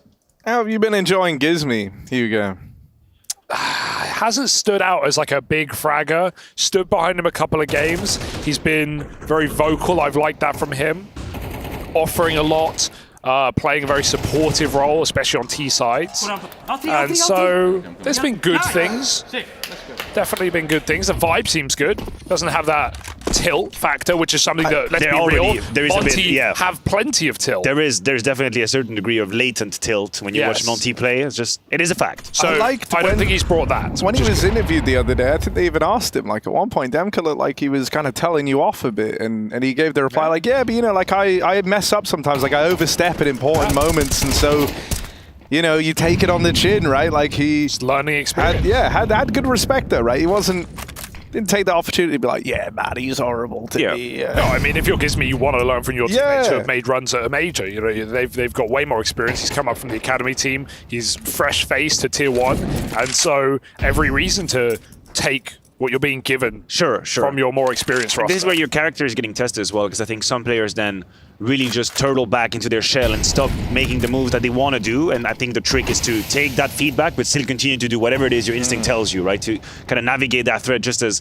Krasnal's trying to navigate that smoke. Yeah, Monte loved that smoke at the top, but Rain's got a bit of an angle on the wide swing here. They're going to do 2 smokes on the site and flash their way in. Krasnal already spotted. FaZe now know the true commitment.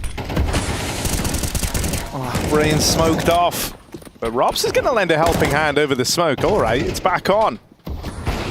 This could have been a unicorn round. Instead, FaZe are more than interested. Even a smoke push out of Carrigan.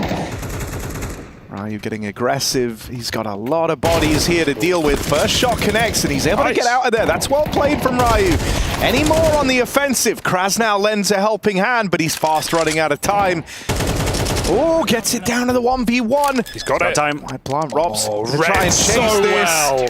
Doesn't call his bluff. He moves in and waits for that plant. Krasnal had to commit. Oh, that's experience from Robs, and he knows that Monte are quaking in their boots. It's also because he's got such time pressure that he doesn't have time to just go behind the boxes where he could afford a plant and then take a duel. He's so rushed by it, pressured by it, that he's got to have an open plant. And who else but Robs to make the right decision in the last 4 seconds? He probably hears where the plant's coming from. He knows it's my time. It is my time. That's just a confident swing, not one where you're expecting a player with a gun out anyway. He looked ready just to stop that bomb in his tracks. All right, FaZe back. Double SMG though, it comes at a cost after winning a clutch. And Monte is scrambling, pinching pennies themselves. Frozen fights down the ramp.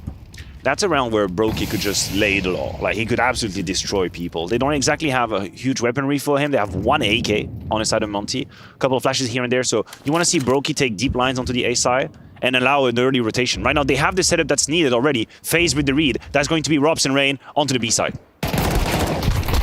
Really done from Robs, and that will tee up Rain to get involved. But actually, they spam Robs on the fullback. They're able to deal with Rain in a ramp. If only. Oh, Carrigan, he's really hot. And he's also in a Molotov. 3v2, FaZe. Gonna play Carrigan through the smoke, but this time, Monte are holding for it. 2v2. Oh, Frozen in on the backstab, and Brokey is real quick with it. Just Waro 2K left to beat. Waro's made a bit of a move here to take an aggressive stance through the smoke. But he doesn't know where this second player is, and so for now, the only man that he could look to fight is Brokey. And he changed his position. I really like it from Brokey. I think he's aware that War is on the chase, he's on the hunt, he's trying to find him. It's been very well analyzed by Brokey. That's it. Was that a little bit of a step on just on our POV? Brokey's going to swing on and find without the scope. Okay, that's no need. Flexing for Brokey. That's what you love to see. FaZe contain that very well. Gizmy fake with the swing. Wonder if that was called by Krasnal or called by someone, Waro rather, because there was no cover with that smoke down. There's no one to trade off of him. He just goes for the full commit. This feels like a overstep. And to be fair, it had started very favorably for Monte. When I saw that setup, the fact that they were able to do 2-for-2 trade with lower weaponry and then scale onto the side. Of course, whenever there is a smoke and Kerrigan is alive, someone has to watch the smokes. I think that's now the golden rule. But FaZe navigate this round very easily now. Perfect start on the anti-eco. Rob's on the boost. He's got some money as well. Making some money with that MP9. And then Brokey, here's pistols. He comes swinging in. Don't want to overdo it. It's only a Glock. I don't mind a little bit of eco hunting. Just a little bit, you know, reasonable. Until take you a start peek. dying. Exactly. Take a peek. Don't repeat 3 times. Just take a chance. He's got the incognito factor because they don't exactly know where he is. They have Rob's mid with the MP9, so I don't mind it once. Then just piss off Flash. and leave Kerrigan. Oh, brother. They are walking. Got a lot of people in front of you. Oh, yeah. Oh, helped out by Brokey. Kerrigan's still in hot water here, but Brokey. Oh, okay. Look at him. Yo, he's flexing. He is feeling it right now. Go on, go get the next guy too. Demka. Oh, Brokey is inching forward. He really wants to be involved. Oh, no, dear. that's. Oh no. Well, you know. Kerrigan's low and No, don't be silly. No one's ever won a 1v5. The legendary miss, and so it's okay. They'll save the AWP. FaZe keep it under control. But okay, Brokey's going for it. I think Brokey looks terrifying He's right now. feeling it. He looks terrifying. Yeah, fair enough to the guy. And I cannot say that I've ever been anything close to a sniper in my career, but I do think that there is something about the way of hitting a flick early on in a game, and it's almost as if your options are sort of in line. You know it's working. You know, you found your flick, and it's gonna follow you throughout the game. So let's keep an eye on Brokey, see if he finds a couple of these crazy shots. Because that one he had on the beatbox side was very telling. Even the fact that he's like throwing himself into all these fights, it's like he's limit testing, you know, like his ability early on. Like, no, okay, I'm feeling really good today. Oh, that's scary. These aren't the kind of games FaZe come in and play scared or play not to lose. Like, they know they're the better team and they're showing it. Rob's just dry swings mid as well. 5v4 taken for FaZe. Like, this is a championship team. They will eat you alive. I mean, even thinking back to Chengdu very recently, right? Like, Brokey was the biggest part as to why they battled through into the grand finals anyway. So he's had no issue stepping up when the going gets tough. I'm liking FaZe's setups, you know, just doing layered stuff on the A side. Happy to re-aggress in the mid-round, dry or not. Flashback in is awkward, but Kerrigan trade, so you know, Frozen, forget about it. Under control. It's under control. 4-on-2. And Rain has already secured. They're so aggressive, aren't they, in this map? Like the double B setup, the mid push, Brokey in general, and now this. That's a kill guarantee. It's got to be easy for Rain. Traded by Gizmi, but the information is out. And with 40 seconds left and Wild Rob's already... Has he heard the steps? I think he's heard the steps. He knows about it. Oh, Robs is hurting. But hey, Brokey's going to take every swing I want to see that kill. Dude, I like that we saw him from the other POV. Yeah, just goes to show you like how little time to react you've got. We need to get some X-ray off and see some Brokey peaks. That's what I want to see. I have a feeling it's going to happen a couple times. Yeah. Nice round for FaZe. Not like the layering. Nice and clean. Nice. Top level right now. They're always one step ahead. They change the setup proactively throughout the round. They are the one finding the opening kills mostly. You talked about the Robs and the swing towards middle. Monte haven't really shown up so far. No. They've been put down. They've been controlled. They've had a couple of opportunities, but squandered maybe. Yeah, 2 versus 2 on the B side. That Brokey flick was a possibility for them, definitely. But besides that, it's been relatively one-sided This towards FaZe. music's so intense. I was gonna say, It felt like we're in a film trailer. This summer, FaZe Clan to a cinema near you. Krasnow under attack. That actually sounds sick, bro. I didn't know you could do that. One Latvian laser versus the world. Holy shit, bro. Where did this come from? I have no idea. He's going to make you cast like that the whole time. Be very careful. Do that forever. Do you want me to do a round with it? Like, You've opened the can of worms now. when the action begins. Yeah, let's see how far you can push that voice. Yeah, go on. I'm already having to clear my throat. Yeah, exactly. The high intensity moment. Nothing's really happening here, guys. No, it's okay. Keep the voice for the key moment. We'll furniture this until it happens. And on a B-side that... I've already lost it. No. And on a B-side that seems impenetrable, Monte Esports, lay up. Ooh. Well, they make Rain lay down. Good night to him. Robs moves in. Tries to hold the line. Oh, but here's Brokey. Oh, Rob switched on as well. Yeah, there's no getting through this phase. This is terrifying. And this is why I said, Matthew, that they've got to earn it. Because to me, it's not about how well Monte play. It's about what phase do we have? No, we have exactly. FaZe who know there's no more second chance, who know there's no more third bracket. It's single elimination here in the playoffs of ESL Pro League. They're here to play. That's where they thrive. Single elimination. Backs against the wall. Na'Vi. Never stronger. Vitality. These are the names. Oh, no, I can see. Listen, I can see it coming. I'm shaking in my boots already at the idea of a possible FaZe Vitality, of course. But we are really getting ahead of ourselves. I understand how you're feeling, Raw, right now. It feels very helpless. Yeah. Very lonely. I want to see a nice A ramp control round, but again, FaZe just had the reads. They go back to AAA. They have the Orb here as well, supporting utility from Brokey. Deep smokes down. How does he hit that one? He's not stopping. On the break. He won't stop. And there's more where that came from. Karrigan. Oh, he falls. Demka doubled up. They just did that so that Brokey can get a highlight. Don't worry about it. Damn right. They're all trying to carry themselves with Brokey confidence, but like, they just aren't him. I think. Isn't it called like the farmer's hole when you just walk around the gym with weights in both your hands on the left and the right hand side? You're just trying to walk. I think that's what Brokey's trying to do on the A side. He's just walking around, carrying his dead players under his arms. Oh, he's farming all right. He's sowing those seeds. You made that weird. Brokey, straight up pumping them, full of lead. All right, then let's see if he's got another highlight in him. Brokey has been lights out to open this up, but the Util's bottom. Oh my god, Rob. Oh my god. Rob's jealousy nearly took over there. I mean, Robs and Brokey are still very much in this.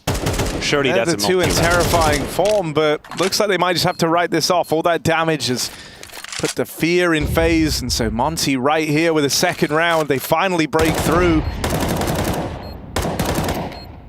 And if you're going to come back against a FaZe that is catching on fire the way we're looking at it, this is a very good round. This is the illustration of what you're talking about. You know FaZe is going to take some overpeaks. Like, that's going to happen. That's in the DNA. That's how they play Counter-Strike. It's never been down to the rule. It's never been grammatically correct the way they always play the game. But we're up for it. We love it. We absolutely vibe for it. But so when you play against them, you have to punish. When it's a 5v4 and Karrigan tries to sneak in a smoke in ramp, you have to punish. When they give you these openings, that's the moment you force them to kind of take it down a notch before they put a notch on the Inter Grand Slam belt. Oh, god damn, he did it.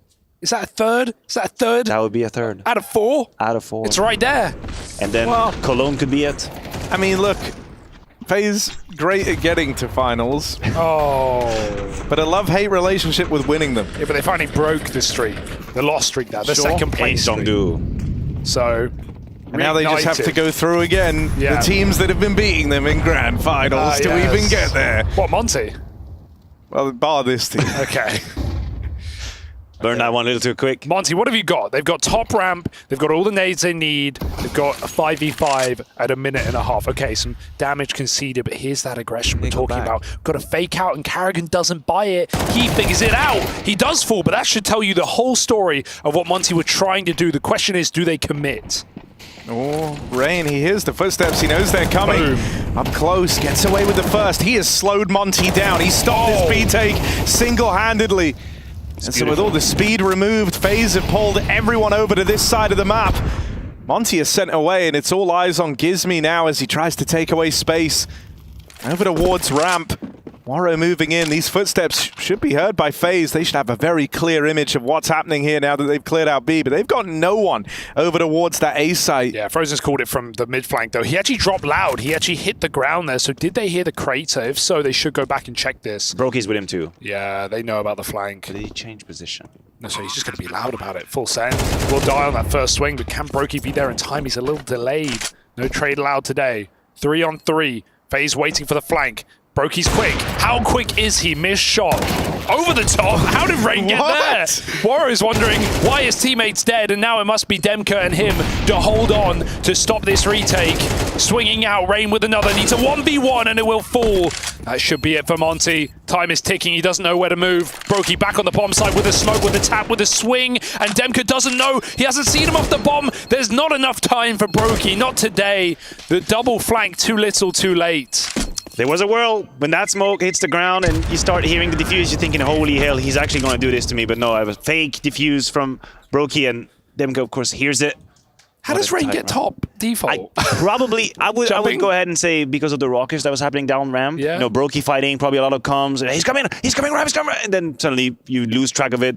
The Speedway player comes in to help. Oh, what it could have been. Lord, oh mercy. Wow. And Rain had done such a great job on the B side. Like his way of pushing the smoke into the stairs, that's game sense and intuition. That's exactly what it is to live make decisions. Rain was 1 kill off of the ace, and it wasn't enough to win FaZe the round. Wow. They let him down. Yeah. Gizmy must be feeling the pain this game, right? Think about the fake, you know, one of the rounds swings and dies in a 2v2. That round where he's trying to play safe, sat on the bomb, just gets clear from above. At least Monte win it. Something to show here, looking for a 5-round half. Carrigan not willing to concede that first death in middle. Gizmy puts the pressure on. It's a different flavor as well. I think it's the first time for FaZe that they feel a little bit under pressure towards mid. It's going to be retaken jointly by Robs, but he's put down by Gizmy. Great shot. There's a lot of map control. Also, they know it's Robs. That's very telling for them. Oh. Making plays, are we? Oh dear. Over the tippity top. Brokey. We've seen some flicks today. Oh, that's awkward. Throwing the nades. Brokey's going to run in. He still hits it. No, he that's still crazy. hits it. That's a flick in the y-axis, bro. Like, why? Flicking left and right is one thing, but it's kind of diagonal and up is crazy. Let's go. Brokey's on a heater still. I mean, he's kind of been locked out of these last few rounds by utility. Ooh. Nade. Comes another one. Oh, don't stand up, Ryu. Stay hidden down on that bomb. There's a lot of damage through these smoke. I like a boost here. That could be a good idea, but they've got to go quick. Brokey just hit a tag on Tawaro, bringing him down low as well. They're all wounded. They're all hurting. Rain reclaims these kills. Demka's got to clutch up over towards short. Oftentimes, this guy can be the hero for Monte. They flash him off the angle, but they're sticking the bomb. And so no peek from Demka. He calls their bluff, low on HP.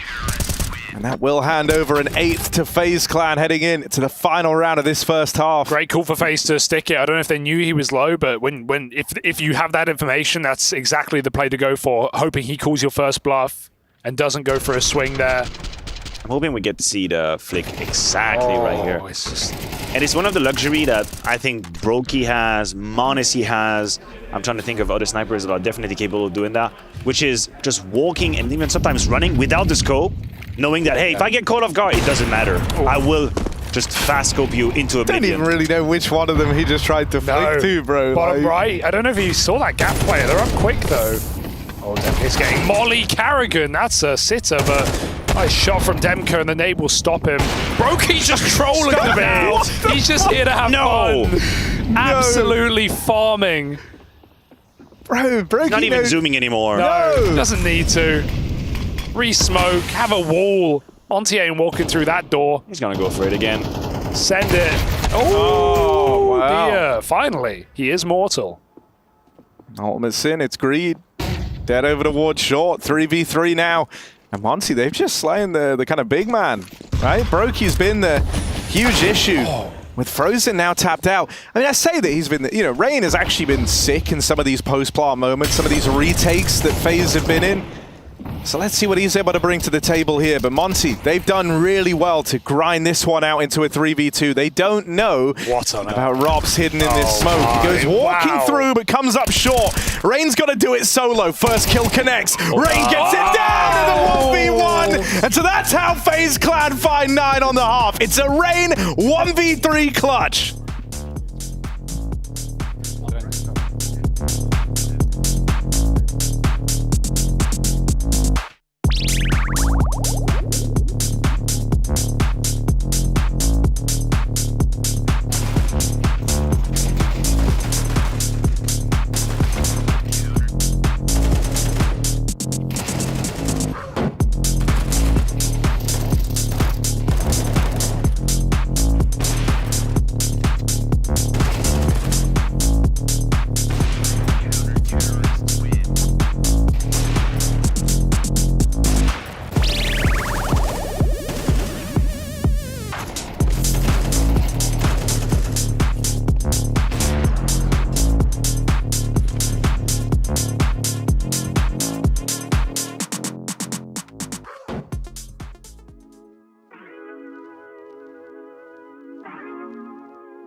Anybody else?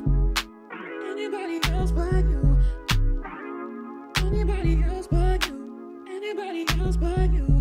I don't want anybody else but you. Anybody else but you. Anybody else but you. Anybody else but you. Anybody else but you. I need anybody else but you. Anybody else but you. But you. I don't want anybody else but you. I need anybody else but you. Anybody else but you. But you.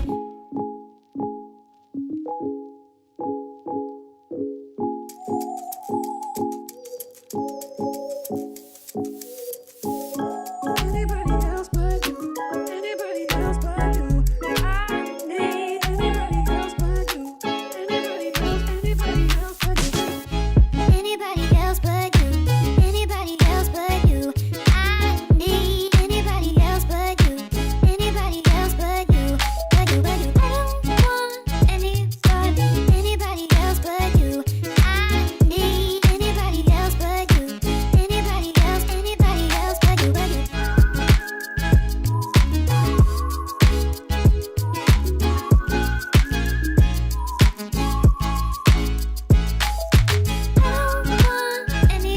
don't want anybody else but you. I need anybody else but you. Anybody else but you. But you. Look, man, I don't wanna hear no talk. Look, man, I don't wanna hear no talk. Look, man, I don't wanna hear no talk. Look, man, I don't wanna hear no talk. This ain't new to me. This ain't new to me. This ain't new to me. You don't take me for. Imagine that when it's time to get bread, I don't panic, man. When they ask what I do for a living, I just say I met paper, appear like the magic man.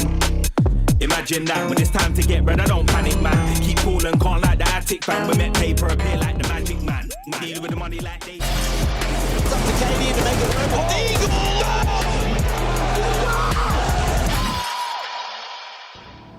This summer, an unstoppable force meets a movable object in FaZe versus Monte, because this is FaZe making their run through Murder Row, Vitality and Na'Vi waiting, and will Monte put up any resistance is the question. Here on their map pick of Vertigo, it's FaZe doing what FaZe do best. Yeah, it was an incredibly well put intro, but I was about to say, is Monte really an immovable object? I said a movable object. Immovable. You got me on the first half. They are a movable object. They are a movable object. They have been moved around. Brokey has displaced them many, many times. He's been everywhere, and in their heads especially. But every game is winnable. That's true. Also a fact. Yeah. Can't deny that. As Can we always get into come back. this second half. That's a good timing mid push, but they're not flanking with it. Rob's left ladder, FaZe walk B, Ryu and Gizmi. The Academy students looking... Going in as a Molotov. Does he Molotov pour Ryu? Or does he keep it for backside? Gizmi can smoke. Gizmi has a smoke, but he might be tempted to use it on Ryu. Ram. Here it comes. So now he kind of has to save Ryu. Oh, smoke's already gone out. Oh dear, Ryu still gets away with murder. 2 quick kills, but it's reclaimed by FaZe. Waro hot on the heels of a backstab here. It's being held, being considered. Rops, that one's free as Waro 2K walks in. The lonely Rops. It's just Demka left standing. Oh, but don't underestimate this guy. No, actually. I think maybe no, you can. He's going to say. Maybe You can in this one instance. Fair play. Oh. Oh, God. It's so hang on. careful. Hang on. He's pulling it back. Oh, no. Dead now. Brokey swings him, and that's a pistol round locked in for FaZe on Monte's map pick. They sit up 10-3 with a pistol in their pocket. And or are they just happy to see him? It is so telling about the quality of the paving that they had, how they went into the side, because Ryu finds 2 invisible, and they still win the round. They still win. 3v2. I don't even know how they got the other kills. Everyone got a frag. They didn't even look backside. They're like, yeah, it's Molly. He's not there. We got a pick. And he got 2 out of it. Wasn't enough. 3v2. Flank held. It's a bit of a wild one here. 4 MP9s, 1 smoke for Ryu, scout on Waro 2K. Are they doing a classic stack A save if they go B? Win the round if they go A? This could work. Got to win the round. Easier said than done. Demka starts it. Carrigan gets absolutely beamed. feel like it's been his fate in a lot of the fights on this map. He's had a bunch of these run-ins where he's just trying to take fights and he's immediately put down. The game hasn't been so kind and generous to Kerrigan so far, but he's winning 10-3 in the lead. I'm sure he's not minding too much. And now it's Rain being tasted, strength in number for Monte with the MP9s. But a lot of HP have been lost in the process. But are we really worried? They make the move back to B. FaZe have heard this. Oh, reboost is perfect just for a cheeky kill. I would like the low player on top. Feel like it's the best way to get usage out of them. But Krasnal calls it. FaZe keep their eye on it. Spider sense is tingling. Crouch, uncrouch, crouch, uncrouch. He's nailed it. Oh, this is rough for FaZe. Save. If they can't even. Roro is attempting to block them.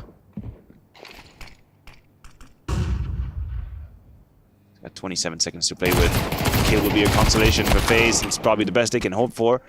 Will they hightail it towards the B side? Are they making an attempt? They're making a run for it. Oh, this is crazy. The fact that they No, even never entertain mind. it. They baited me. They entertained the No, thought. but that's good. And I think at bare minimum, them running B for the death cam and for the noise cue made Monte that they, worried that they're actually going to try and win the round. So they stop hunting altogether. They go and reinforce the B site. FaZe get out with their guns. Everyone's happy. Yeah. Yeah. FaZe could be happier, but they're also 10-4 up, so... Are you happy, Harry? Wow. Are you happy said you right weren't now? getting existential. Well, I mean, it doesn't have to be super existential. It can just be a temperature check right now. Yeah, I'm happy. I'm feeling good. Are you happy? I'm feeling pretty good, yeah. No, wait, you're Maniac. Well, that's a good one. Come on now. No, I always get them all confused. Here we are. It's the rebuy around the saved guns. Frozen and Brokey gonna have to be the heroes here. Brokey's 20-5, so... I'll throw out an alternative name for you, Yeah, just go to on. keep you entertained. Robs? Robs double kill mid Tech 9 masterclass. That would be... Check this out. Check this out. I'm checking. It's coming. Left, right, left, right, left, right, left. Jump. Bates Force the shot, Scout. yeah. Smart. Okay. You can't comprehend. Team nade. Now they're nading each Team other. nade. Boost. B. FaZe looking for this entry. It's right there for the taking. Frozen. Freezing fingers. Robs double kill Tech 9. What, against Demka in elevator? Yeah, probably doesn't win that, and he knows it, so he's going to start to back out now. Still floating around. He's cautious. He's going to come in on a late mid lurk here. That's what he's posturing for. While FaZe set their eyes over towards the A site and this ramp control. The more noise FaZe make, the more chance they have Demko peeling back. But he's actually re-aggressing middle to take another position to FaZe. They've still been silent. It's 40 seconds. Monte don't know. No, exactly. They kept them in the dark. Yeah, FaZe walking back to B now. Okay, Monte won this. They have a two-man B hold. Rob's going to play first. Demka's just left. There is a gap. There is a window. It's filled by Gizmi in that position. Rob's, he is just been fighting the demons, telling him to swing. I can't. All round. And now he goes at the perfect juncture. Can he get anything from it? No. Oh, dead immediately. Waro holds on over towards the B ramp. And Monte, they read this one well. Rain left very far removed. He wants to die. You don't want to save the Deeg armor here. So he forces them to commit to that fight. Krasnal will get rid of him and grants Rain his one wish. Which is? To 10. Death? Death. Oh, okay. We said we're not getting existential. Like, we're getting deep and dark. No, but you know, Could it's, wish for a round, maybe. It's like Viking-esque. Yeah. I mean, you go to Valhalla because you have an honorable death. Exactly what he was looking Loading for. into Valhalla, Warthogs on. It's like a Halo reference. Nice, I got that, yeah. We all love a bit of Halo here. I did play Halo when I was young. That's I believe really it. nice. Yeah, You like it was good. You could have this career. You actually do the game with a friend of yours. That's amazing. I loved it. Like the co-op mode's just great. Fuck it, let's load up Halo quickly while this one's on. Hugo, plug in the Xbox. Oh, yeah. Alexa, order 3 more controllers. Other brands are available. Is that a disclaimer? Do we have to do that from a Well, marketing actually, standpoint? also, you're kind of wrong to an extent in that if we wanted to play the old school Halos, they are an Xbox exclusive. In this particular Alexa. Alexa. Okay, Google. Win this round. Over here in mid, Gizmi. He said, give me the kills. Nice. He wants them eeks. Robs has an AK though. Don't count this guy out from something nasty. Something ludicrous. 1v3 here. Robs moves in. He's got can't withstand a fight. Yeah, but he can just get that clean headshot like this. Oh my god. Oh god! Dear. No. Oh no, it's actually happening. Krasnal, you've got to put a stop to this now. Oh, thank god he drops the bomb. He misses the bomb. Rops, they might have been given a saving grace here as Krasnal has a second chance to find him over in middle, and Rops is now rooting around the world in this 1v1. That's such a mind games. It's 50-50 right now for He Krasnal. stopped right where he would have actually given a cue. I like Krasnal's position though, because he not only is calling the bluff on like a reset mid, but he can rotate quick when he hears that plant. It does mean Robs, as long as he's got the minerals, Marie, he can go for that stick on this site. I think he might have time to reposition. Robs rocks it again. I think Monte now are in trouble.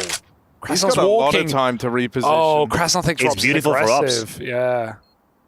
Play the headshot angle on the ramp. This is Robs 1v3 clutch cooked up. That would break them.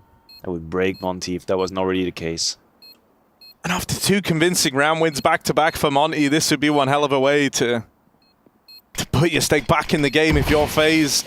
Smoked off over on ramp, but Rops on his way to the 1v3 sneaks into the smoke. Krasnal will locate the kill, and there should be just enough time for this. It looks like Krasnal has saved the day with 6 locked in for Monte. They stop Rops in his tracks on a way to a 1v3. Excellent time management for Krasnal. I think that's what wins him the clutch. The timing of the fake with the smoke deploy meant that Rops couldn't call a complete bluff. He didn't feel like he had the time to call a complete bluff. And then he's forced to take in the duel. He's forced to go out the smoke. And Krasnal has still enough time to pencil in the defuse. He saved them. Got them out of a very dicey situation. Oh, just a sigh of relief for Monte. They can stay in their map pick for now. Yeah, financially, things aren't looking so bad. I'm looking at Gizmi and Demka with more than $7,000 Renos, so that's not bad. You could drop to... Now, War actually already has an AWP in his hand, so life is great. Right, the timing gods smiled down upon us there as well. As soon as that round started, I think it was Rops crashed out the server, so... Ooh, imagine a 10-second difference on that. No, actually don't. No, if he don't need to. Yeah. If he crashed when the round is live, but he didn't leave the server, maybe he would have won the round. True. Think about it like that. Had he just That's stayed in that Carrigan smoke, losing a 1v6. That's Carrigan's new game plan. If he notices that Rops is going to like overplay his hand, he just yanks. You don't see Robs over. overplay his hand often, luckily. Well, like that one's okay. Yeah, he walked through the smoke. Could he have called the bluff? No, sure, it but was I wouldn't tough. call that overplaying. You saying you're a better player than Rops? No, I'm actually Exactly what he's saying, complimenting him. actually. I'm actually saying he made a good call. It was 50-50. All right, Carrigan, he's been getting kind of shut down in a lot of these attempts at the openers. Lordy. This might be another example of him getting shut down in the early attempts at the openers. Now towards short. Burning. Seen. They should have seen that on the minimap. They should know that Carrigan is around here at short. Yeah, but this wall bang through this grate just doesn't exist, so Carrigan has to go back and up over the ramp. Demka denies. Rain's right behind. They think this is clear, and they find out it's not. And a blinder of a kill for Rain. I was going to say the contrast of the 2 attempts. I find the entry kill. Rain is just instant. Oh, that molly. No one hangs around to punish. FaZe have been really taking their time to rotate, change direction, being slow on the move as well. There's rarely rhythm. The entry round, the first few seconds are pretty quick, but then after that, they're just taking it easy. Had pressure on the A side, Rain, damage onto World. Great fake. Look at what it's done to Yeah, the he's just setting it alone. 3 players, 4 players here now. They really believe in elevator smoke is everything, and Rain can just get the kills to sell them down the river. Weirdly, if they were looking to save here, they're going to throw themselves into the right place. That's an interesting smoke behind green for FaZe, because it's smoked everything off instead of using 2. Nice. Do you smoke green, or would you rather do like CT or something Every like that? day. Okay. I think it's good. It's a nice protocol to have. Rain locking down the ramp push. Gizmi offered up. Dude, Rain has another heater of a round here. Astounding round, astounding really. Put an AK in his hands. He has a great time with it. For Ryu and Waro, this is a sad ending to the round as they just have to sit back now. Just been a sad map. And there's probably also something confusing about dying to Rain as he's attempting to entry, because it's not usually the player that would fake or lurk. It's not. Rain is supposed to be an entry. It's supposed to come in, rock your world. So that fake was entirely sold by the Viking. Oh, we have some screams around. It's the VP versus Gamer Legion game live on the B stream. That's what's happening. That's what I'm looking at on the side of my monitor. But I do not know what is the... Sounds like Gamer Legion. I've never heard VP hoot and holler Yeah, like they're 4-0 up right well, now. You've never heard Electronic? Well, he would never... normally I announce He's spoilers. Sorry, everyone. No. Oh, it's very early days. It's very early days. My God. It's barely over. even a spoiler. VP 2-0 Gamer Legion. You heard it here first. Ruined it. Keep coping, bro. Yeah, I got to. Got double VP in my fantasy, man. Fantasies. Fantasies. Nuts. Sick, man. Thanks. That was really well. Wow, really this well is put. how Zip felt when I did that to him. It's horrible. Zip, can I call you Zippy? God, I didn't think you liked that either. Just worried I've That's a great moment. fucked everything up with Zipex, bro. Yeah. Like, You and him go way back. He's never spoken to you anymore after that? no, never. Never again. All right, over towards ramp. Demka trying to get stuck in. Rain tapping away. Not the guy you want to face right now in these ramp fights is Rain. Who do you want to face? I guess Carrigan. Carrigan? Yeah. Yeah, You have that's to what the choose. list ends. No, if you have to choose. Yeah. If You get a had to fighter. choose It's like, one. could I fight Carrigan, please? It would be just easier than the rest. Yeah. Not to say it would be easy. It would probably mess me up. He gets bare hands, you get cat paws, and you have to take him on in a head-to-head bout. Ryu will get tested over here towards the B site. He's got Waro 2K available for a fast rotate on the AWP. This is how you lose a round instantly. Ryu doesn't know they've boosted up. They do one nice flash on default. They entry Ryu, and then what can Monte even do? He actually gets out. FaZe give him the room after the flashes. He escapes, but for how long? Because Frozen's closed the gap. Huge opening kill for Ryu. Trying to survive. He will do so and more. 2 kills from the back of Generator. We need that one smoke in. FaZe takes space, but Ryu comes swinging. Carrigan punishes it. Looks back for a flick, but you don't want to fight this guy after all. 3-on-3, the flank contains. Yeah, Demka gets that one for free, but that was the low HP player. That was Carrigan Robs! Tickle down low, tries to battle forward. It's got to be Brokey all in the clutch, but Krasnal puts a stop to him before that AWP is ready to fire. So they cut him down shy of a 1v3. They managed to bounce back to Monte. I thought they threw that one. I thought they threw it. When I saw Ryu cross that smoke, that full-on commit, Carrigan finding the double kill before the bomb is even planted, I was thinking, what the hell are y'all doing? The flank isn't here yet. Just wait. 3 to 5 more seconds. You have the pressure coming in from the stairs. That will be your moment to come in. He started excellently. It was beautiful display here from server, double kill. But then, whew, didn't need to get so dicey. And as a result, they don't have no money. If they lose this round, Monte is going to be facing the possibility of save on 12 or low money on 12. Nobody wants to do that. Oh, ramp take back. FaZe actually don't respect it. They stay here ahead of the smoke. Rain. Man, a little respect right now. Him and Brokey waiting for Monte. Begging that they overcommit. Waro not cleared. You'd like to think they would check that. Given the util that went down, but Carrigan nails a shot as well. 4-on-3, Demka must give it up. Ah, Carrigan heard us. He's like, mate, you don't want to fight me around What are y'all talking these about? last few rounds. He's been landing a couple of clean taps. I mean, there was that one that wasn't so clean, but you can't win them all. Robs can. Over here in mid. Nails gives me, and now in the meantime, FaZe have got all this control over towards the B site. Frozen. Moving on up with the smoke down. Will offer up a kill to Ryu. You wonder if that's going to be enough to bring Monte back into this round. Carrigan forced wide off of the plant. Oh, wait, the awareness. Bro, that's what playing Robs does to you. Yeah. If Robs wasn't paranoid. You're checking the bloody bridge angle, and you were right. That's He's watching me, isn't he? He shot over his head. I think if Robs was stood up there, he's dead there. You can see like the impact land on Robs' POV. That's a clean clear, but not enough. It's so satisfying to watch Robs' POV as he's like decomposing angles. Something special to it. Yeah. Something I tried very unique. watching some Robs demos. They're just so boring.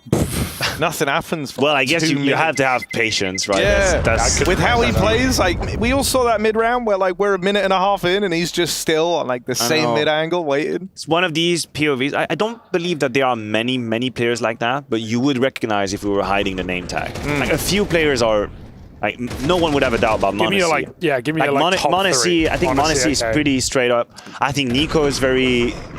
Well, yeah, that was close. right, I think Nico is very specific, and particularly in the way he aims as well. Yeah. And then Robs is just decomposing every single angle, vertical, horizontal. It's like he doesn't have a lot of diagonal in his movements because he's always just decomposing. It's like X and Y's, and man's just looking at the game like it's just an Excel sheet. Word. That was nice. Thanks. This might be it, folks.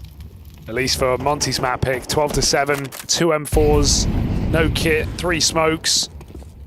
No, you cannot even punish FaZe on Vertigo. That door is closed. What's the world come to? I know. Things are changing. You used to be able to call out Kerrigan on it. Guys, the game's still alive. Come on. Like Monte can win this round. Every round is winnable. You could win. Yeah.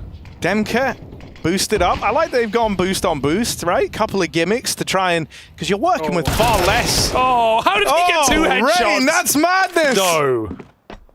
Oh. Let's go looking for a little bit more. He was feeling it. Yeah. That's the reason he dies there. He goes, sorry guys, I was feeling it. At the end of the round, it might be all well and good. Frozen look to open up the route over here towards B, but gets shut down. Warro's still floating around over towards short. And should know. Even though they know they haven't cleared short, it's going to come down to what Warro is able to get away with here. They are homed in on his position. Just stick if it, he bro. could open up down the ramp. Smoke cuts off Brokey. He's not able to cover. Warro replies. Oh, but is caught by Rops through the backlines. It's just Gizmy. Trial by fire for the Academy player. And well, will get tapped out in the clutch. Brokey locks in 13 for FaZe. And with it, they steal away Monte's map pick.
Why be a future star for just a year when you can be a future star forever?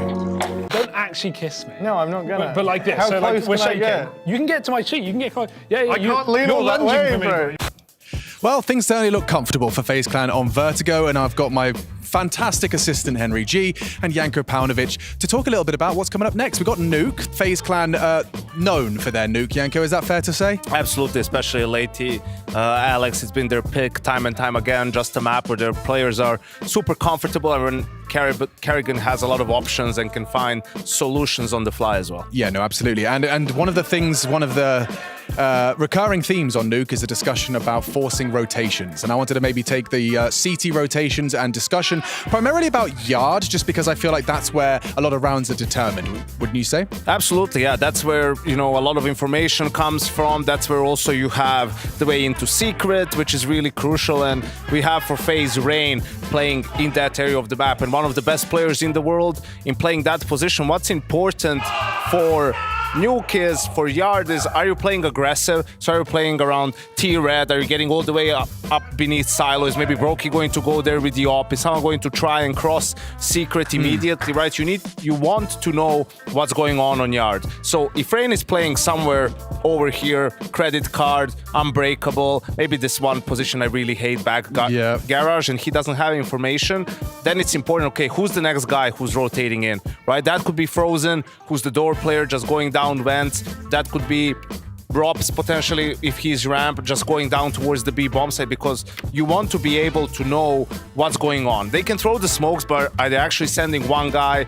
Are they sending, one guy running, three guys walking behind them? Do they want to split the B bomb site through Secret, or do they just want to keep you occupied? So sometimes you see Robs, leave ramp and go to help outside, and just to do that and draw attention to Yard and hit somewhere else. Yeah, so constantly rejigging, and for the Ts, it's obviously a question of trying to deceive the CTs. One of the newest additions in CS2 is the HEs. Henry, what do you think about HEs clearing smokes Yard? Everyone thought it would be the doom and gloom end of Nuke. It hasn't. It's actually become a really interesting part of the round itself. Like being able to time them. Are you the mind games? Are you deploying it just as the smokes pop? Right. Are you giving it 10 seconds? Are you going to be holding on to them for the post kind of plant situation? Yeah. But yeah, I actually really like the idea of popping those smokes open. And you're seeing a lot more smoke spams in general right now. You're seeing a lot of kills through the smoke. I think it's just a massive part of the game in general. And the meta is evolving, right? Because of that and the spam and the mollies and everything, the Ts have to be either a little bit more careful. So sometimes we see FaZe does this, or they were one of the first to do this. They throw 2 walls of smokes because everyone was so horny to break the smokes early on, right? They throw the first wall just to bait out the utility, and then with the second wall, they even use it to fake, because if you throw the second wall, then everyone's thinking, okay, surely now they want to go Secret because they've expended so much utility, but they play around, and I think that's why we're seeing the Ts focus more on main, because and splitting A through main, because if the players are just spamming, then they can't help out for that split. We saw a couple of times, people do this. The main guy is reloading, whether that's the Yard player or the door player, right? Like you just take advantage of that. And even Frozen, talking to him as the door player, it's like everything revolves around Yard. If they can go main, that really kills me as a door player, because I can't play top hut. Everyone mollies top hut when they go there. I can go CT vents, or maybe play like site, where I'm going to get, there's not a lot of positions to play. So that's why that Yard control is really crucial. No, awesome. I appreciate that. Last kind of question is about the AWP. Is it safe to say that Rain's only going to be getting some freedom, able to leave Yard, or is he even leaving Yard when Brokey's there to support him on it? I think it depends. You have those plays where Brokey might go all the way T-Red and you're going super aggressive, or maybe he goes Secret, right? Or sometimes he's just playing in the back in case the Ts are more aggressive and they're looking for aim duels. Also the oppers nowadays, sometimes they just take ramp, right? Because that's also a good position for them. The long one, I think the biggest question mark for oppers, the biggest dilemma in the round is, if you're playing Heaven or something like that, are you going to jump into the site? Because if you jump into the A bomb site, it's very difficult for you to go somewhere else. What's left for you is basically to push hut, or if you can somehow go down vents, right? But that's something that you need to be vary about. And yeah, Brock is someone who is very mobile on that CT op. Yeah, no, safe to say FaZe have got this on lock, and well, perhaps Monte are going to have their work cut out for them in our second map of this playoff game. For now, we're going to actually leave you with some words from the Master of Yard himself. Freya sat down with Rain discussing the man and his iconic spot. My first time playing Nuke Yard, it happened I think about a year after Twist came into the team. We had a role swap on Nuke because we had a little bit of issues, so we swapped things around, and that's I think it's in 2020. I went to play outside. I was always the door guy, so it was a little bit of a change up, but I definitely found my groove there, I feel like. I tried out Nuke outside for a while, back in the early days of FaZe, until Nico came into the team. So I still had a little bit of experience, but everything had changed so much since then. So I came in basically like a rookie, but I definitely wanted to try it out. It's something I think fits me. It's a lot of open space, a lot of movement you can do. So I prefer the aggressive style, but it's not always you can run aggressive if you have, for example, Dunk on the other side, you know, waiting for you. So you have to play smart outside. Making sure some of your routines in the start of the game, like Molotov, HE, like flashes, aren't always the same. You should have some change-ups because it's very easy nowadays to see tendency players and find and use gaps from them. I think Nico, I watched a lot of his demos in the start, not demos, but games of his. I also watched Apex for spam timings. I think he is actually the most annoying guy to play against outside. He constantly finds spam timings, so I've copied the lineups from him and spams like that. I think the main switch up from coming from door to outside is definitely communication. You have to know, like all the rotations kind of depends on what kind of information you give on Nuke. If they can be done secret, if they can wrap. There's so many gaps on Nuke that it's very hard to control everything by yourself. So you have to make sure that your team knows what is open, what is not open. The main guy I communicate with is Brookie, the upper, to make sure we kind of balance it out and we don't get stuck in the same position together. I think the key on Nuke outside at the moment is definitely the deep Molotov. I think actually I started doing this when I came. I threw it in practice a couple of times, and the team we played against, they had no idea what we were doing, like what they could do. Because you can't just run through it. So the meta changed a lot with CS2. I think smokes that we were throwing before are not really used as much anymore. I think the main one is of course the HE break. You have to be really good with your timings and careful with your timings as T. The way you have to play it now is either fast or very slow. Yes, it's hard to just walk across and play it like old CS. I think the hardest part is controlling the gaps. I think it's something that I'm still working on to this day. Making sure you make the outside guy very paranoid and uncomfortable. Because I think the second the T player gets comfortable on Nuke, the other team can start rolling because he can create a lot of space and come with a lot of ideas to his side jump. I don't know if I have any highlights. I have a game against Navi in the major final. I think both CT side and CT side, I played it near perfection, I felt like. I went back and rewatched it, and I did study electronic a lot before that final, and I think I got his number during that game, and it worked out well.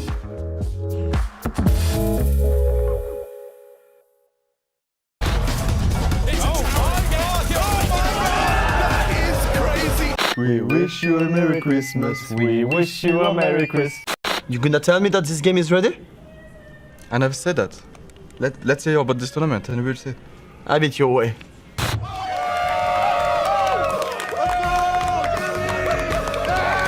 Hello, everybody, and welcome back to the Jerry Kinger Show. All right, settle down, settle down, settle down. We've got a great show for you all here today. So let's go ahead and meet our first guest. Meet Freya, a 27-year-old CS2 matchmaker who claims that her teammates invited a known cheater into Discord. Right, settle down, settle down. Let's hear what she's got to say. Well, Trace, I've been in a bit of a tricky situation because my matchmaking partner, he just turned 28 and apparently he's completely washed now. So we knew that we needed to add somebody that's going to, you know, help our performance a little bit. Okay. And so what did you do? So we decided to maybe get someone younger into the lobby, you know, help us get our spark back a little bit. Okay, a little spice never hurt anybody. Carry on. Well, at first I just thought, man, this guy's really good, you know, but then I noticed that we were climbing the MM ranks maybe a little bit too quickly. Why were you not suspicious immediately? Just gonna slop this in here. Look at the whole thing. colloquially known as the the Crimson Jelly. Well, audience, let's get down to the bottom of this one. Let's go ahead and bring out Freya's duo queue partner.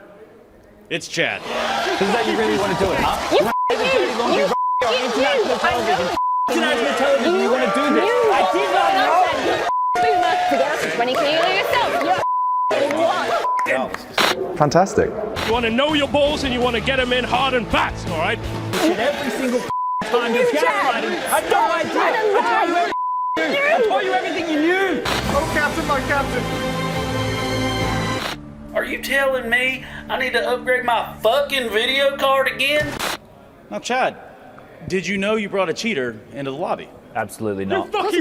Well, Chad took a lie detector test before we came in today, and the results are fresh off the presses. Thanks.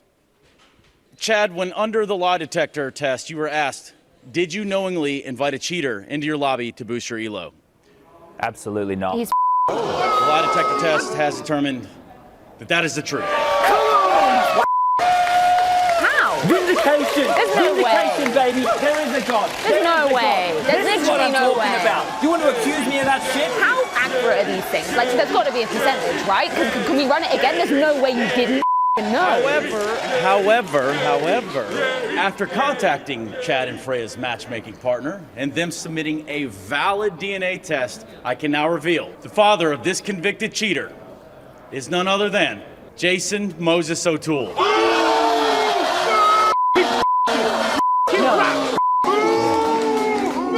Smokes.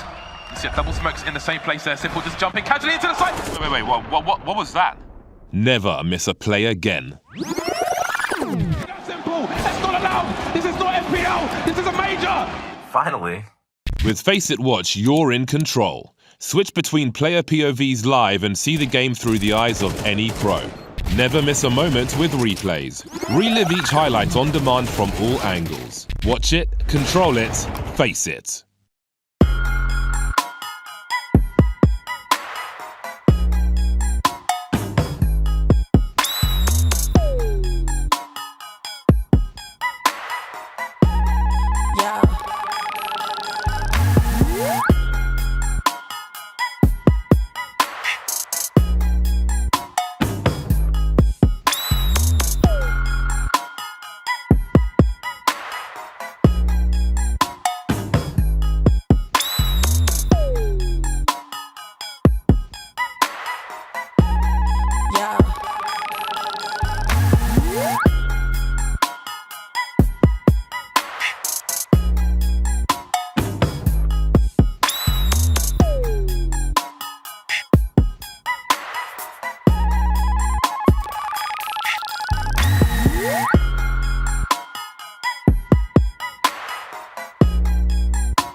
Fnatic, a map. Wait, Fnatic? What the Fnatic? hell? FaZe, there we go. That's the team I meant to say. FaZe Clan, they're a map up right now. Sorry, I just have Fnatic on my brain at all times. I miss Crims. Anyway, Monte, they're on the back foot. Nuke's coming up next, and that's the map pick of FaZe Clan. Not to be confused, as everyone does, with Fnatic. We've all been there. I mean, they are so familiar, so similar, in fact. But awesome start. Great start, Harry. It's all up from here, surely. But not for Monte. They head into Nuke. It's FaZe's pick into Classic. And, well, Brokey is on a heater, Yanko. Yeah, absolutely. My pick for DHL MVP, Hugo Sol. I'm feeling good about that one. Karrigan with the P250 outside. Gave a smoke and a flash to Rain, and that's all the utility for FaZe in this round. Keeping the P2 over giving it to an armored player. Curious. He's just feeling it. You know, sometimes you have to go with the flow, Hugo. Okay, well, let's see if it flows like butter or mud. Warrior, they haven't cleared him. He's let them cross right past him. He's in credit. They're going to run, though, and then Frozen takes a hunk. Karrigan fires back. A chunk, really, was the word I'm looking for. A hunk. Frozen's a bit of a hunk. 4 on 3 here for FaZe. Words, tenuous at best, but rounds right here for the taking. Monte, grab him. Yeah, could have been a better start. To be fair. Karrigan gets out with the bomb. So a 2v2 still open a FaZe here. Monte, they're having a reset on this one, flanking in through the lobby. Bomb plant locked in for FaZe, and I mean, with Rops up in heaven, this is going to be real tricky for Monte. They at least get away with that fight cleanly. Kit is here. Denied. I mean, veteran versus rookie, Harry. Yeah. Fnatic don't lose this round. Rops. Whoa, that's one of the ways to play it. Little jump up. It's the fear in Ryu. Oh, Rops are just teasing him. And then takes the fight straight up. So FaZe Clan able to turn that one around.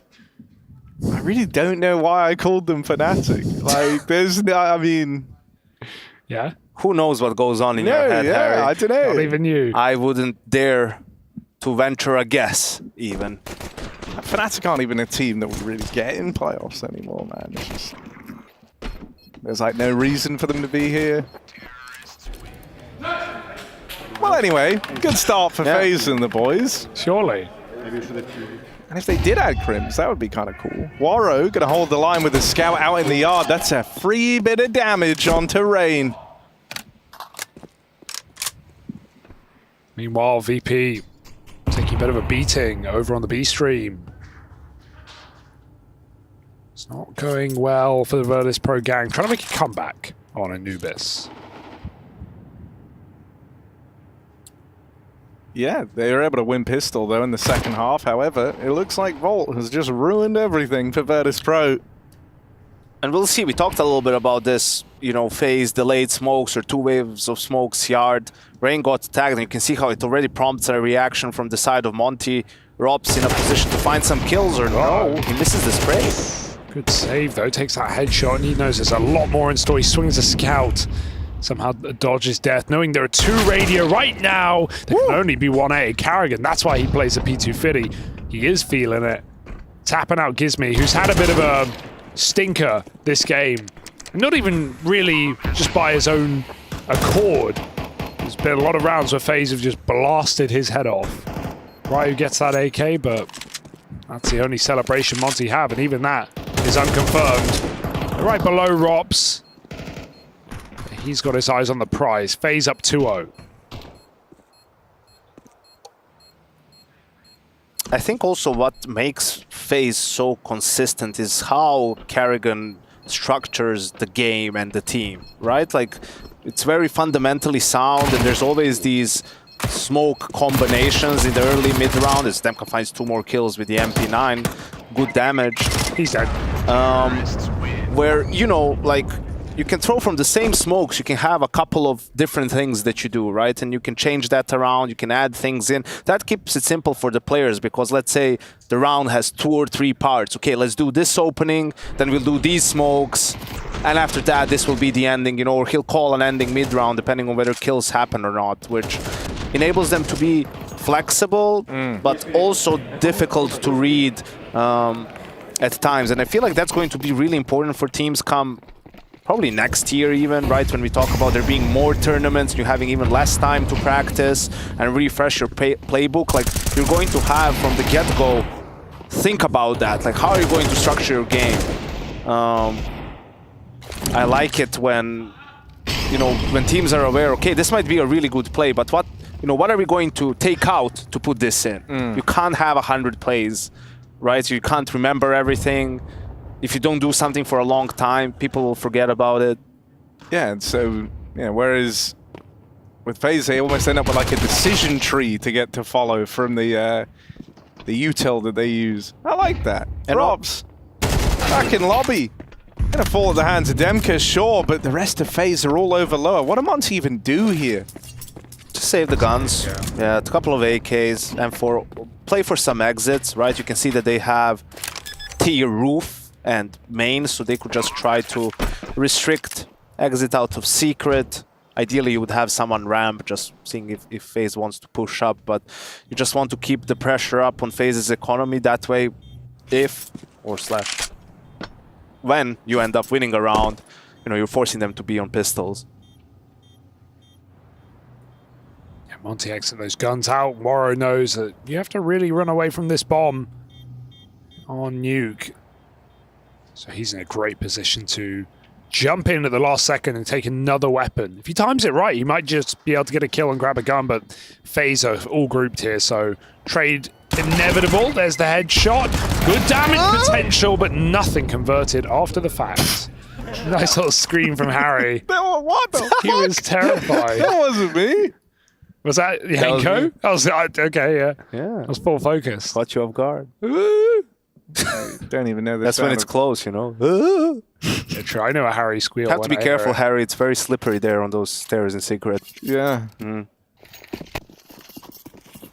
All right then, Monte. Back to the drawing board. Now they've got everything they could possibly need. They've got all the util to kind of try and take the pace out of some of these rounds. How do they want to deal with the yard problem? Morrow looks to be dispatched. It's the guy to try and reel them in a little bit here. And this is why FaZe throws 2 waves of smokes, right? Like you could see Krasnal already used his incendiary, but I think also Monte is aware of it. That's why he didn't use his HE. So he can have that for the second wave, and then there's also the flash from Gizmi, who you can see in that box next to CT spawn. But FaZe switches it around. It's the wrap smokes. Oh, Lockers misses though. It's a little wide, hits the curb. Maybe someone can cause a problem here if FaZe try and go any further than main. Gizmi has a nice position. Really need to kill in this one. And he gets it. Any more from the Giz. Flash goes out, they're getting closer. Ryu coming in, Lockers does swing for the kill. 5-on-3, Monte in a great position. FaZe was setting up an upper hit at the same time, but the wind out of their sails now.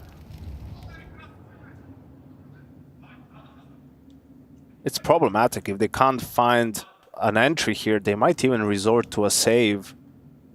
Oh, I don't know how Carrigan is the one to win that, but Brokey slows him down by mollying off the door.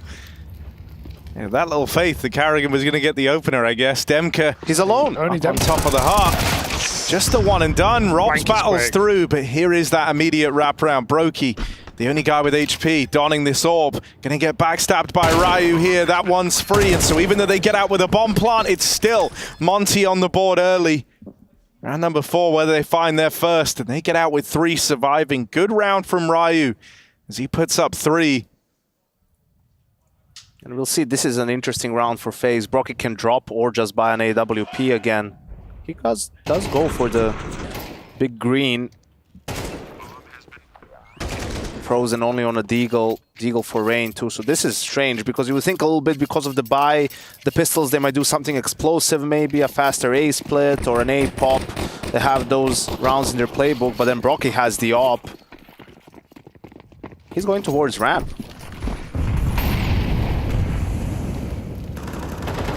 I don't know if anyone want to fight there, though. Gizmi's already dropped down, and it's a more passive angle out of Ryu, who just drops that smoke in. Long odd angle held from Waro back here on top of the box at spawn. Also, Rain and Frozen are the two guys who work yard, right? And they're both on the Eagles. Oh, he sees the nades. Ooh. Shot, up he comes. Gizmi shooting in the middle of the two. He'll only take one. Frozen can't commit. Molotov in the way. Ice does not beat fire, folks. He's cooked. Brokey followed up, and they don't swing. They weren't close enough, but FaZe don't punish that AWP in its downtime. Or gets to smoke them off. So FaZe stuck in limbo yet again. Similar sort of vibe to last time, where like they desperately need an opener soon, or else this one's going to go nowhere quickly. Locked out by the Monte hold. Waro just owns the ramp with these long sight lines on the AWP. He's not feeling any sort of pressure yet, is Waro. Easy. Even less now.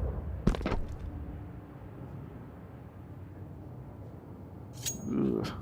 Just gonna save on Carrigan. Yeah, I think this was where probably FaZe could have used the timeout, right? I mean, they sorted it out real quick, but it's a reset round. If it goes wrong, then you're on an eco, right? They're gaining some momentum. I think they should have done it, and maybe that would have helped them realize Carrigan should swap with Rain or Frozen, not because they're the superior players, but just because of the round. Imagine if one of them had an AK, how quickly they could have gotten rid of Gizmi, then they could take control of Secret.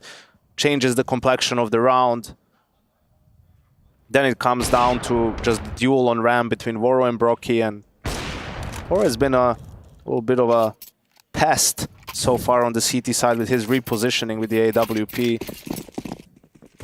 Also with the scout earlier on in the force buy. So Monte managed to stabilize, force FaZe to play with pistols. Let's see, Carrigan had the P250, now he has the surviving AK. Can he make something happen? Gonna get past Ryu over at ramp, who's got support. Waro's AWP there, locking it down, and Waro 2K lights them up as they try to get out the ramp room. He's had good rotates here, right? Monte kind of lent heavy over towards the top site, cautious of a up-tempo top site hit in the opener. I think they had total 4 players sort of leaning there, and then Waro immediately drops down when the insta-util doesn't start coming in. He's over towards Hell in time to lend a helping hand to Ryu at ramp. And so this is a very well put together CT side thus far from Monte. Will FaZe be able to offer up any answers? Carrigan, as a result of that save, now rocking the Tech 9, but everyone else at least has rifles here. They don't have a lot of smokes, however. That's all the smokes in the round used out in the yard. A little bit deep. They're going to slip into main here. This is a bit awkward now. FaZe on a quick upper split. Up the vent. Needs to save the day, but immediately decked by that Galil. Demka hiding in the smoke. He's dropping the bomb. He's got a chance trading up, but Frozen spams him through the hut. 4-on-2. It felt like that was the only way to win it for Demka, but Krasnal's also found a gap, and he's dropped the bomb. FaZe looking the wrong way, and he goes back to the lobby for a third.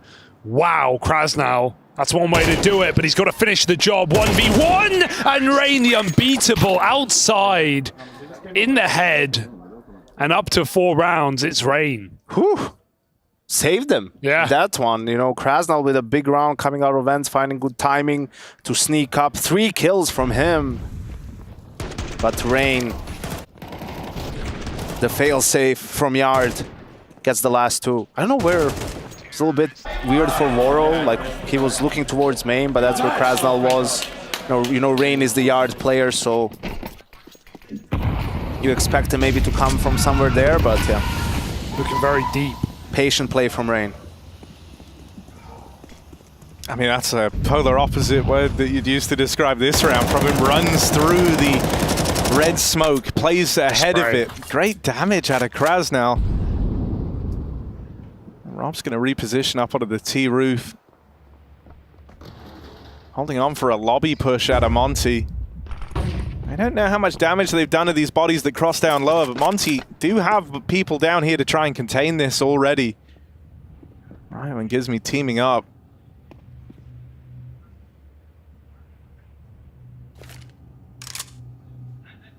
How do you break through this? There's the info coming out, but Rystor in this close position catches him with nades. He takes an AWP shot, by the way. Brokey shot through his teammate to do that. But Ryu lives to tell the tale. Not for long. Taken out eventually. Gives me alone in the site. Need that bait from Ramp. He will get Rain swinging out the door, and that's when his teammate comes through the smoke to help out. Great crossfire. Still traded. This back and forth continues into a 2v2 where FaZe say bye.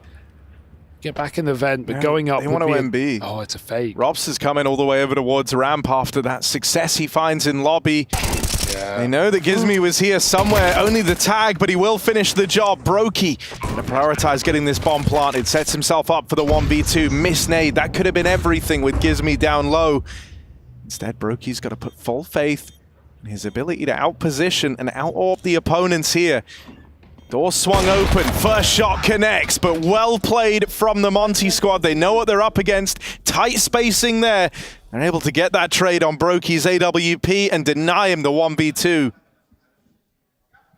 Nice repause from Gizmy as well. He gets 3 kills in the round. Third one was the most important in that 2v2, reading Rops's lurk and even playing inside of the window. Teammate giving the communication on Brokey inside of vent. He didn't fall for that potential fake rotate. Yeah, bro. Nice! Come on, let's go. So full eco now for FaZe. Just a few pistols, I imagine. Not full eco, yeah. They get some guns. They get Brokey on a Galil. Still want the option to win the round. Interesting, still no timeouts, right? Usually this is where Neo comes in with a timeout, calls a have-by with utility heavy, some sort of an execute. They've had a lot of success with those, but deciding against it. Usually you don't need that many timeouts on the CT side, so that's why it's a little bit surprising they haven't gone for it. Gizmy has all the info. If he committed there, he's still going to allow his team to stack A and ramp appropriately. It will be A with 3 CTs on top. Resmoke at ramp from Waro, playing a nice passive line. FaZe just start running out the hut. Able to contain Krasnal, sure, but Demka there playing in tandem, and it's a beautiful 2-man setup around the hut. That's all the legwork for them. Monte up in the lead all of a sudden. FaZe wondering how this one's gotten so away from them so quickly. Yeah, I really like the fact that Gizmy didn't push further. He understands that if it's a buy, it's not a strong buy. More likely it's, you know, an eco with a couple of pistols. There's no need to take any further risk. You got all the information. The teammates are allowed to rotate, and it was a nice, clean round for Monte. Well, Gizmy this time wants to be stuck in out in the yard again. He's got support from Warrior 2K, who lands a clean opener on that AWP. They're trying to punish that AWP, but that kind of tunnel visions them. Takes the attention away from Gizmy and then from Krasnal as these double-layered peaks come in out in the yard. It's all left onto Rops. 1v4 with 1 minute and 15 left. It might be a lot of sitting and waiting for Rops here, as these rounds are racking up dominantly in Monte's favor. That was a really cool idea out in the yard. A great timing to change the pace on the CT side, go for the aggressive play yard. And also it's very important to note how aggressive Waro was, right? Like he gets on top of CT Blue, gets a kill, re-peaks. You know, he's also tagged, so he understands, okay, I'm baiting for Gizmy here. I need to stay aggressive. As Demka finds Robs. And I think the biggest problem for FaZe in this half is the money. It really is, because you look at from the pistol round, the anti-ecos weren't clean. You know, then you lose the first gun round. After that, your buys are not great. You know, you get a plant in, so you keep buying, but they haven't really had, you know, 4 AKs and an AWP, all nades sort of a buy, and we're almost done with the first half. That limits your options in terms of what you can call, and you go back the first gun round, what happens? They miss a smoke for windows, right, when they're trying to wrap. Right, you got to kill off that. Yep. So it's the details, every little thing matters, it compounds. And you know, FaZe more than capable of, even with an 8-4 half, winning this on the CT side, but Monte getting a lot of momentum. Yeah, surprisingly sloppy despite that dominant previous map. Seeing some great A4 spray downs in this half for Monte. Multi-killing FaZe where they stand. Now this pistol explosion. This is a waterfall smoke on main roof. FaZe going to try and set up for another A split again. Find that timing to go through these smokes. They throw him on the fly. Pressuring door early. Demka deals with it well. He's even considering this play. And for good reason. In it comes.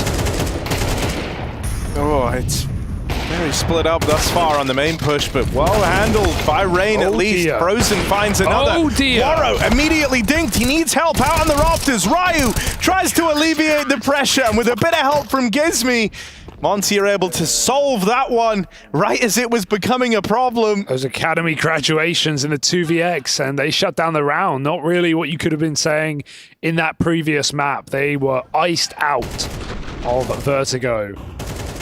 Impressive game so far from Gizmi and Ryu. Impact when it matters. That was an eco getting out of control. That would have been FaZe breaking into the half looking for 6-6. Instead, Monte win at bare minimum. And let's see if FaZe have something to say about that right at the end.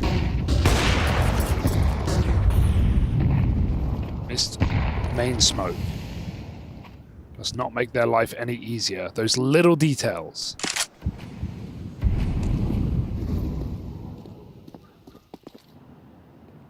Flash for Frozen. Oh, it's perfect. Blinds Waro, but he's ready. Ready for Frozen getting aggressive. Gizmi already down in secret, getting out with the double. Karrigan trying to act like a living decoy. Was hoping to draw the attention away and set up Brokey for a trade, but it never comes through, and so Monte are looking for a runaway CT side here. 8 rounds lie in wait, and it's just Rops left to beat. Last time he was in this position, you saw him saving up on the T roof. Well, he goes there again, but last of the half, so he's got to have some fight left in him here. Monte could be anywhere. He is operating fully in the dark here as Rops. I go looking for Demka. Might have this one, but a flick up to the roof, and Demka flies high at the end of that one. 8-4 as Monte have a serious lead after their CT side of Nuke.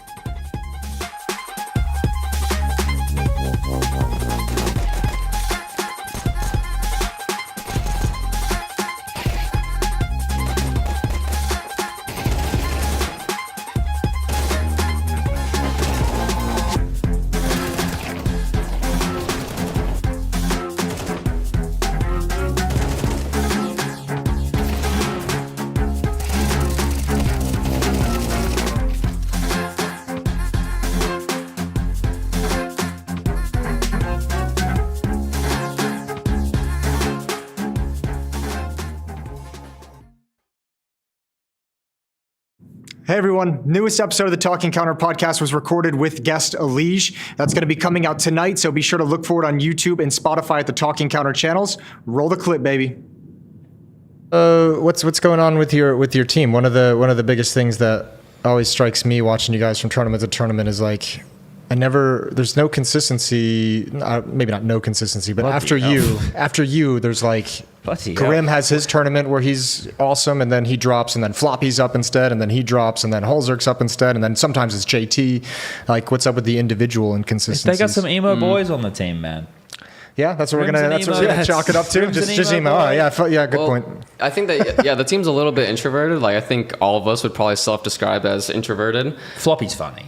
Yeah, Floppy is funny. He's a funny. But he is introverted funny. Yeah. So I think just probably just more like self-confidence in terms of like, I want to like be like the guy. So if we had more of like that vibe, I think that we'd probably see it a little bit more, but no one's really like having that like, I am the guy type, you know what I mean? Like that type of like mentality for it. But yeah, I don't know. I'm trying to like think of like the best ways that we can like bring out like the best like in everyone in terms of like getting people like more like setting like everyone up like more for plays a little bit more. So that's been like more at my forefront of like, okay, how can we get like Hulzerk more like involved and being more active with his op? Because I've always like thought of Hulzerk as like a brokey opper, where he like likes to get into the action. I feel like he's not like, his strong suit is not like passive opper, like holding the angle. I feel like he needs to like get into the action, but he's also quieter. So like he he's not like thinking of his like, own at plays. the forefront of like going like super hard for those plays. Doesn't he overcook the pooch on some of those plays sometimes? So that would be my biggest criticism. Like, because when he's on a heater, when Halzok's having one of his games, like 95% of the time it's work. Well, maybe not 95. That's a lot. 75% of the time better it's than working, John's and sleep then he score. goes for that like overplay. So how do you balance that, right? Like in the sense that he might win you around because he's going to go for this peak and it ends up being like a crazy 3K, or he goes for it and he dies and he punches his leg. Like you just have to take the good with the bad. I think that he's just too hard on himself.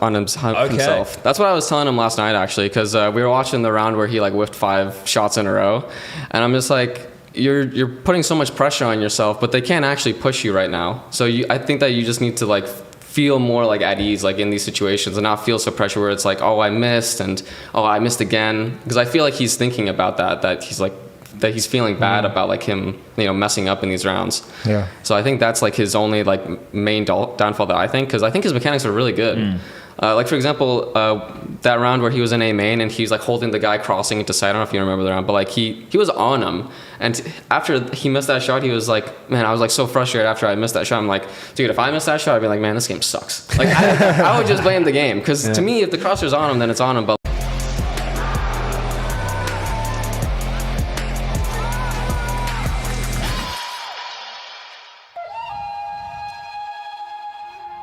Welcome back to the second half of FaZe versus Monte. Map 2. Monte, after losing the pistol, winning 8 rounds on the CT side, making it super close. I'm YNK here with Hugo, and it's my pleasure to be here with a sober Harry Russell. He did it for the playoffs, he cleaned it up. Yeah. But I have to give a shout out. The 12 hours. episode of the podcast that we did with Elige was super interesting, super cool. He's one of the guys who has a unique perspective on the game and getting better, so I would definitely recommend you guys give it a watch. If you like. If you have free time. If not, that's okay. Yeah, I like that. But it's certainly a good suggestion. Rob's holding on to ramp. Oh, gets bested by Ryu. If Monte can find a pistol here, they're off to the races, man. A third map would be theirs for the taking. A drop down in towards lower out of FaZe, but sent packing by the util. Space getting taken by this Monte squad. Ramp flank is in. Carrigan gets away with a lot of damage, but not a killing blow on a Kraz now. They try to fight over here in the double doors, and Ryu churns up FaZe with a pistol round locked in out of Monte. 3 kills from Ryu, who is ascending to the top of the board at 14-3. This is a scary-looking Monte squad and a slow-looking FaZe here. They might have won the pistol, they might have stuck the landing on the conversions in that first half, but outside of that, they won 1 rifle round. Nice! Good kills! And so now that's all they've got to rely on here in this second half of play on their CT side. And now with the Force, a little bit of a all-in a sense. Definitely want FaZe to go for this kind of buy, though. These are the ones they can get away with, but it does feel like nothing's working in this map. Oh, it's just one-man lobby. Carrigan makes it very clear his intentions, and look at how passive Monte are on this default. Back a lobby, 3 guys just hanging out. It's really sick that it's Demka top of the charts like for the Monte squad, but then it's the Academy graduates around him that are doing a great job of holding the fort here for Monte. Must be a pretty sick feeling to show up versus FaZe Clan like this. Robs, over at ramp. Weren't made of the first man in, but the nade will delete him. Demka even floats around to hold on to this backstab in through lobby, and Gizmi's about to arrive as well. So even as Frozen gets that kill, he's still going to get pincered here from both sides. Never even learns about Gizmi. And Brokey, who was like, yeah, no, just looked flat out unbeatable on Vertigo, has barely done anything here. It's not clear on their nuke. Oh, I lied. You thought. I did, but he's not winning this. Casters have never cursed anything. 1v2, Gizmi's on the angle. For how long? He is open, susceptible to main, but that position given away. Brokey gets a spot, Gizmi drops off. Making 3-2-1 swing together. Monte deal with FaZe's force buy, and Gizmi takes that top performing mantle for his team. 10-4. Was not expecting this on FaZe's best map. And it feels like there's you know, a little degree of complacency maybe from FaZe after how that map 1 went, and a dominant win, especially on the CT side. You know, in the first half, we were talking about maybe an earlier timeout would have helped. I think they just sort of expected to win this map no matter what. You know, it's Nuke, they're so good on it, there's a lot of confidence, but Monte stepped up, man. Their players individually, they had some good reads, and they just keep rolling with it.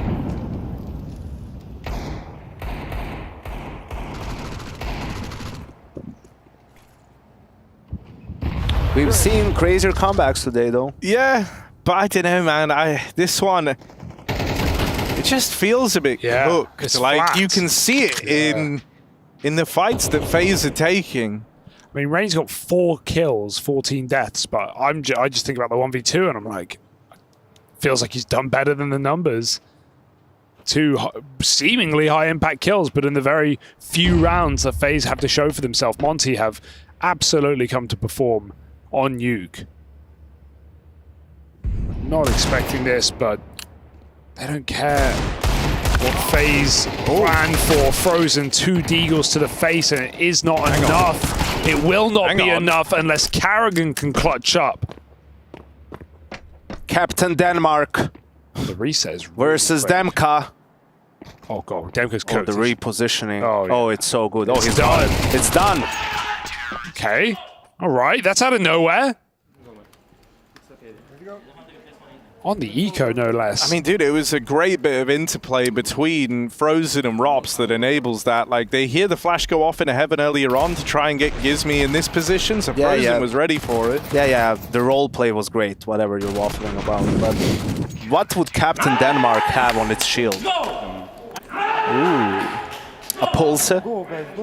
Maybe, or like the mermaid, because of... Is it Hans Christian Andersen? Not related to Carrigan. Or maybe he is. Is that like Danish for mermaid? No, it's just I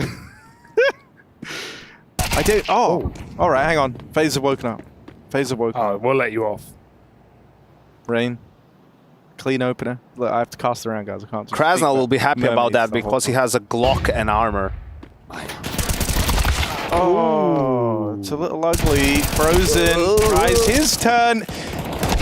There's Brokey dead over at spawn. Just Krasnal left standing. 1v3. Clutch of the ages, perhaps. Let's see. Nope, dead instantly. Frozen puts a stop to him as he breaks even out in the yard. 13 and 13 at FaZe.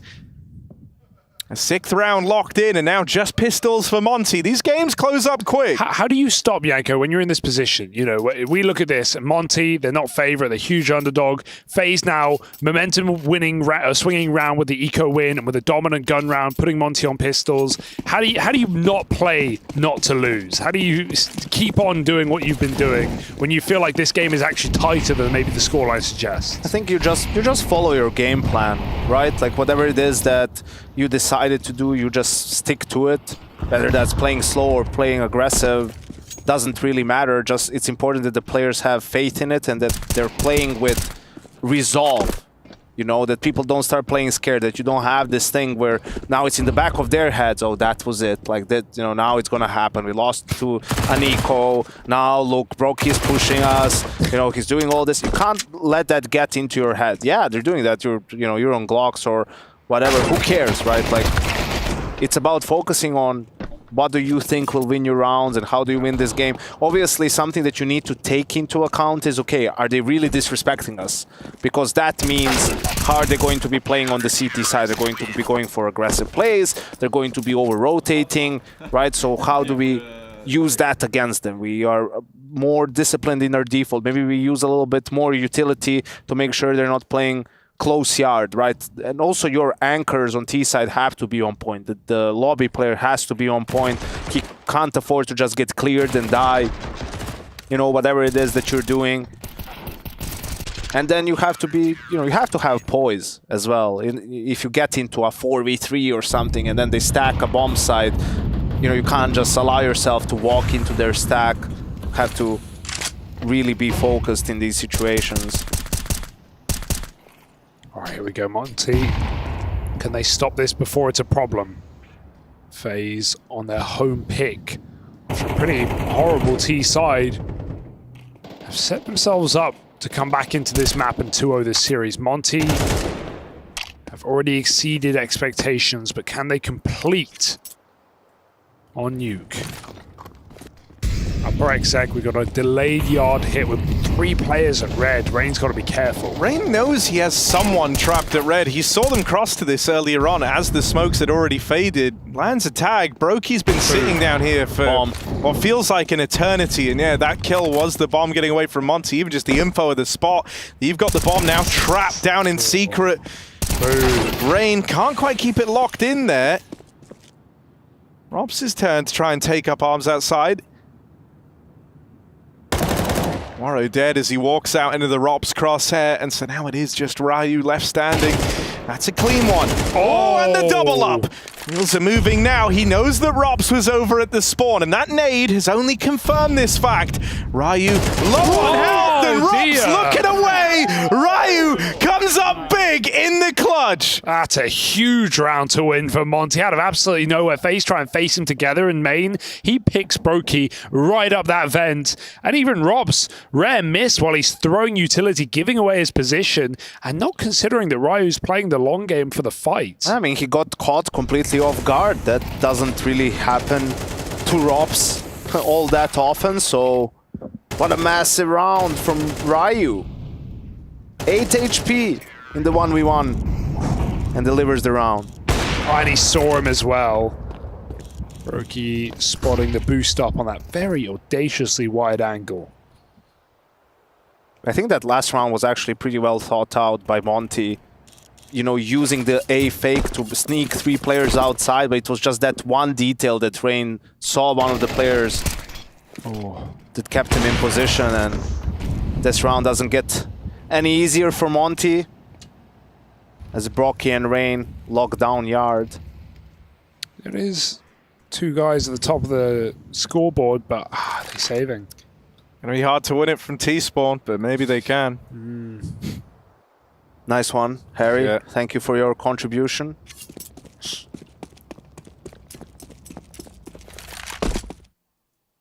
You having the chills yet? Yeah, I'm sweating. I'm cold. My temperature's changing. No, bro, this is. I mean, it's closing up again. FaZe right back to it, and far cleaner this time around. Getting out with 5 alive at this point in the game is huge. It means that they still have a fighting chance to pull this one back. Still coming through the aggression out in the yard, but Guys, listen, please. First guy who have. Just say the name. Stop complaining, please. Ooh. Oh, that's some of the worst tilt I've seen in a couple of days. Like, I mean, it's just. Like at each other. It's at each other. I know, but what do you think? Honestly, Krasnow's right. It's like, what's the point of you complaining? Like, you're the one who you could just ask for whatever. It doesn't even matter who's right, who's wrong. It's like the round is. Oh, I mean, you're dead now. Yeah. What's that going to? How is that going to improve your chances of winning? Right. I think the easiest way to think about, like, while you're in a game is, what's the best, move or play that I can do to help my team win the round, right? And when you're dead, it's also what's the best thing I can do to help my team win the round. Maybe it's just be quiet. Maybe it's help with comms. It's definitely not complaining about what the hell just happened. I like the just say the name, because that's all way. I'll come back to that. Actually, no, we got time. He's pissed now. He's going for the peaks. Say the name. It's like the diffusion of responsibility when someone makes a call and doesn't say, okay, Yanko, you do this, Harry, you do this. You just say, all right, I need 2 smokes outside, I need this, that, the other.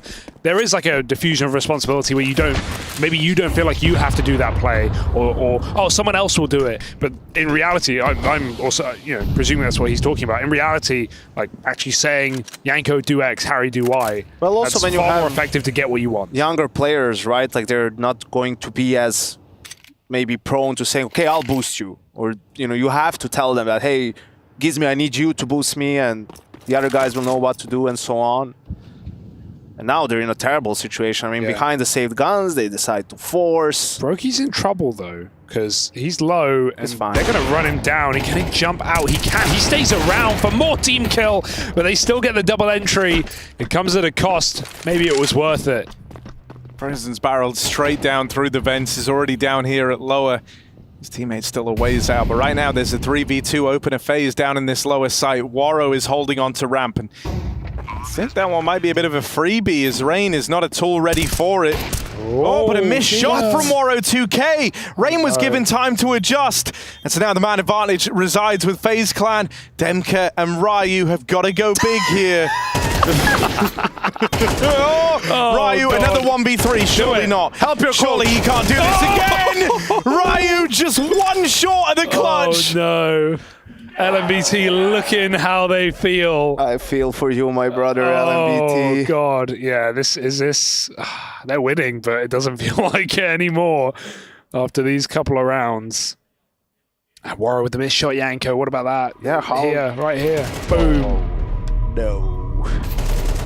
That was the one. He gets that kill, round secured, I feel like. Oh, and you know, there's the complaining. Yeah. The frustration. Now you missed this. Now you missed it. You look at your teammate. He is face palming from what he just witnessed. After he killed his own teammate. So no one's happy about that round on Monte. There was an opportunity. And you know, this is kind of this is a tough situation, right? Because when you have this happening with the comms and the frustration, how do you snap out of it? And here you call a timeout, you probably call something for the players. Like, hey, but let's just do this round. And you're hoping it works, and maybe take a timeout, because this is a half buy. And then for the full buy as well, you sort of eliminate that from the equation where they can snide at each other. And you just give the call to them and say, hey, this is what I want you to do. And then hopefully it works, and then they start being normal again. Hopefully. Although you never know, Harry. No. He's tried to defuse the situation. Let's see. Util ready to go for this top site here. They've thrown the outside fake smokes. Oh, FaZe are close. FaZe scrambling more players up into heaven right now, but the hit doesn't come immediately from Monte. They're held back by the Util for now. Carrigan locks in 2 kills over at the hut. On a tear is Carrigan. Go on. He sends the pistols packing, gonna get out with 3, and that puts a stop to this top site rush from Monte into ramp instead. And into changing on the fly, Brokey's AWP. A missed shot to open. Pistol pull, Demka chasing him down, but he can't get past the USP of Brokey. And that leaves just Waro. 1v4. FaZe are not overstepping. They don't chase down that ramp flank. Ops plays to contain, and contain he shall. FaZe are feeling this one after winning that full eco round. They've been on a bit of a streak. 3 rounds broken by 1, then another 3. That Ryu 1v3 clutch did not break FaZe's mental, but Monte's is under the microscope. Another great round from Captain Denmark. And yeah, here's one more timeout from Monte. What would be his, shield? No, his quote, like when he goes into battle, what would he yell, Captain Denmark? Ai klar.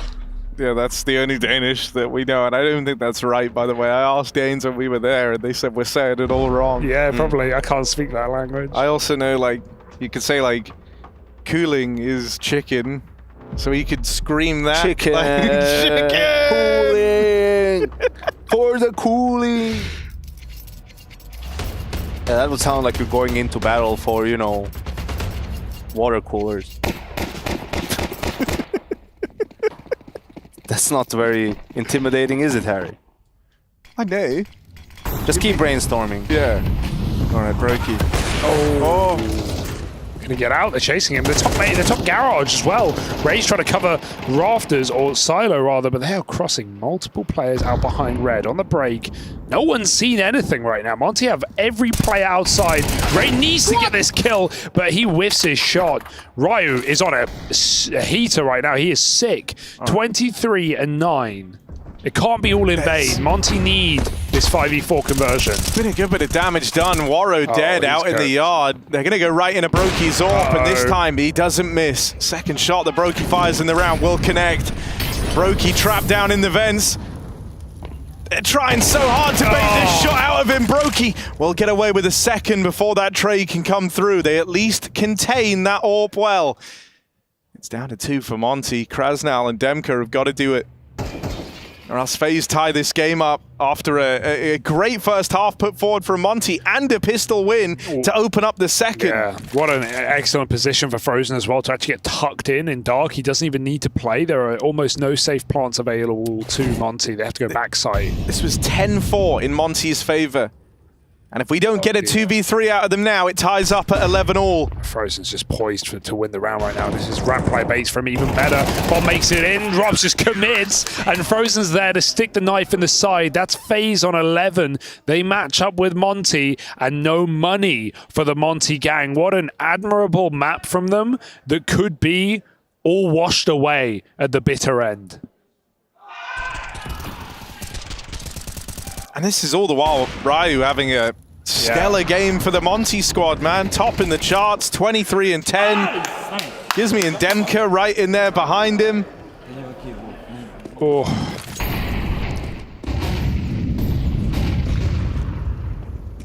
Partial investment now. Bit of util that they had goes out towards the yard. Rain, they get bested here to open up that last round.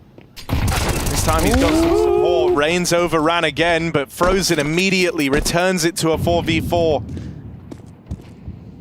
Bro, he's taking ramp, so it's a rifle outside, but Monte don't care. They just speed up towards B. That smoke bounces weirdly. They can cross in or through into Frozen, who just chews through a double. Dear, oh dear. Monte realized they had to play with pace, but right into Frozen's waiting arms. 2v4 now, and it just feels too good to be true. FaZe all the way back from 10-4 down. Look to lock in a match point.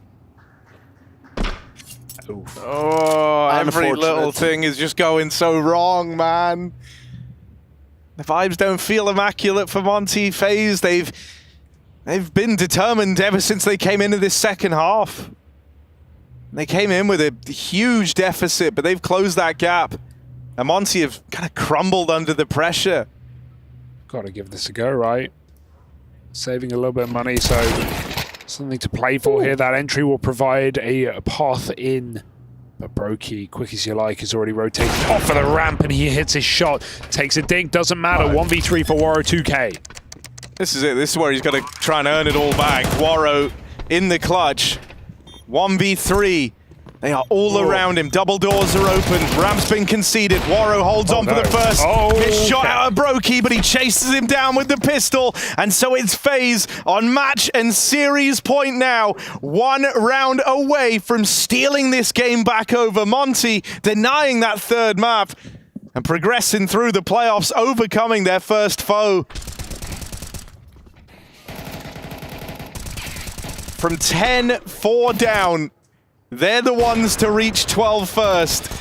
And we call it Murder Row this side of the bracket. FaZe into Na'Vi, into Vitality. I mean, this is a murder to begin from FaZe to pull this game back. Cold-blooded killers.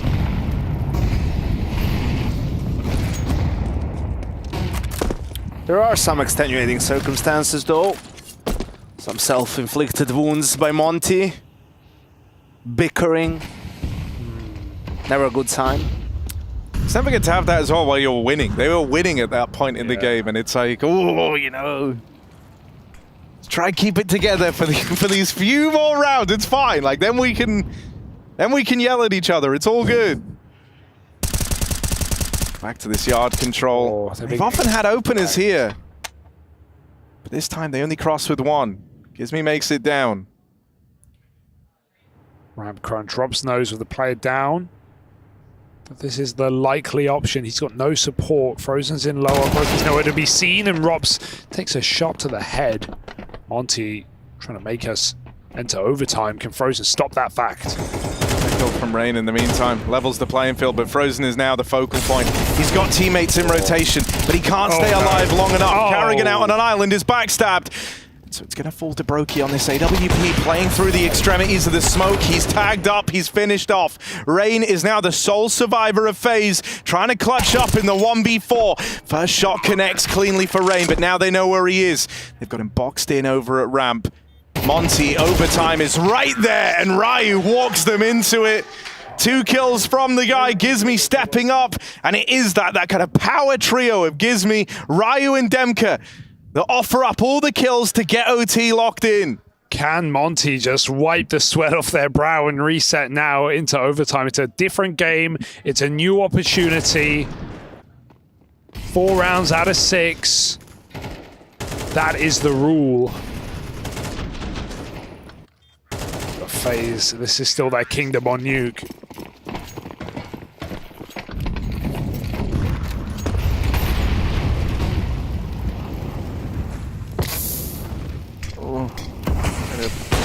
Awkward damage, that nade. Oh, and then Frozen spams him out. Because able to trade at least. Ryu snuck past on by Robs. Over in radio in this one. Starts to get a little bit wacky for Monte. Lots of early pushing and prodding from FaZe Clan. Can't believe Rob sold that to Ryu. Oh, Carrigan, they're out underneath him. Goes unchecked, has to flick down. Gets out with one, deals with the main player. With Brokey in heaven, he keeps the pressure applied. Demka, now the one who's got a clutch. Brokey tries to play through the Molotov, and that gives up the first kill. Well, Demka's way to the 1v3. Need the ace clutch here. Molly's burnt him out into the open. 4 bullets left in the AK. Brokey, that's one buddy. And so, FaZe are having fun with it at least. As they deny that clutch the way of Demka. It's one last timeout for Monte. Also tough game for Krasnal. I mean, he had that 3K in a round they didn't win. The Rain 1v2 in the end, and just 8 kills total. A little bit more output from him would go a long way to helping Monte take this into a 3rd map. LMBT uses his 1 timeout in OT. Robs with that just push through the smoke without anything. Didn't have any backup either, I don't think. But that's what great players do. Harry, they step up in playoffs when the team needs it the most.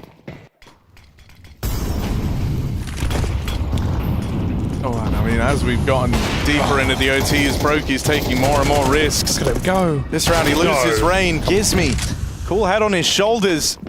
And the rest of Monte have gotten out into the top site here. FaZe was so bogged down in these fights out in the yard. They've completely forgotten to protect this A side of the map. Carrigan walking out, getting away with one, feels mad there. How? Poor Krasnal. Oh, what? Getting that free damage.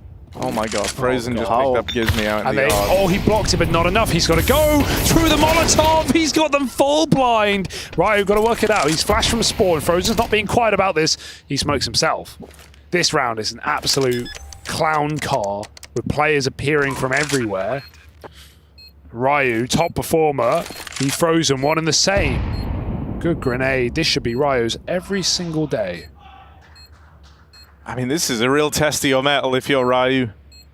He's had a fantastic game. This round matters so much to Monte, and he's going to lock it in. Takes it home for him. 13-all. Ryu delivers. As everyone else is picked off one by one around him, he's there left standing at the end of that round. Monte, a tie game. I know Brokey does some crazy stuff. I actually like the climb over red. It gave him an option over the smoke, but then to drop off Yanko and go running for the kill through the smoke with the sound cues, that just felt like madness to me. Just Brokey. Just Brokey. You know, you love him, you hate him. Yeah. He's gonna do his thing. Damn right, every single day. Poor Krasnal, bro, getting killed on that plant. At least Ryu wins the round.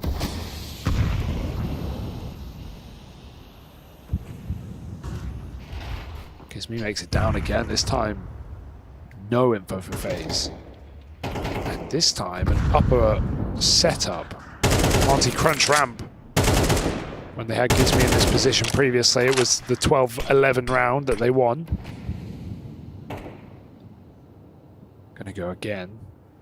Gizmi in no hurry, can turn around. Broki's already dropped B because of the possibility. But it's just that, no guarantee here for Broki. I mean, both squads fielded 2/3 of their rounds on the CT side. So if you're Monte here and you're able to walk away with a 2-round T side and OT, you would feel so content with that. Just whether or not they can. They still have Gizmi down towards Secret while the rest of Monte wait back in the lobby. Juggling some of this util, trying to get it up to...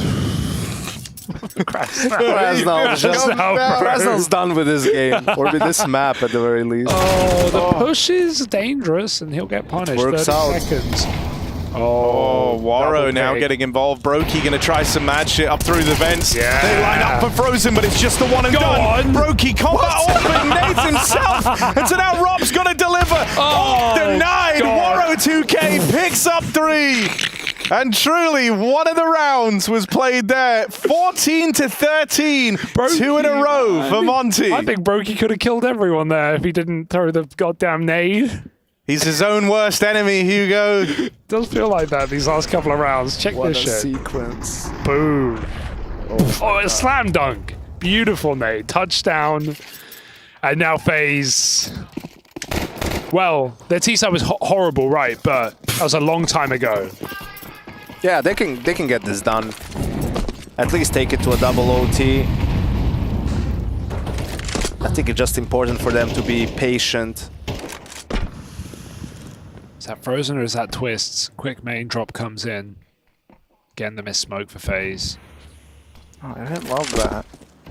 It's also one that they don't even know about till he goes through. Oh, cleanly done for Robs. Good. Krasnal, of course, receiving end of that. Gizmi does spot them, make it through. That gap at main comes back to haunt them, but he's burning alive. Gets out at 3 HP. Oh, never mind. What? Wait, Waro doesn't even know where he's getting shot from. That's Rops up on top of the silo. He's got him pinned in, but Waro will win that fight out in the head-to-head. Smoke dropped for Waro 2K. They're all around him. They're going to go hunting for this AWP. Going to go looking for Waro 2K out in the yard. If he can get out with one more, that would have been a blessing. But Carrigan, backstab on the smoke walk. It's left to Ryu and Demka. The two players topping the charts for Monte have to withstand this 2v3. But they're positionally a little cooked here. It's really all on Ryu with Demka down below, and FaZe can boost up in the heaven. They have enough time to. Bomb is even following with 3 players heaven side. They could just drop back site. It doesn't even feel like Ryu's too much of a threat right now, considering main, which feels like the safer option. Demku's coming back up from lower, but he's not going to be able to stop the inevitable. Broki taking a swing and a tag onto Ryu. The fact that Broki's committing to this as well. They find Demka rotating in, and the molly is enough to put FaZe on 14, matching with Monte. We need one team with 2 rounds in a row now to close this map. In a row now to close this map.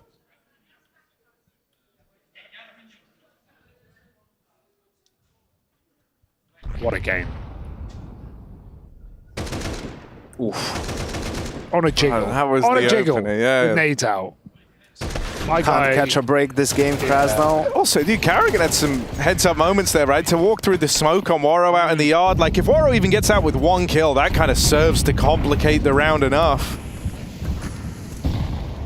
Carrigan's also like letting his team trade him there. He knows if I walk through and die, they're ready to go. Like, Carrigan will get his team set up, then he'll make his play. Oh, Gizmi pushing outside, but he may be stuck red. They can't punish him. That nade allows him to leave. Robs swapping positions. This could get weird. Robs has found the gap. But does he know it exists? There's a player in the door smoke. Demka denies Robs any further. 3 on 4 now. Carrigan walking up close to main. He would have a freebie right now. Demka's right there, but his attention's pulled back to Gizmi in the spawn. And so Monte looking to lock in 15, at least the guarantee of double overtime, maybe even more. Demka now making moves out through the yard.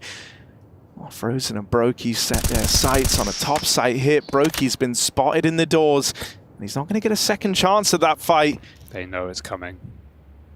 There's a player ready to reswing from heaven, and the longer this takes, the more this flank from Demka can play into the round, but he fires off too soon. So now they know about the player wrapping in through lobby. Brokey goes looking for it. Bomb tries to drop down through the vents, but now it falls at the feet of Gizmy. Brokey's been waiting to do crazy shit all game long. This 1v3 would have to be exactly that, but he's run through. Demka and Gizmy keep it going for Monte. One more map, say Monte, and they might get us there.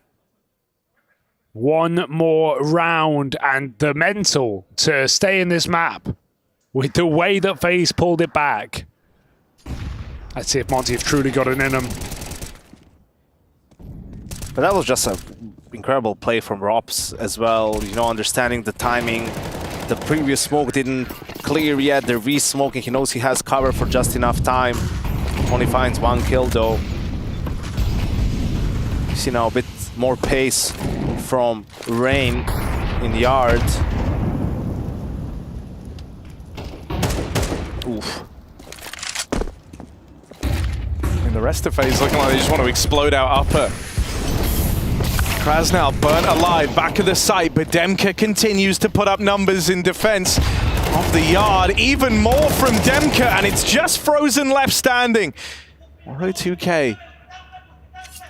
The immovable Demka are the ones to beat, and he gets impatient, charging through the smoke. 4 kills in the last round of Nuke. Demka gets Monte that third map they were looking for. The score's settled on Mirage.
When we make that stadium a library, there's only one sound you'll be able to hear.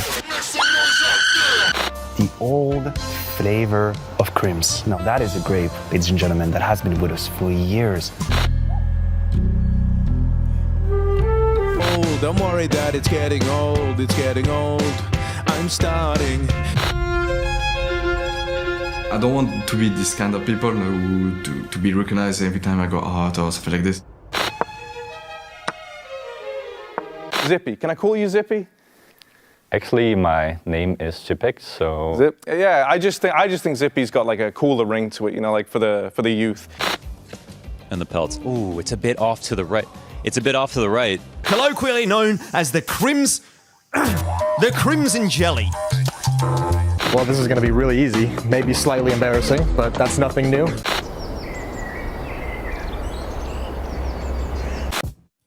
Well, there are no crimson jellies around here, but I can assure you that there are some stings over there on the FaZe side. That's why we look towards this third map, the third and final one of this playoff game. So let me just go ahead and welcome you back properly to ESL Pro League in its 19th season. I'm here with Maniac. We're here to look at Mirage, which is the next one on the ticket. No pun intended. See what you did there. See what I did there? I'm going to have to be on my toes if you're going to hit me with the bangers all segment long. Yeah, we're talking about Mirage, and specifically we're talking about FaZe Clan, right? They're on the heater right now when it comes to Mirage. 7 win streak on the map.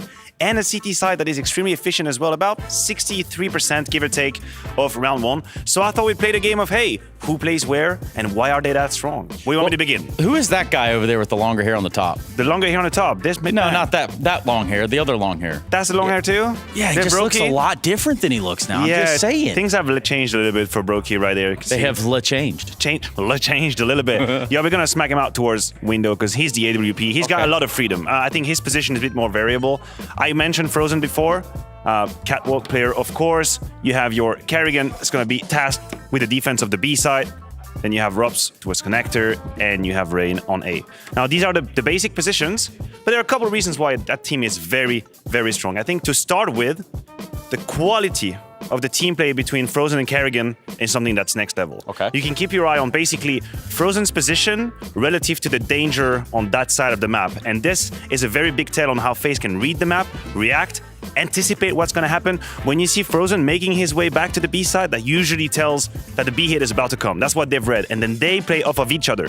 He takes a little bit of aggro, he grabs them as they cross, or he actually goes back to the side and they play defensively together. That's one of the possibilities. What you don't want to have is this man here being alone, being executed on. You don't want that. Yeah, because in an ideal world, he's able to play here and sort of be that early warning system, right? Yeah, exactly. And get more of these mid players over to B. That's it. The deeper you have the information, which is why sometimes you see an AWP on the B side, that can happen, the secondary sniper.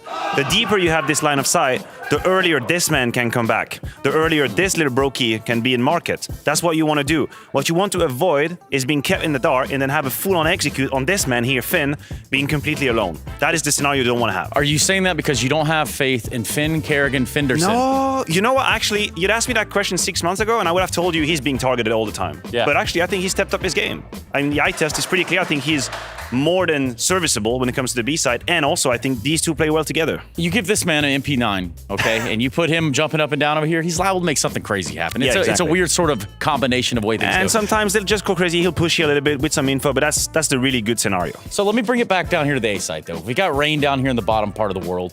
Is it the same sort of idea that we manipulate and move these mid players to help Rain in holding the A side? Yeah, exactly. I think Rain, very similar to Kerrigan in the position, also takes a lot of goddamn responsibilities. True. I swear to hell. Sometimes how committed he is on his lonesome, being ready to have a 2-for-1 trade, that's very, very telling. But you're right, Trace. What you want to have a look at is the position of Rups and Brokey relative to Rain. What's usually going to happen is the deeper he is committed onto the side, the closer they are to coming to his aid. Maybe Brokey is rotating to CT spawn, maybe Rups is on that staircase towards jungle position, because that means he's about to fight, he's got deep angle vision, he's got help.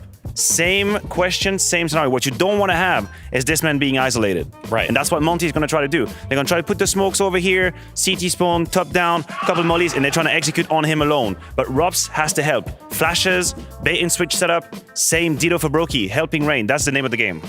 So, I mean, we could theory strike. I like to call it theory strike. We could theory strike probably forever, right? But explain to me a world where mid starts getting that sort of impression, like where that's where the T's are putting all the pressure. So there's two ways you can look at it if you're FaZe. You either go for a hands-on, immediate fight approach, never back down, skirmishy, so you maybe dedicate 3 to 4 people towards mid early on. Maybe you'll see Rups use a spawn.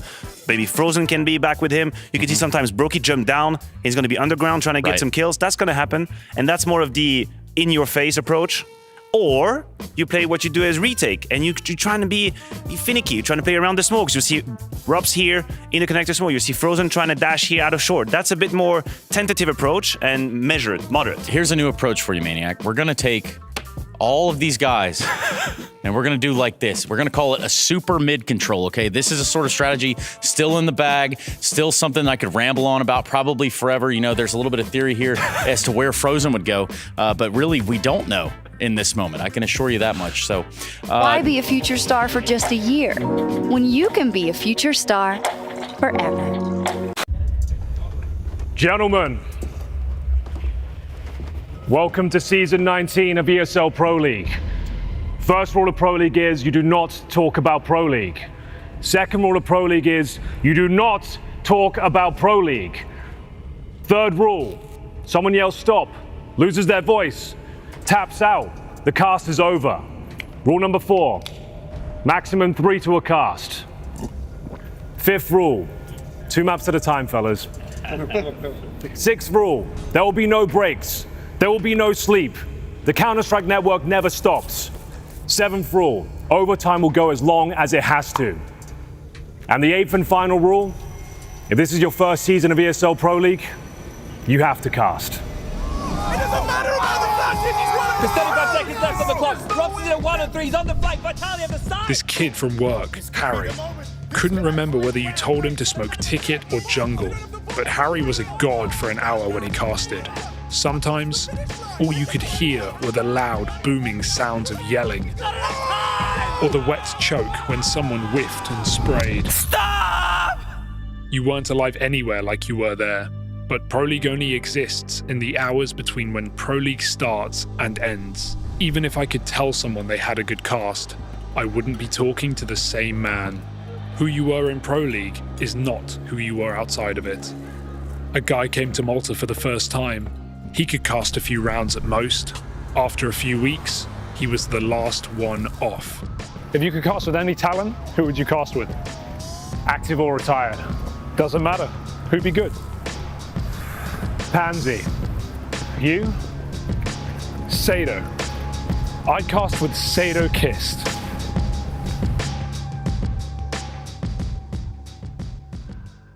Wow. Yep, that's I don't think you should touch it. I don't think you should. I think this is.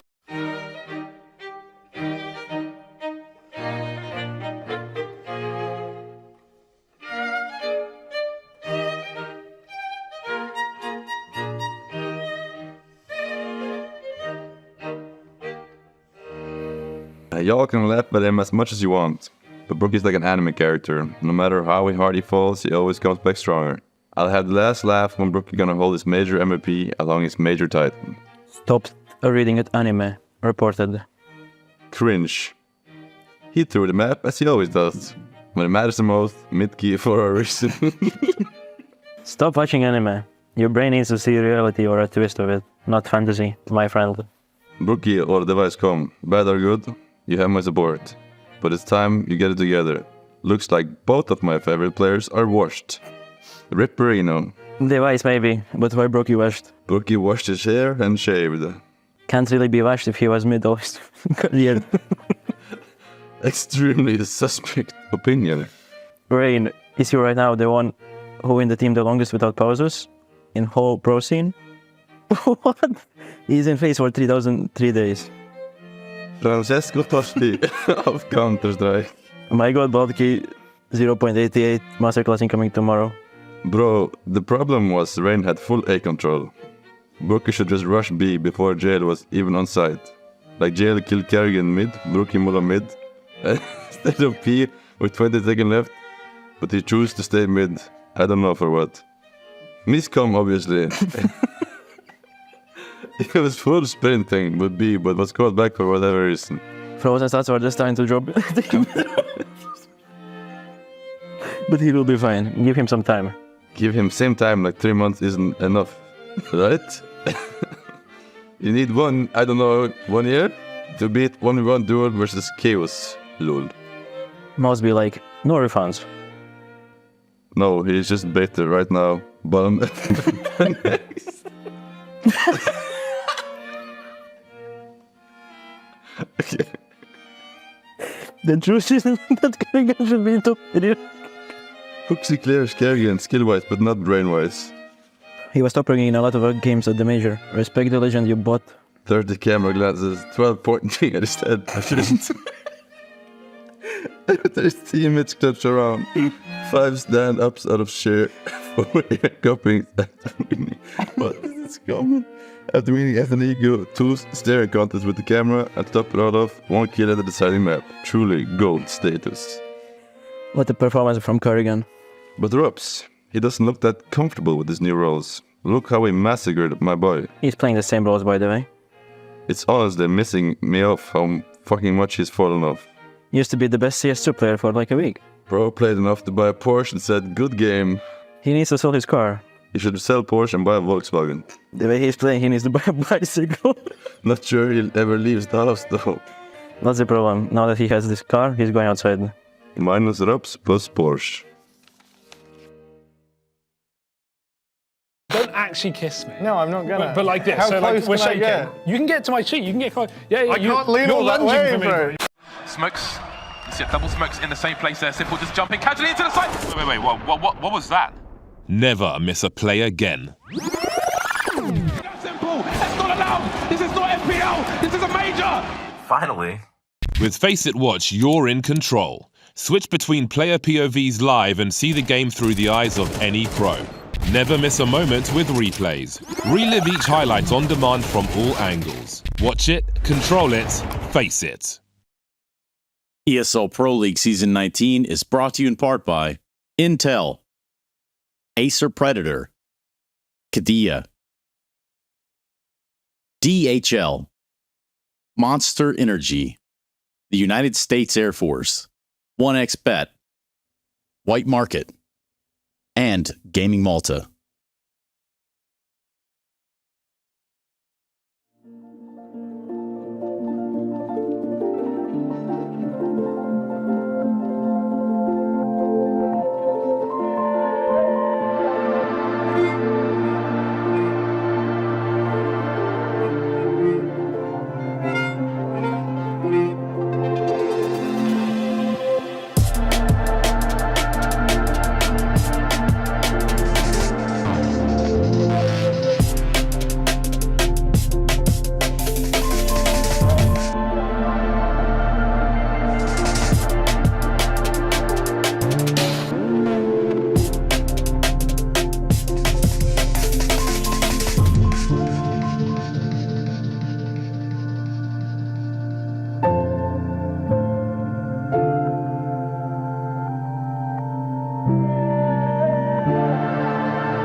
FaZe Clan versus Monte rages on to Mirage after a kind of wild ending to that nuke game. One where you saw Monte have to really dig deep, get over some issues with each other before going on to defeat FaZe.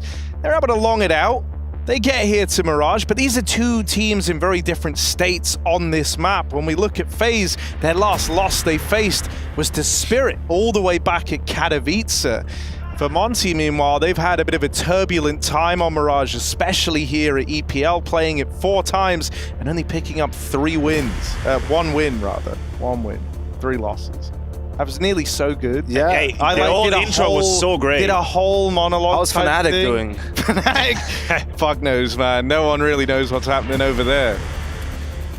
Yeah, I think FaZe, it's round of 16. That's not normally where playoffs start, in other tournaments. So maybe they're confused. Maybe they think they're still in the lower bracket. The playoffs haven't arrived yet. So they're taking it to a 3rd map. All the rounds, all the maps for FaZe Clan. There's a chance? Is that what you're saying? Is there a chance? No, I'm saying they should have won on Nuke, but because of that, we ended up on Mirage, and Krasnal is like, bro, I had such a terrible game, it has to be, check my PC.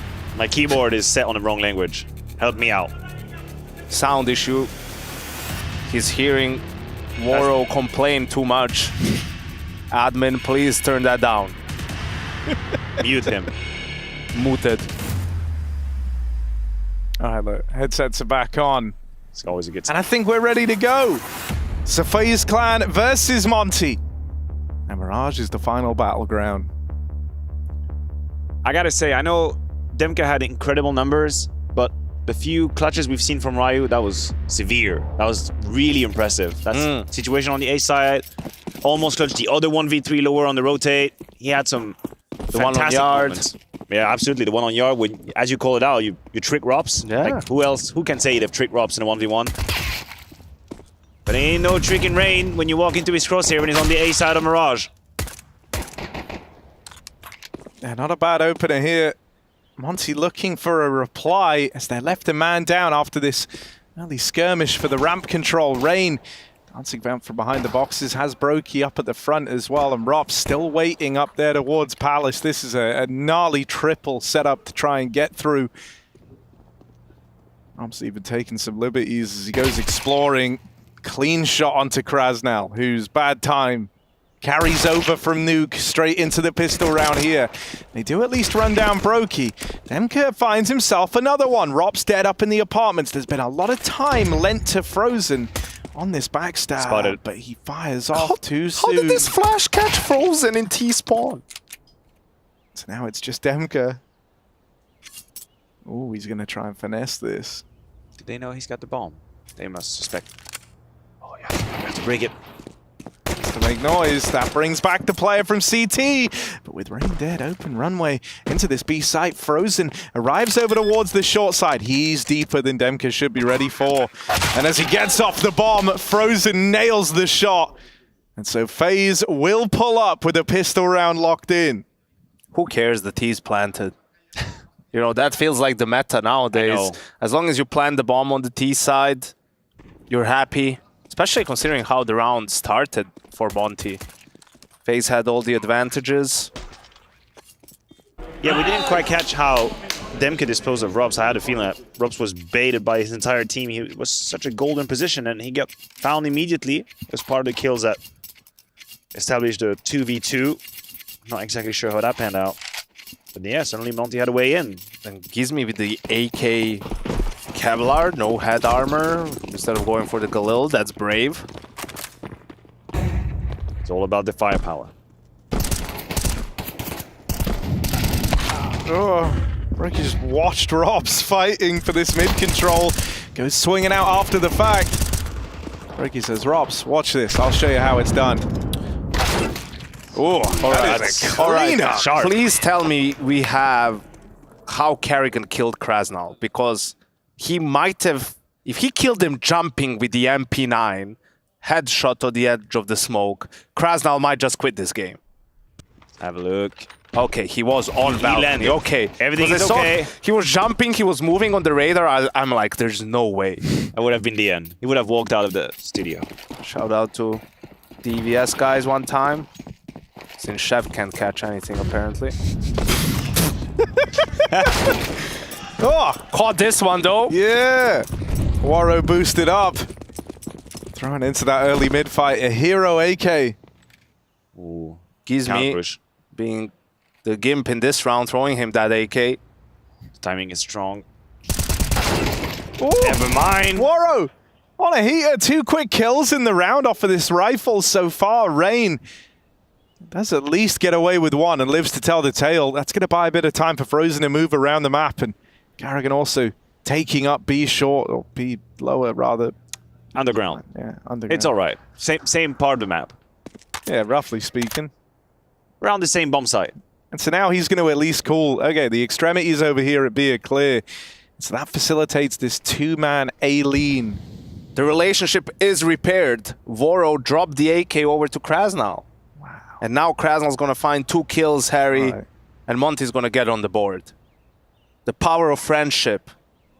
That's what it's all about. There's nothing stronger. Rain, oh my god. That war is mad. So clean.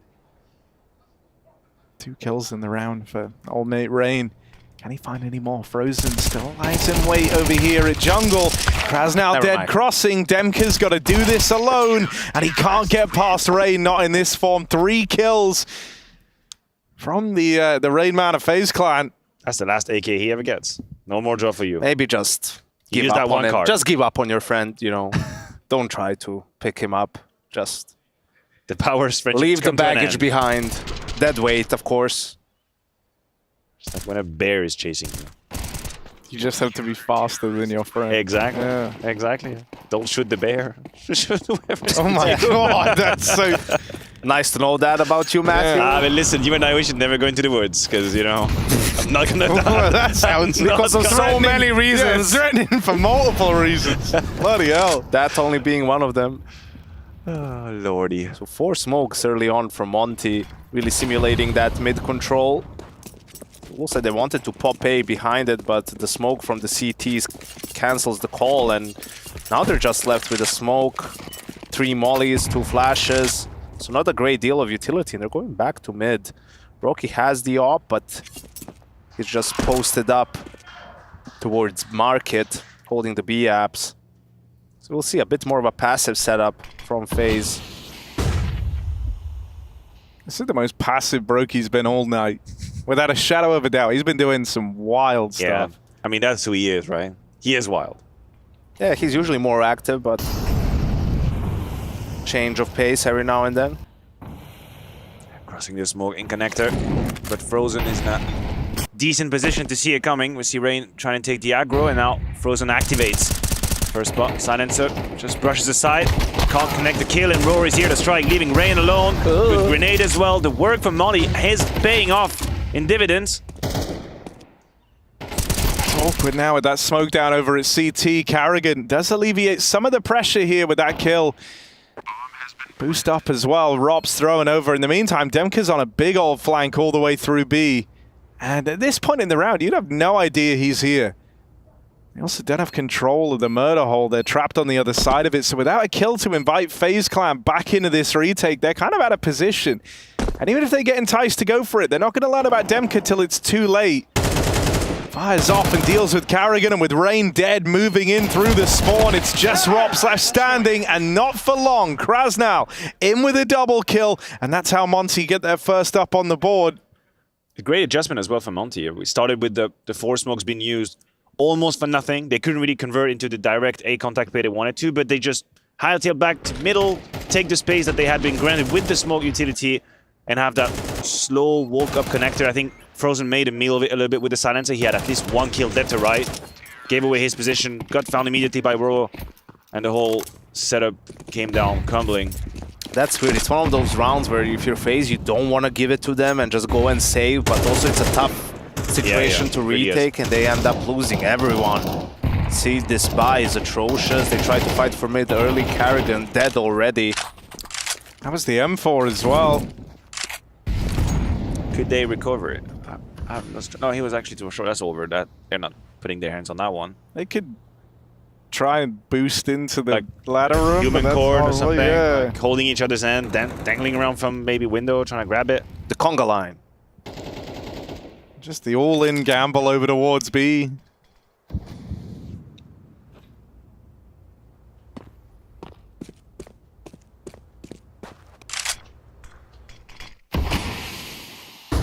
Oh, Monte look like they're curious about this B site. The bomb's gonna join up with them over in the apartments. They might play right in a FaZe's hands here. This is dangerous. 4 players to get through. FaMAS takes first contact. They spot Frozen over at the back of bench. Still the cat player, so... Yeah, exactly. It's not a huge tell. Waro getting involved. That AWP strikes. They see Robs. Frozen still putting up numbers. And with a bit of help, Brokey goes on a tear with that 5-7. Oh no, Demka, 20 seconds to try and make a difference, and Brokey's even leapt around short to grab that AWP, which is utter madness. There's no way back into this for Demka with that smoke going down. And so FaZe do it on a low buy. 5-7s, the M4 got dropped immediately. It was Frozen with a FaMAS from the back of bench. And alongside him, Brokey, that make that round happen. This is the problem, Harry. You know, Hugo asked on map 1, how do you play not to lose and play to win? And I mentioned, you know, in these 5v4s, 4v3s, you need to be careful to not walk into a stack, and the B bomb site is just, can be lethal. If you end up walking into a stack, you know, I feel like Demka maybe could have gotten through the smoke connector just to scout. If he has contact, then you just speed up B. Like, you can go into a 4-man A stack and still win the round on the T side, but on B... Frozen hit a couple of really strong shots with the FaMAS. He won them the round, like 2.8 kills. He even got the headshot at the end. FaMAS MVP. What an absolute god. Here's quick peekaboo from connector. Put on notice, and Kerrigan's gonna try to close the gap. He's got the MK on the other side of the smoke. Unbeknownst to him, of course, it's gonna be a battle of the fate. And the rest of the gang is gathering up for Monte. Kerrigan is in for a big surprise. Demka is staring into this smoke. Surely Kerrigan doesn't get one. Gets a dink off, but Demka's going to be the guy to win that fight. Brokey blinded by the flashes. Just to hold this line with the AWP. He's got support from Frozen. I mean, this was the duo that won FaZe that last round over towards this side of the map.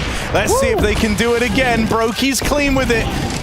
Now rotates arriving. Rain cut down as he tries to move in through market, but Frozen and Brokey, this unbreakable B-side bond, looks to hold on.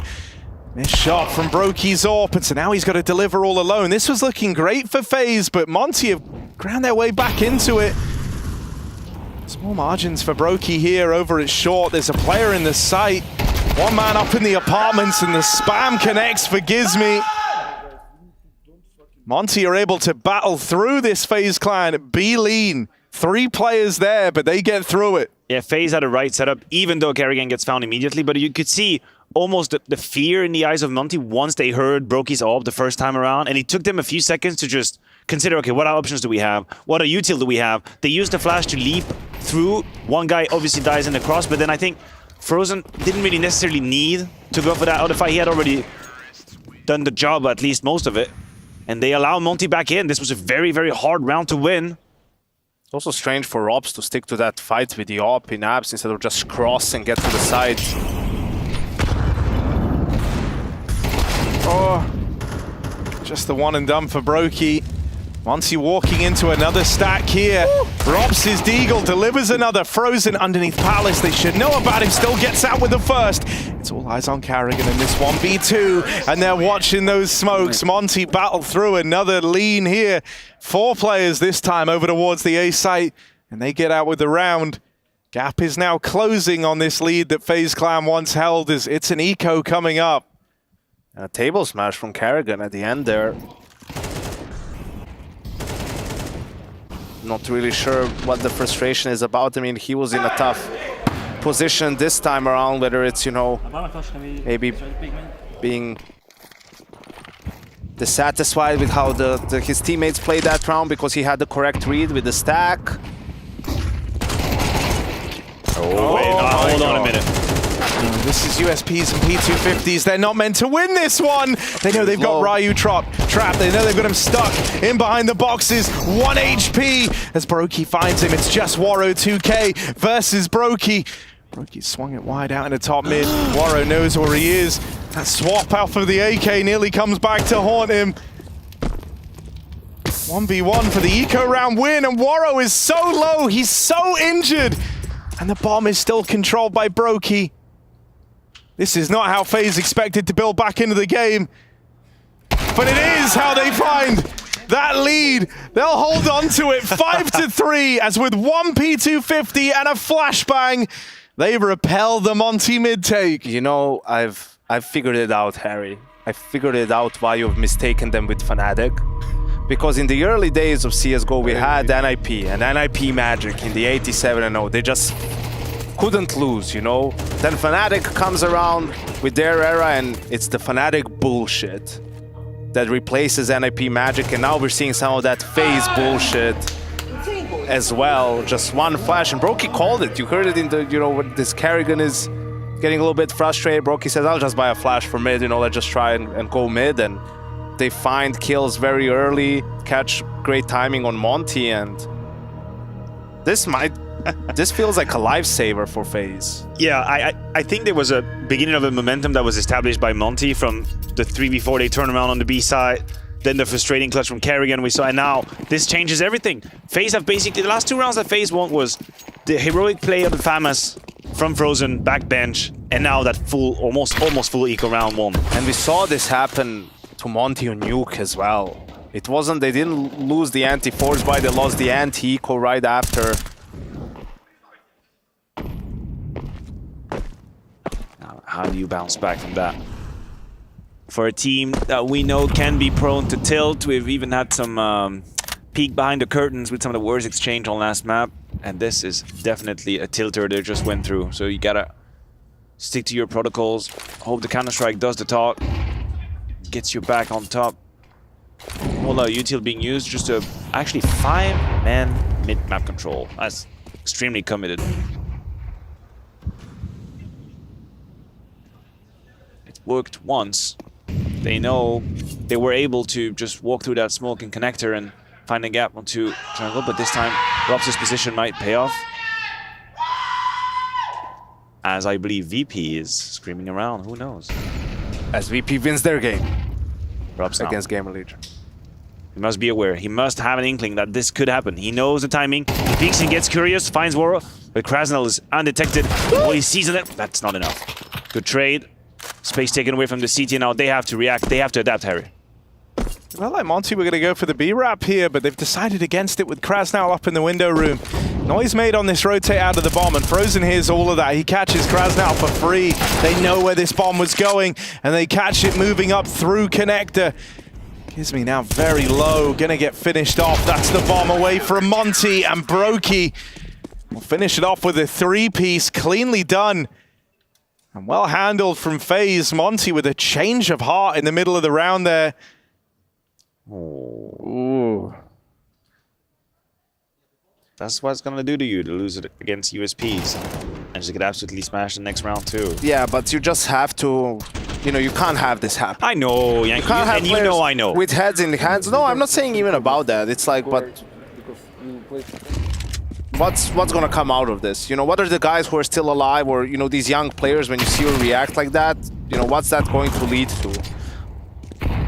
You were in a similar situation on Nuke, and you managed to get it into overtime, and you managed to take it into a third, right? It's just a losing attitude, a loser's attitude that you're showcasing. And you're the underdog here.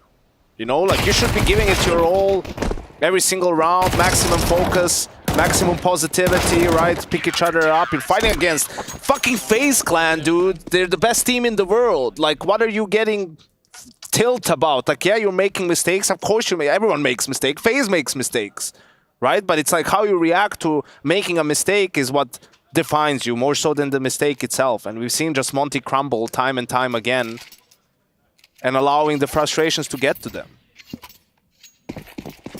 It's actually a beautiful speed. Man, my voice even gave out. Yeah, I like that, Yanko. Damn. use that when we play. Dude, that was perks, profound, shall we? yeah. You just changed my whole rationale around Counter-Strike. All right. Well, Monte, let's see if they can pick this up, or else FaZe are off to the races with a great CT side teed up here. They win this one. They're on their way to a super dominant lead with a Monte that feel a little checked out. So let's see what the idea is. They've got all this control over towards middle. They're looking for a B split right now. Bomb still dropped over towards the B apartments. Krasnow's going to go back and get it. Brokey spots the moves being made down in middle. FaZe know they've conceded all this ground. Rops tries to get involved, blowing the smoke open. They'll quickly readjust up into the ladder room. This is the right place as Monte fix their eyes over towards the B site. Good flash, and they will clear out Robs. Carrigan dead as well. Ryu double opener. Brokey's AWP is now the only thing between Monte and this B site. Scoped up, they're in the site with him. Missed shot. Oh, sorry, shot connects, but can't get a second one off in time. And it's just frozen. 1v3, far removed from the B play. Monte are able to battle back in. Yeah, Ryu had no business getting 2 entries in that position. One, fair enough, the flash onto Rups is perfect. They catch him as he's about to cross the smoke. He's completely blindsided. Easy kill, but then Carrigan is in such a prime position to find it. Fumbles it a little bit. Once he falls, even though Brokey puts up a valiant effort, that's just not enough. The numbers game in Monte's advantage. And FaZe had the right setup. They switched things up. They mixed up Frozen and Brokey. You had Frozen that was on the A side. Brokey was short with the AWP. Monte didn't know that. They were completely unaware of that switcheroo, and it still doesn't pay off. Strong round for Monte again. As the dark music comes back in. Neo with the first timeout for FaZe in the final round of the first half.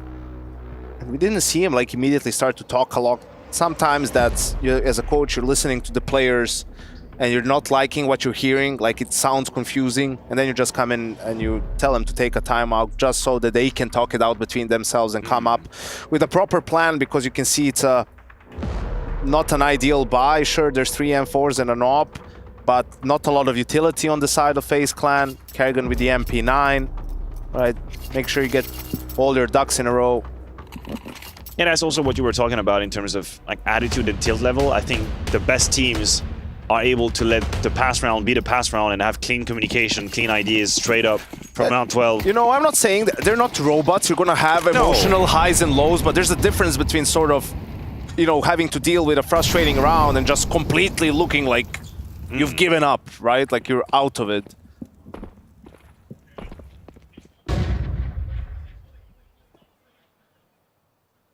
Mara is trying to get involved early, but Rops is doing much the same. Oh, Krasnow tapped out by Rops on the lower push. That's going to change the round for Monte, as now they sacrifice all this control over towards B. They might look to go a little bit faster. I get ahead of that. In doing so, they go running right into Carrigan. He doubles up down in connector. The bomb is now away from Waro and Demka. And AWP spots the man back at CT. But it goes both ways. FaZe now know the whereabouts of one of these 2 players for Monte. Flanks even getting activated from Robs very quick in through the back lines. FaZe are hungry for that 8-4 scoreline here. And with the bomb still under their control, with all the exit routes plugged here, Monte, this is a ludicrously tough 2v4 to try and pull up and win. So they likely won't be able to. It's just Demka left standing. Bruh. Look at that mini map. That's a rough There is no love everywhere. in this round. Is this June? It was super orange. Demka, a dead man on the swing. As FaZe lock in 8-4 on their CT side.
Dominant first half locked in from FaZe Clan. They set up 8-4, and despite a few frustrations here and there from FaZe, they had the Carrigan Death Slam. It's been mostly plain sailing. Couple of choice rounds with a Frozen Famous clutch, and then doing it with pistols. I think it's safe to say Monte are the more frustrated team right now. Carrigan with the Desk Slam, but right after that comes Brokey with the Choke Slam on Monte in the eco, and brings FaZe right back to life. I like how crisp the mics are. We pick up this Desk Slam. It's like, I can almost, it's like I'm doing it myself. Your hand almost hurts. Exactly. Just watching it. You can feel it. Does your hand hurt, Harry? Sometimes. From all the research, yeah. Yeah. Godspeed. Dr. Russell. Ooh, a little boost up into the window. Frozen's not going to look to activate yet.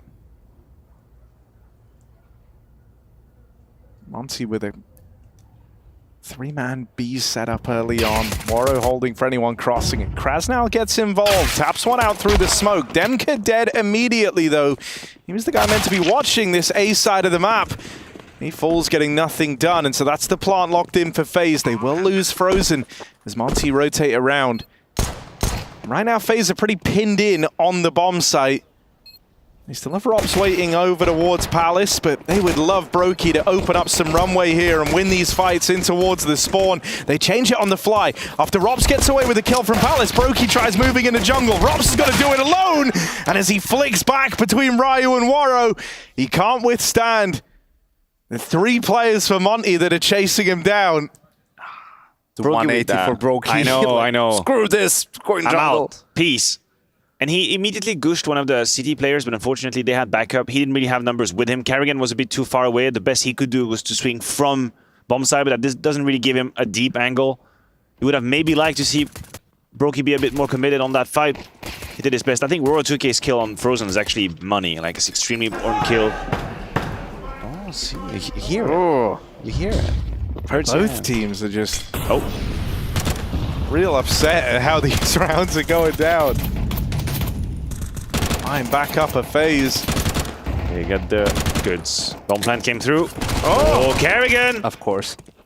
Who else with Carrigan? I think he's gonna... Chill. Yo, What the hell is going on? How is he giving another kill? Okay, let's not do that again. Oh lord, please. Bro, Carrigan's on a tear. Warrow will reply at least, waiting in the window smoke. Warrow can't manage the third. So right now, Ryu and Demka worlds apart. Where do FaZe want to end up here? Monte must be so confused how this round started. Like keeping track of what the hell is happening on the map, who is where, what's open. What in the hell? Oh, well, that was the round there on Ryu's shoulders. Nice smoke. We just that cut, way, we just cut if anyone was bench, you know, now they wouldn't be able to see Brokey. So what's FaZe? They're just frozen and Robs. Like Brokey ran through B, he's in window now, and these two guys were just bottom connector the whole time. Oh god. Bomb's gonna get out of there at least. They're gonna have to plant, and Brokey should be able to safeguard the round. So there we go. No slamming it there for FaZe. They pull up with the Galils and they get the job done. I mean, talk about the tilt factor of Carrigan's move. Literally just running them down through smoke with the MAC-10, catches Krasnal, and then I don't know if it's a communication issue or what exactly transpired here, but like this is crazy. I think I wouldn't be surprised if that's planned from Carrigan, because there's a lot of that.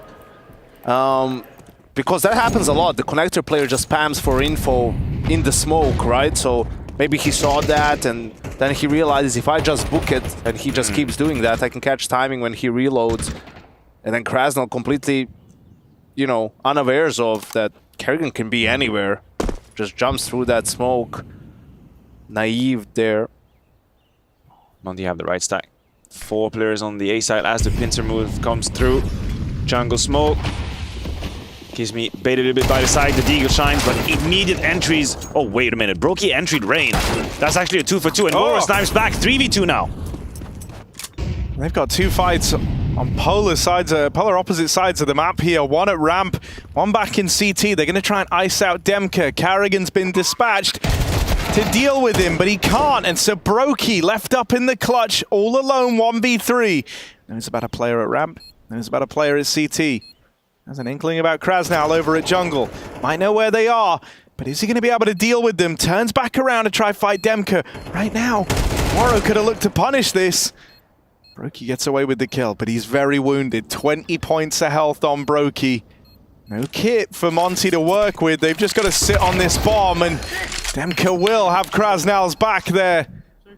So the pistols are enough for Monte. They keep this game competitive. They keep themselves in it, going tit for tat with FaZe clans in the 4 spies. A little bit of help from FaZe as well here. I would love to see what actually happened in that TK. We see in the feed Brokey destroying Rain. That's a massive shot from War 2K. Kerrigan was a little lazy on the clear. Didn't expect the elevation comes through, and now Monte is staying in the game. They're trying to outface FaZe by winning crazy rounds. Winning 4 spies. Holy hell, they're still in it. Only one man in the A site, and that's Demka. Oh, not anymore! Rain takes his head off with the Deagle. And that's an open runway in towards A. Over it short, watchful eye on anyone trying to get across, so that at least keeps FaZe kind of boxed in over here towards ramp. Oh god, Rops has just picked up one on the AK. Gizmi will reply at least, that's something. Bruh, I mean, we say it, every round is winnable, I guess. Like, this is wild. Monte grouping up in the spawn. They would have loved that kill to invite them in for the retake. They do manage to find it at least, and here's a bit more from Ryu. Picks up the first on the nade. Glocks go wide on him.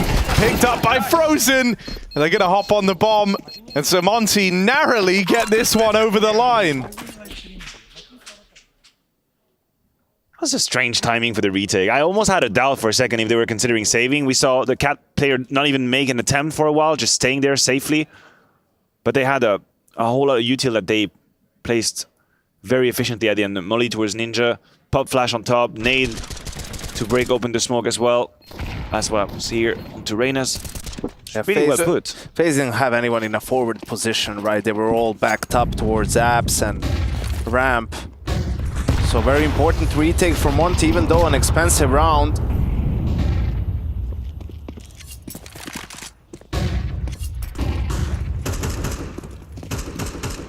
Set their sights on middle, they're gonna get it.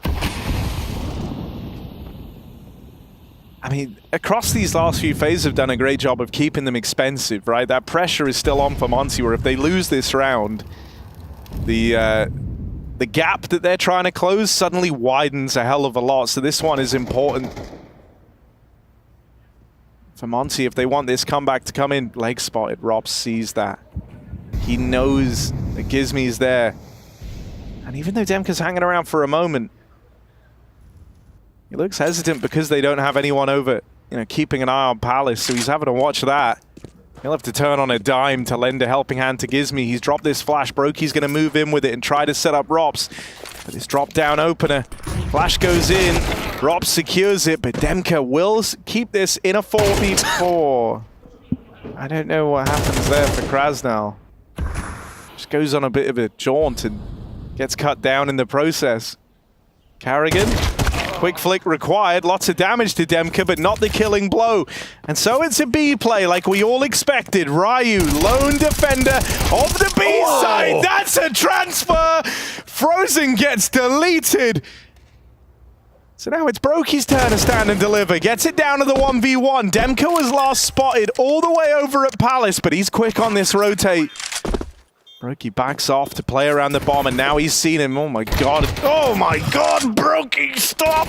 Oh my, why is he doing this? No one likes this! Living on the edge. Brokey tries his hand at the tap. What's happening? There's been so many chances. Someone kills someone eventually. This is for Monte to try and grind back into the game. Brokey could deny it all right now if he can win this 1v1, but he can't. Demka locks it in. What have I just witnessed? Make sense of that round, please. I have two big brains here with me. Someone explain maybe the process, what was happening there? Pass. Can I call a friend?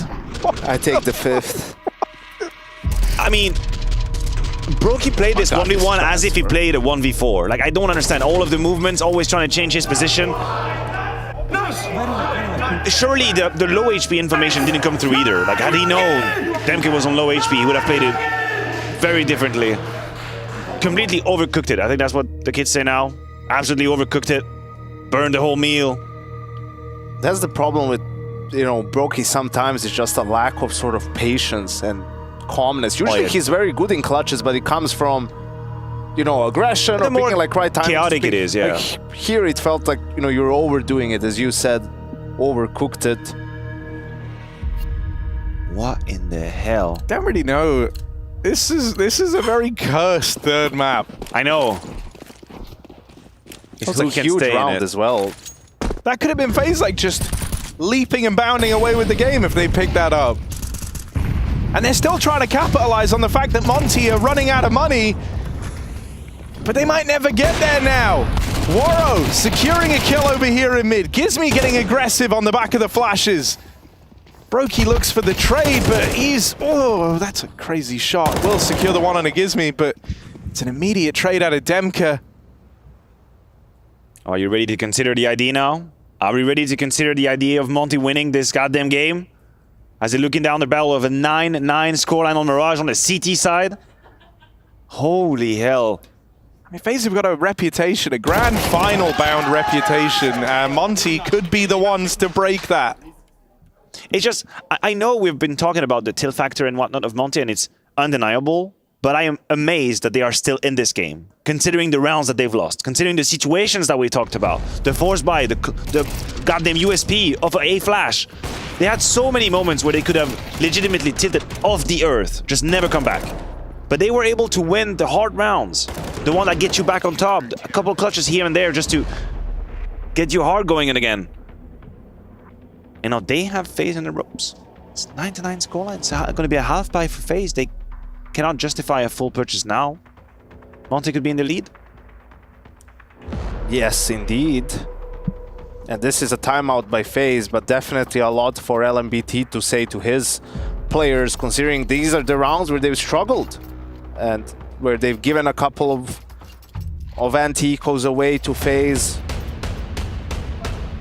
And it might still feel like a group stage, but if you lose this game, you're out.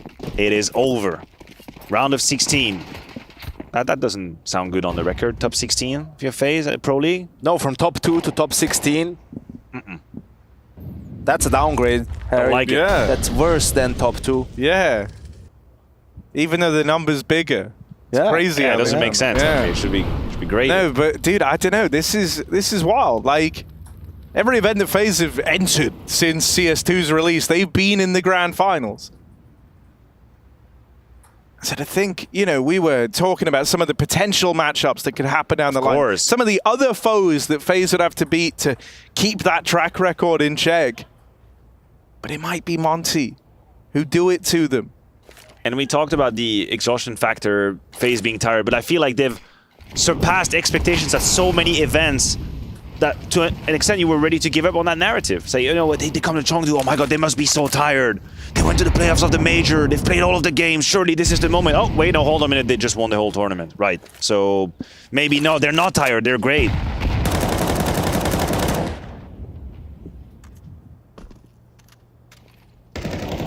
All right, Monte. I mean, we've seen pistol rounds get weird, but I know. This one, there's so little time left. 33 seconds. Monte set up across the map. It's not like in the past where they've only had to break through just the solo hold of Demka.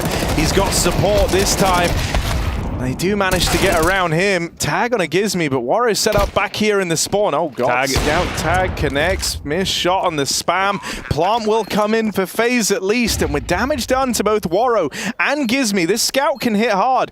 Brokey's retrieved an M4. FaZe have armed themselves here. 3 players out from spawn. Smoke drops. Oh, Shadow's close. Flash on in. Monte, don't go peeking yet. They will secure that kill on a Rops' scout. Carrigan hears the footsteps up through connector. Brokey will land a follow-up shot on a Gizmi too.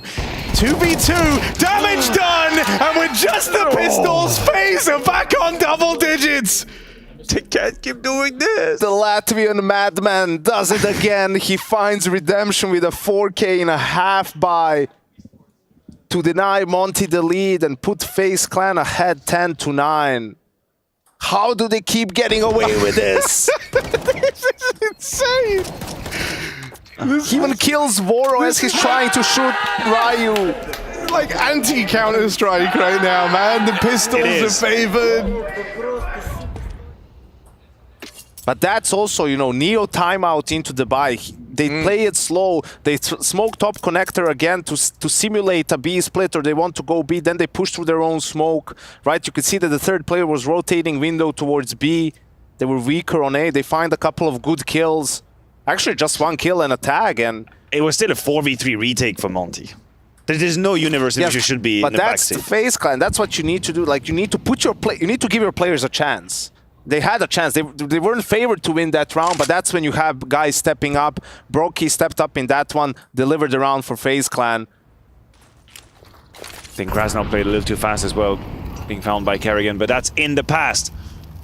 Kerrigan being found by Gizmi, but the trade comes in from Frozen. 1-for-1. Information exchange, and Gizmi is going to be shouting for Wolf. They're coming on A. Help! Oh, gets out with another. Honestly, he does really well there to get out with 2. It's exactly what you needed from him, and it's all you could have asked. 3v3 as the plant comes in. Ryu around from the spawn side, late rotate out of Warro 2K, and so right now it feels like a 3v2 if you're FaZe. Warro's a bit of a non-factor coming up far later through connector. He's got to save. Has to. They can't give everything away. And so FaZe Clan lock in 11. They finally get this opportunity to capitalize on how close these 1 rounds were for Monte. It was constant round wins with 2 or 1 players surviving. And so this is FaZe now getting to capitalize on all that damage they did earlier on in this second half. Monte have got no money, and so they're faced with this horrible decision. Do you play for the OT? Do you go for 3 straight down the stretch with, even then, non-complete buy? I really like how FaZe approached this round. They know they have Monte in the ropes. They know the financials aren't going to be great. So they don't allow anyone to be picked off alone. They always have a buddy system. It's a 2 squad, 3 squad, always ready to help each other out, put it down the utility, take the space, very controlled. That's exactly how you're supposed to do when you know a move is going to come your way. Now, has that been heard? I believe it has. I believe Robs is very aware of that danger. Apps is compromised, but he's going to use that information to grab map control away from Monte, and they might just walk into his crosshair. They have no idea he's here. Put on notice, Krasnal now, 29 HP. Finding out of apps, the native Brokey could do the job. Wait a minute, how is Krasnal out? There we go, thank you very much. He was going to be put down eventually. Do they know about Roro? Do they suspect the M4, the only weapon, Harry? I mean, Mora's going to have one hell of a round if he wants to save this for Monte, but he does have that element of surprise there now, of course. Frozen flicks back onto him. Good awareness there to watch for that rifle posted over in Palace. So it just gives me left. They're just going to spam him out here. He can't do a thing. 12 locked in for FaZe Clan as they look to turn this one around. It's a flawless round that they put up too. And across this whole game, Monte have been leaning rather heavily over towards the B site. They've been anticipating that eventually this B hit is coming. Thus far, FaZe have just gone on back-to-back tours over towards this A bomb site. Monte have not been rewarded for these heavier leans over towards B yet. And once again, they start strong with a lean over towards B in middle. They've been waiting for FaZe to go for the early mid control into a B hit, what feels like this entire CT side. Could be coming now. You're looking at the minimap. Tells a pretty clear story. No one from FaZe towards A. They have their eyes set on the B side. Brain is going to hit that top connector smoke. He second guesses himself for a little. And Monte with that sort of a 3-man setup.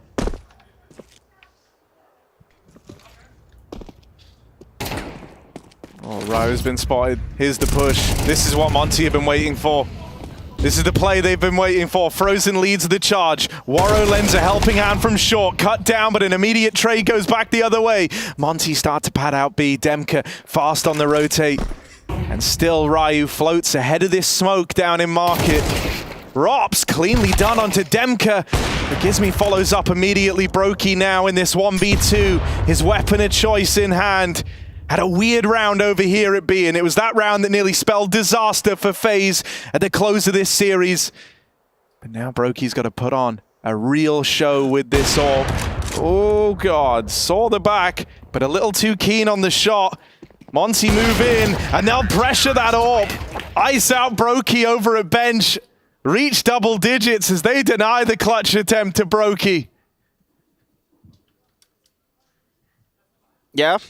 That's a tough one. I think, though, from Brokey's POV, right, you're thinking, well, the only reason why that guy is exposed like that is because he's checking bench and checking site, right? He's jiggle peeking, and then you rush the shot. I also think that's who Brokey is anyway. The fast shots. You talked about patience or lack thereof. That's also part of his game. And unfortunately, yeah, fair enough. But also huge work from War 2K from Catwalk. He was the one laying down the low with the silencer. He finds the first kill, repositions, saves Ryu as he's getting attacked from all sides. And now they have a chance, round 23. And finally the B lean, as we talked about, pays off, and FaZe go back to what was working all of the time. More an A-centric approach. The ropes and apps. Buddy set up in ramp. And you have Rain and Kerrigan making noise middle. But you feel like Monte kind of got their reward finally, right, for leading heavier. And so now they've moved back into this AAA setup. They're trying to anticipate this from FaZe. They've fully conceded middle. Right now, no one even really has eyes on it. It just gives me watching the extremities of a window boost. And this has been the problem for Monte, this whole city side. It's the lack of information. Let's see if they get punished for it again. Morris scoped up over at the ramp. Bested by Brokey in the head-to-head. Rob swinging out from Palace. This one might be teed up. Gizmi tries his hand at the final stand, but he can't hold on. Brokey, double kill. And even though he's had some weird moments in the clutches, Brokey has still outputted so much for FaZe Clan in this third and final map. 30 kills deep as FaZe look to knock Monte out and carry on their route. Surely they've done it. Surely it's been enough. Oh, lovely flick for the third, and Ryu's finished off. FaZe Clan keep themselves in the Pro League. They right their wrongs down the stretch, and it's Brokey leading the charge. For Monte, it's the end of the line in the first round of playoffs. Every now and again, we have to talk about the word stamina when it comes to FaZe. Absolutely incredible how they were able to stay alive in this game. It was blow for blow, punch for punch. Incredible rounds being won and lost on both sides, and FaZe with this uncanny ability to just get it out of the hat. The rabbit, the USP round, frozen with the famous. The force buy is happening. The Brokey clutch with the recuperated M4. Holy hell, this was a crazy game. I feel like I've time warped. I feel like I've spent 20 years of my life watching this game already. It was one of the more uncomfortable games I think we've got to see, but in the same way we were crediting Monte for kind of keeping themselves in it in spite of the rounds they lost, I feel like the same credit has to go the way of Brokey. Like, the guy had some super weird clutches, some super weird moments, and he never let that slow his roll. He was still the final boss that Monte just couldn't beat to get back into the series. Now we got Trace standing by over in the booths, I think. Yeah, I know you can't see me, Harry, and that's okay, but you can hear me. Hey, see this guy right here? Sometimes he misses, most of the time he doesn't, but Brokey, I've got to ask a big question, man. First of all, what was going on in the B bomb site when everybody's jumping around like they're lost? I'm not sure which one. There was many of them. So. The 1v1 with you in the B bomb site. Yeah, I mean, too much caffeine. I think, I don't know. brain is not working overtime right now. Yeah, there's a lot of motion in that round. You came through. You were swinging on nuke. You've done pretty well today. Tell me how you did it. Yeah, I mean, just enjoyed the time here in Malta, and I'm happy to be here. That's how I did it. Yeah. And plus, FaZe is a playoff team, right? Yeah, exactly. I mean, everything was going wrong today, but we still managed to close it out. Yeah, was there ever a point where you're like, yeah, you know what? War on the boys, they might be putting us away. This might be the end of us going to grand finals at events. I mean, after I threw the 1v1, I believed we might lose, so I had to get the 4K later.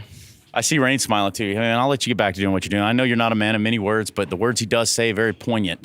Yo, Rain, what's good with it, man? How you feeling? I'm feeling good, Was that a little stressful or what? Yeah, we always have to make it really hard for ourselves. So naturally, that's how a FaZe clan does enjoy things.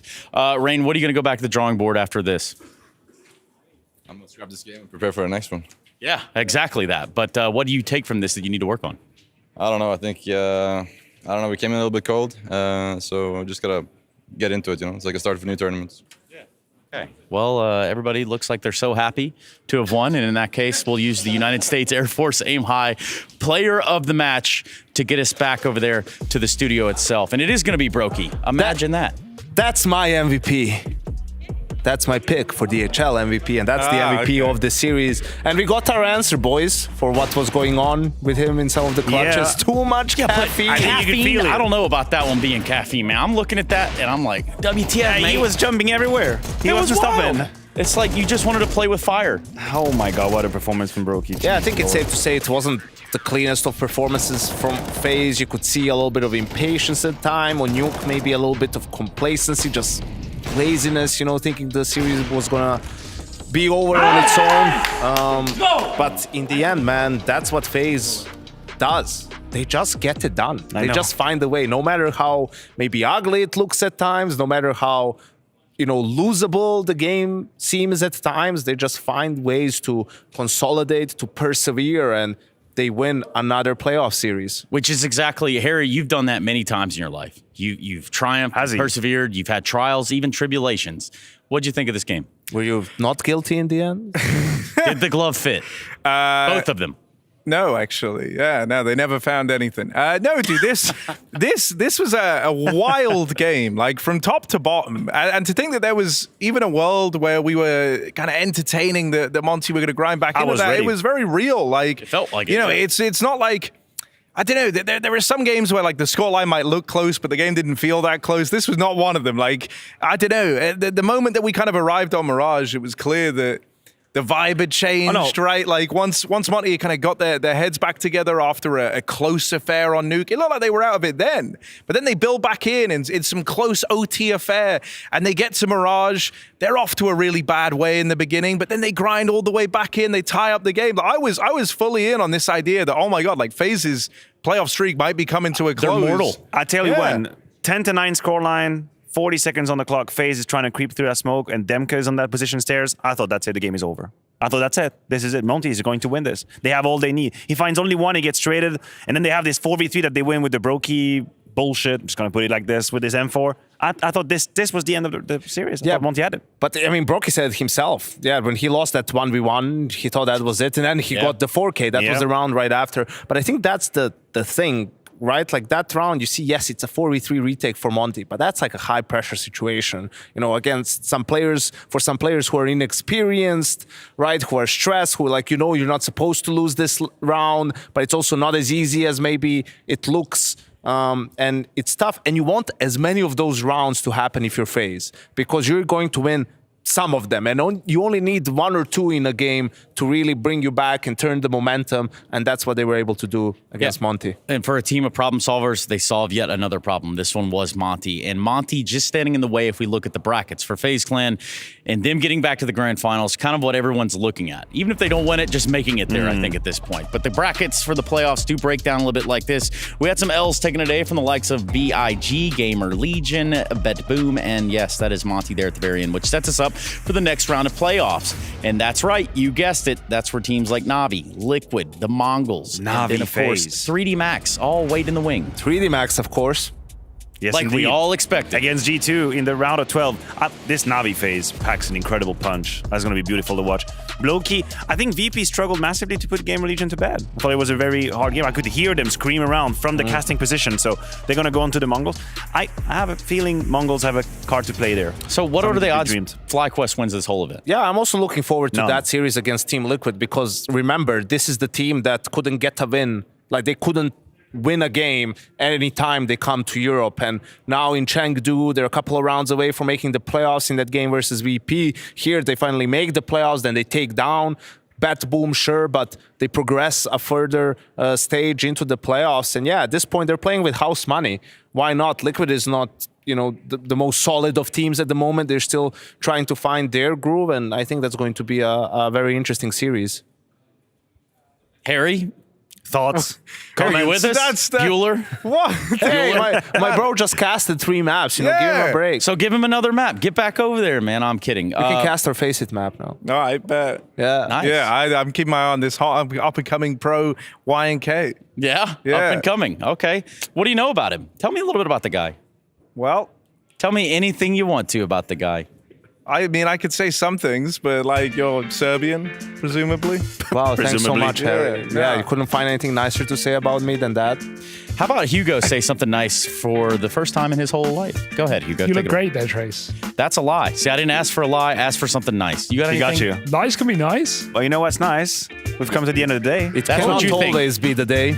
It cannot always be the day. And so the nighttime is the right time. And we'll see you tomorrow.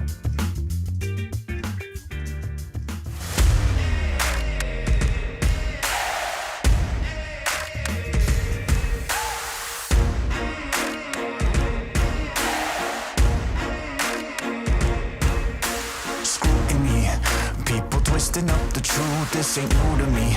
Since the age of 22, I've been using it like it's fuel to level up, like it's champagne in my cup, like there's nothing interrupting my pursuit of dreams. There's a vision in my mind, it's consuming me. Take my confidence combined with opportunity, mix it up with unity, soon to be the greatest of my generation, Operation Victory. Fight or fly, we will stay through the perils we dare not to stray. Spark the match, light the flame. Out of luck, out of sight, dangerous, dynamite. Dynamite! Setting fire to the clouds at the speed of light. Going up, not coming down, screaming. Superman's kryptonite. Blowing up, dynamite. Dynamite! Setting fire to the clouds at the speed of light. Going up, not coming down, screaming. Superman's kryptonite.